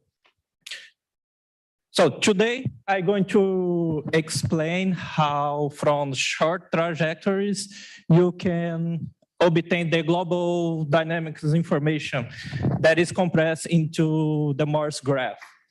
And just using the short trajectories, we don't require analytical models, and we don't require also the control law expressions to compute the global dynamics. And from the global dynamics, you can find also the attractors of the dynamics of a given controller system and the region of attractions. So traditional methods use Lyapunov functions and the knowledge about the goal being an attractor, and analytical expressions of the Lyapunov function is something that hard to compute. So for that motivates analytical solutions to estimate the Lyapunov functions to find the region of attractions. But this is not applicable for data-driven controllers. So machine learning methods propose to estimate the Lyapunov functions. So you can estimate the region of attractions.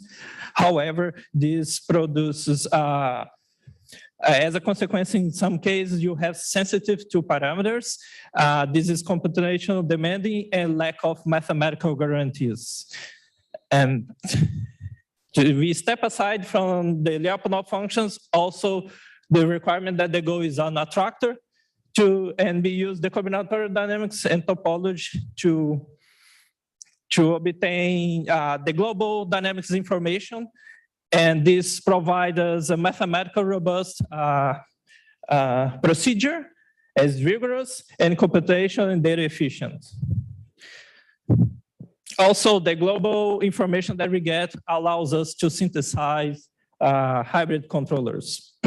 So our proposed framework works like this. Let's start with 1D dimension problem. So first we discretize the state space.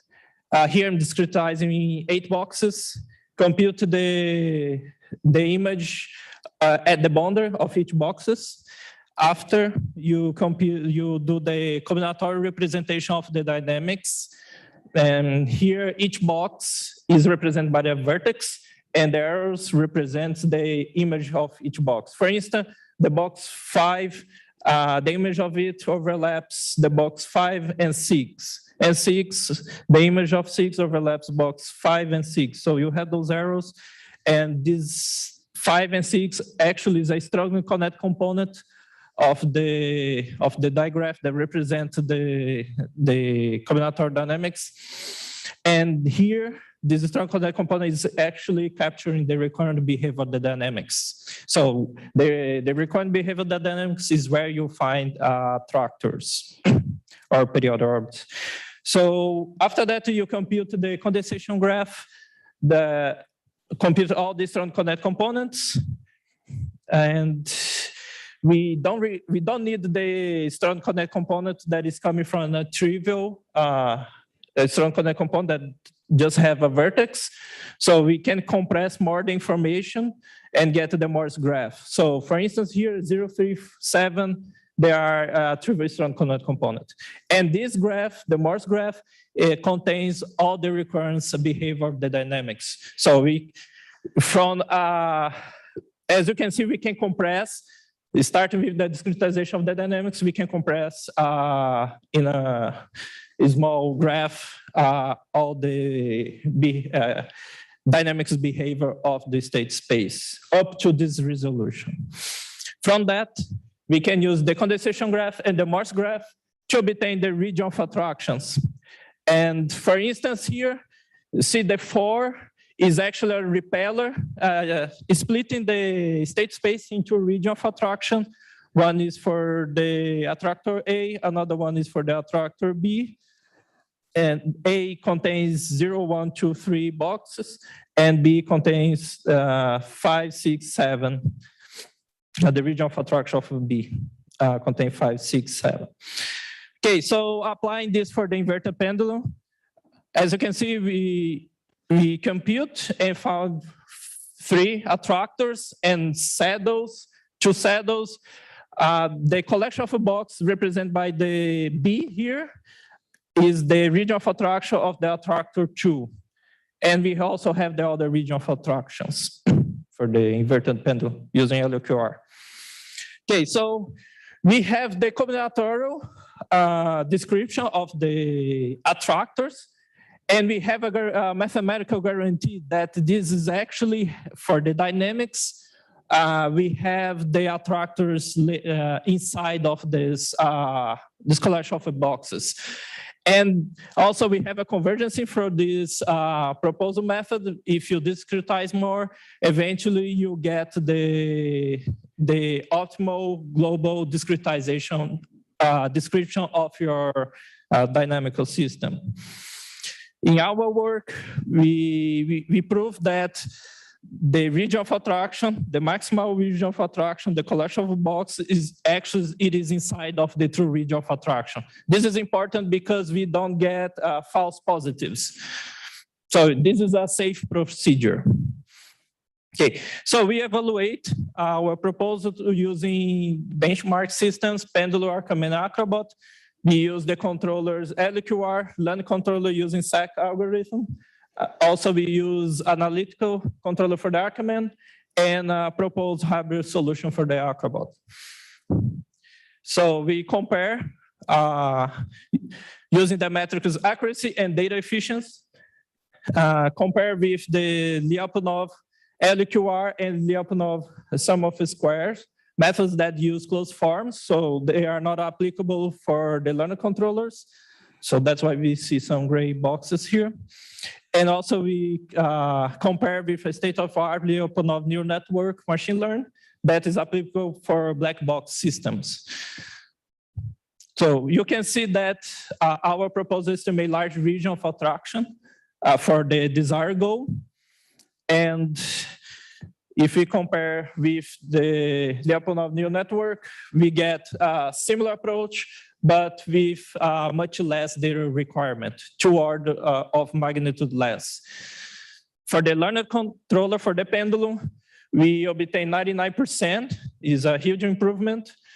And you can see that for the other learners controller, we also obtain large region of attraction.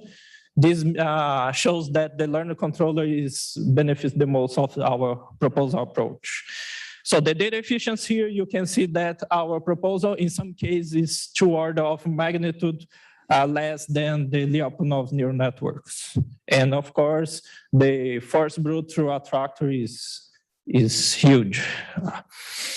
Okay, so I showed the region of estimation of the region of the desired attractor, but also our method gets the other region of attraction. For instance, for this inverted pendulum learner controller, we obtain 5 attractors. And this is a hard problem to find all the attractors up to resolution of data-driven controller. We also, for the analytical controller for the Arkham, we found some places where we have a periodic behavior. And for the learner controller for the Arkham system, we found a attractor that is a torus-shaped like attractor for this controller. And for the hybrid solution that we propose to use the LQR, we compute the stabilization region, and then we use that as a relaxed goal for the learner controller, so we can propose this hybrid solution and compute the Morse graph of this proposed hybrid solution, and we found that it increased the region of attraction, and some experiments show that they decrease the length of the trajectories because the learner controller should fast close to the goal, to this relaxed region.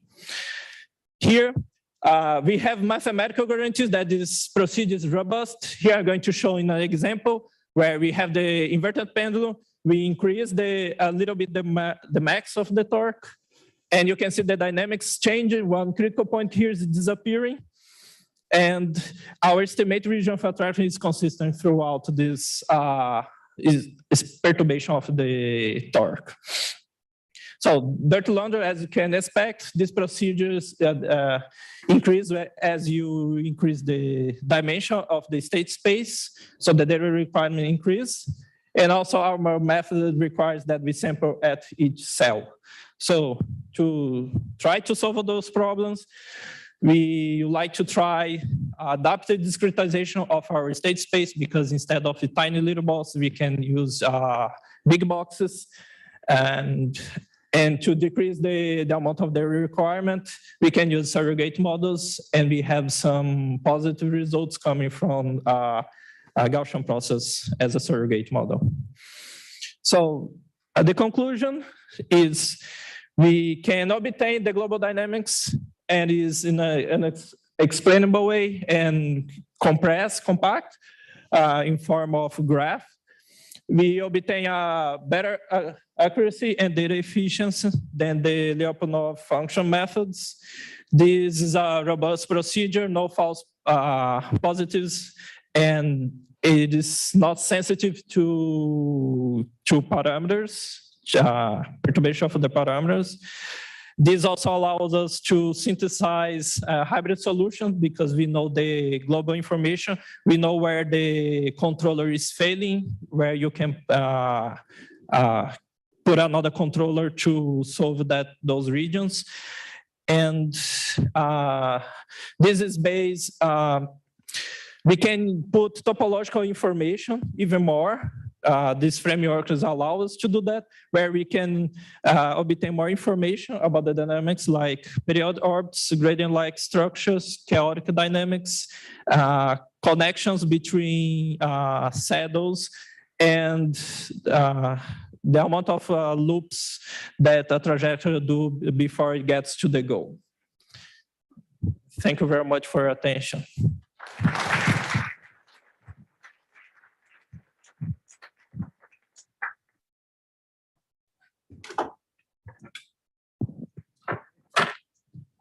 All right, thank you very much. So could all the speakers please come up?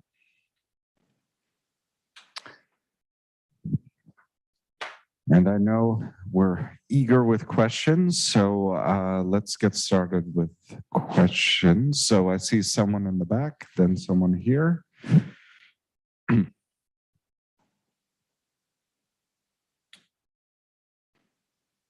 So in the back over there. And then we have another one up front. So this is a question for the final speaker. It's great talk. It was very interesting. The one question I noticed in your comparison to other methods that the LQR controller was able to verify the region of attraction of like 70 plus, but sums of squares got 3%. But sums of squares is strictly more general and should be able to compute the LQR Lyapunov function at the same time. So can you explain what happened there and why that was harder compared to why your method was able to succeed in that situation that's very hard for that problem? Yeah.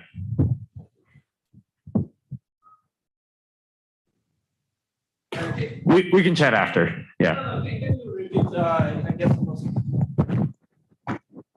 So can you repeat, please?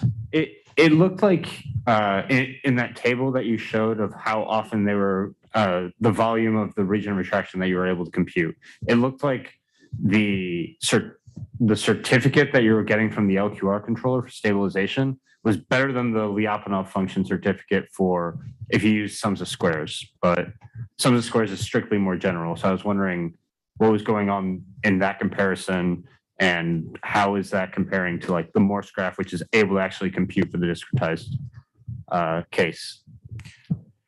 So this is dependent the amount of propagation for each case. Mm-hmm. And I don't remember in my memory the difference between the propagation that we use for the Lyapunov function, the sum of squares. But for the topology side, our method, since we track the short trajectories, track the image of it, and propagate the images of it, and then after we compute the strong connect component, after the discretization, we compute the strong connect component. So we get it's really completely different method. Compare with the Lyapunov functions method. And we are covering the image for each step. We are covering the image using Lipschitz constants. So by using Lipschitz constants of the associated with the controllers, we are covering having like a good estimation of the image and propagate it. So that's why we get a better description for the region of attraction. Okay, yeah, that makes sense. Thank you. Okay, thank you. So, is this working? Testing, test. Okay. So for Hyman,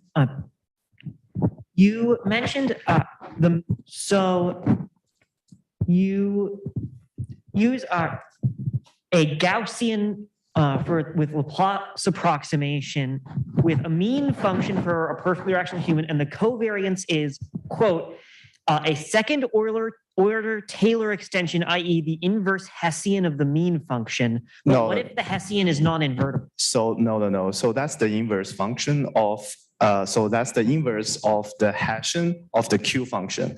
And the Q function is within the Boltzmann model. And you can interpret this procedure of approximating the covariance function as a second order Taylor expansion to the Q function, not the mean function. Okay. Yeah. I think assuming I understand all of those words, which is not a guarantee, do we still have the trouble of potentially there's an inverse involved? What if the matrix is not invertible? Yeah, that's a great question. So, and actually for real-time performance, we actually use a diagonal matrix. And at least for my examples, we can guarantee that for my examples, it is always invertible. But in general, you are right, it may not be always invertible. So you need some numerical tricks to ensure it is always invertible. You can always get the covariance function. Yeah. So next question over here.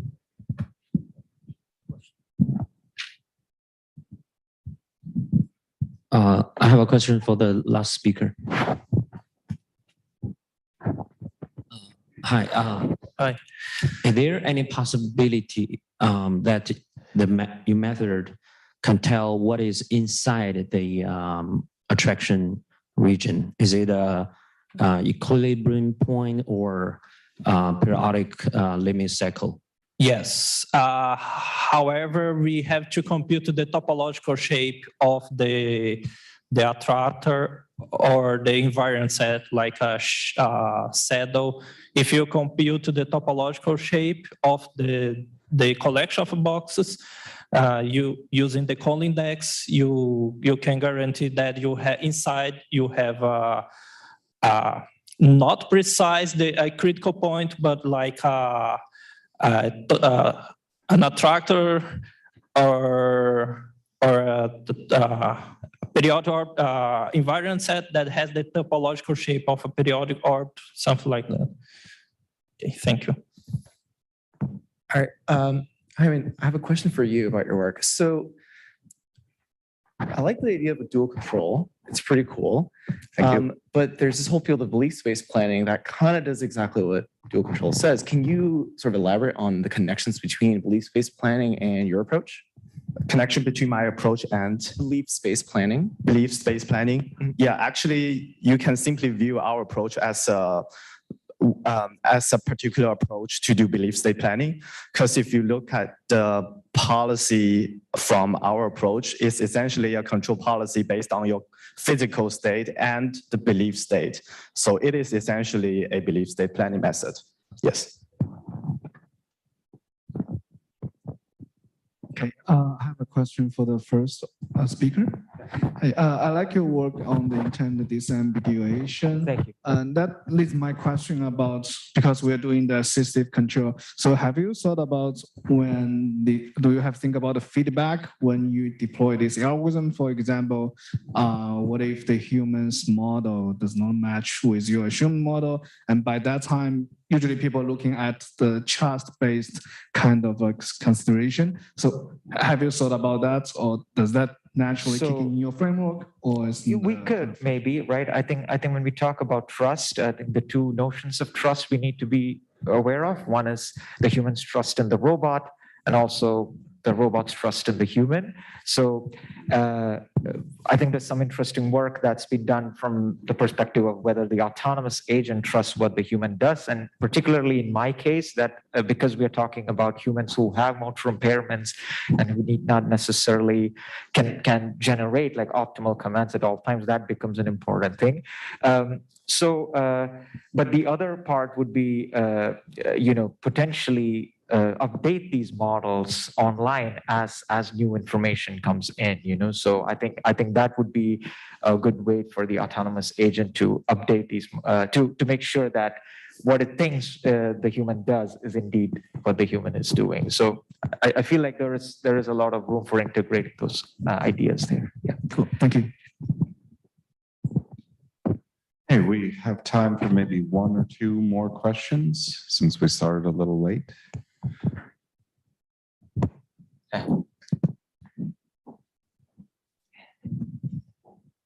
Hey, this is for Deepak. Hey. Yeah. So I was looking at your objective function. So you have your objective function, the mutual information one, the mutual information objective function. It's conditioned on the history of the states. Now, I'm curious, what would happen if you were to plan to the future? So try to find nudge states into some foresighted planning horizon. Would you potentially get better, anticipatory behaviors from your agent that's trying to interact with the human? How easy is it to compute? That's a good point. We didn't think about it that way. So you're saying that future in terms of conditioning on the expected human behavior in the future. And the robots as well. Yeah, so one issue there is we have to sort of still take into account, and this is sort of like going back to Dorsa's work on active information gathering, like models of human behavior in the presence of an autonomous agent. And the trouble here is also that both the autonomous agent and the human are controlling the same physical system. So like I think it's, again, it goes back to like, how are you going to do that forward projection and forward horizon planning? Because if you're still going for model-based approaches, that model becomes an important ingredient. But I think that's a good point. We never thought about it that way. It's mostly about that one-step thing that we are trying to go for. Yeah, and it makes sense. I think even for mutual information, you want to take into account past information, but right. Anyway. Yeah, it's a good thought. That's something to look into. Yeah. Thank you. Yeah. Thanks, Ian. Yeah.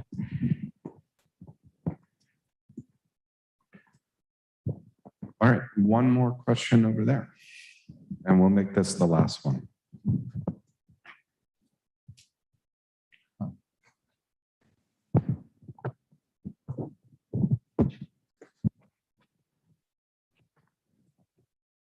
Hey, nice talks. My question is for the middle presenter. Okay, so your method heavily relies on perceiving the agent, right? The person, in order to kind of predict what they're going to do next, right? So you observe them, you predict what they're going to do next, you observe them again, and so on and so forth. So exactly. What's your, I guess in your method, what's your assumption and sampling time, but then also do you take into consideration any kind of measurement noise, occlusion, anything like that? So your first question is about assumptions on the sampling. How often you measure? How often I measure? Great question. So because right now I'm only doing simulations, so I assume the observation frequency is the same as the control frequency. So essentially you look and you plan, you act, and you do this in a loop. And as for your second question, so right now I'm not considering occlusion, but I would say because our framework is pretty general and nothing is preventing you from considering occlusion. And I would say that's a pretty cool, extension to our work. And actually one of my lab mates is working on occlusion, and we are going to, combine his occlusion aware planning with this, active information gathering planning framework. So it's a good point. Does that answer your question? Yeah, and there was a third part. Third part, yeah. Observation noise. Sorry? Observation noise. Observation noise, that is currently not considered, but we can definitely consider that. And essentially, one plan of the ongoing work is to really consider output feedback in this, in this framework. And I think it is definitely doable. Thank you very much. Let's thank all our speakers again.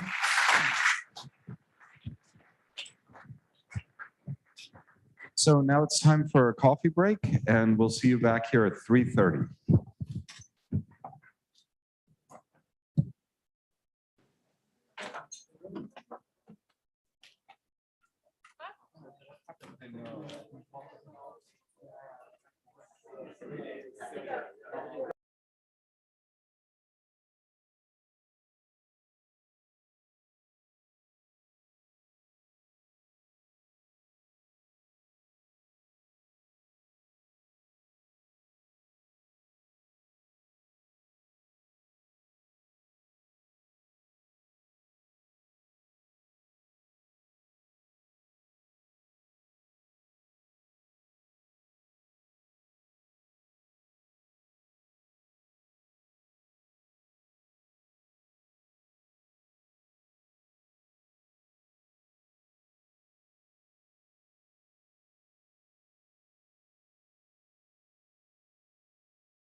Oh yeah, you definitely came in and you're like.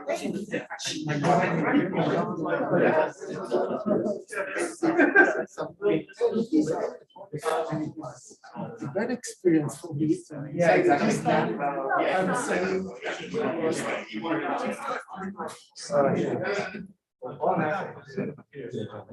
How is that then?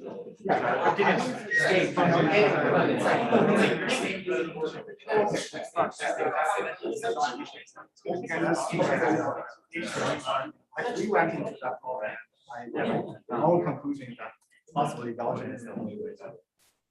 Even compared not using black models, so we are also like thinking of rational models. So essentially, we're like here is possible. There are other ways. So rather than.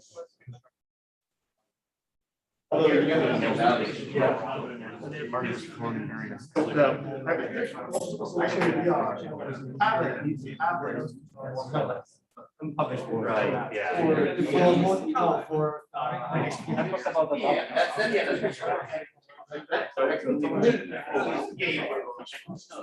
Yeah, yeah. Yeah, okay.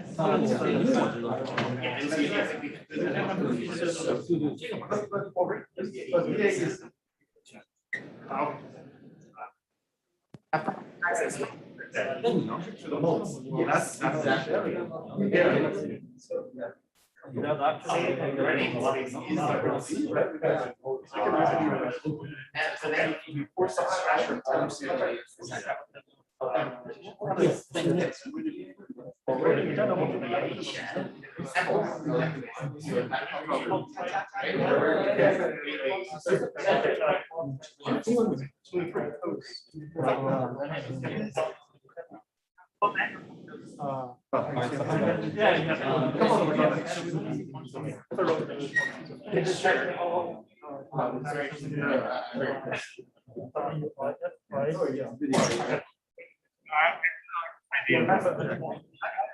Oh, okay. Wow,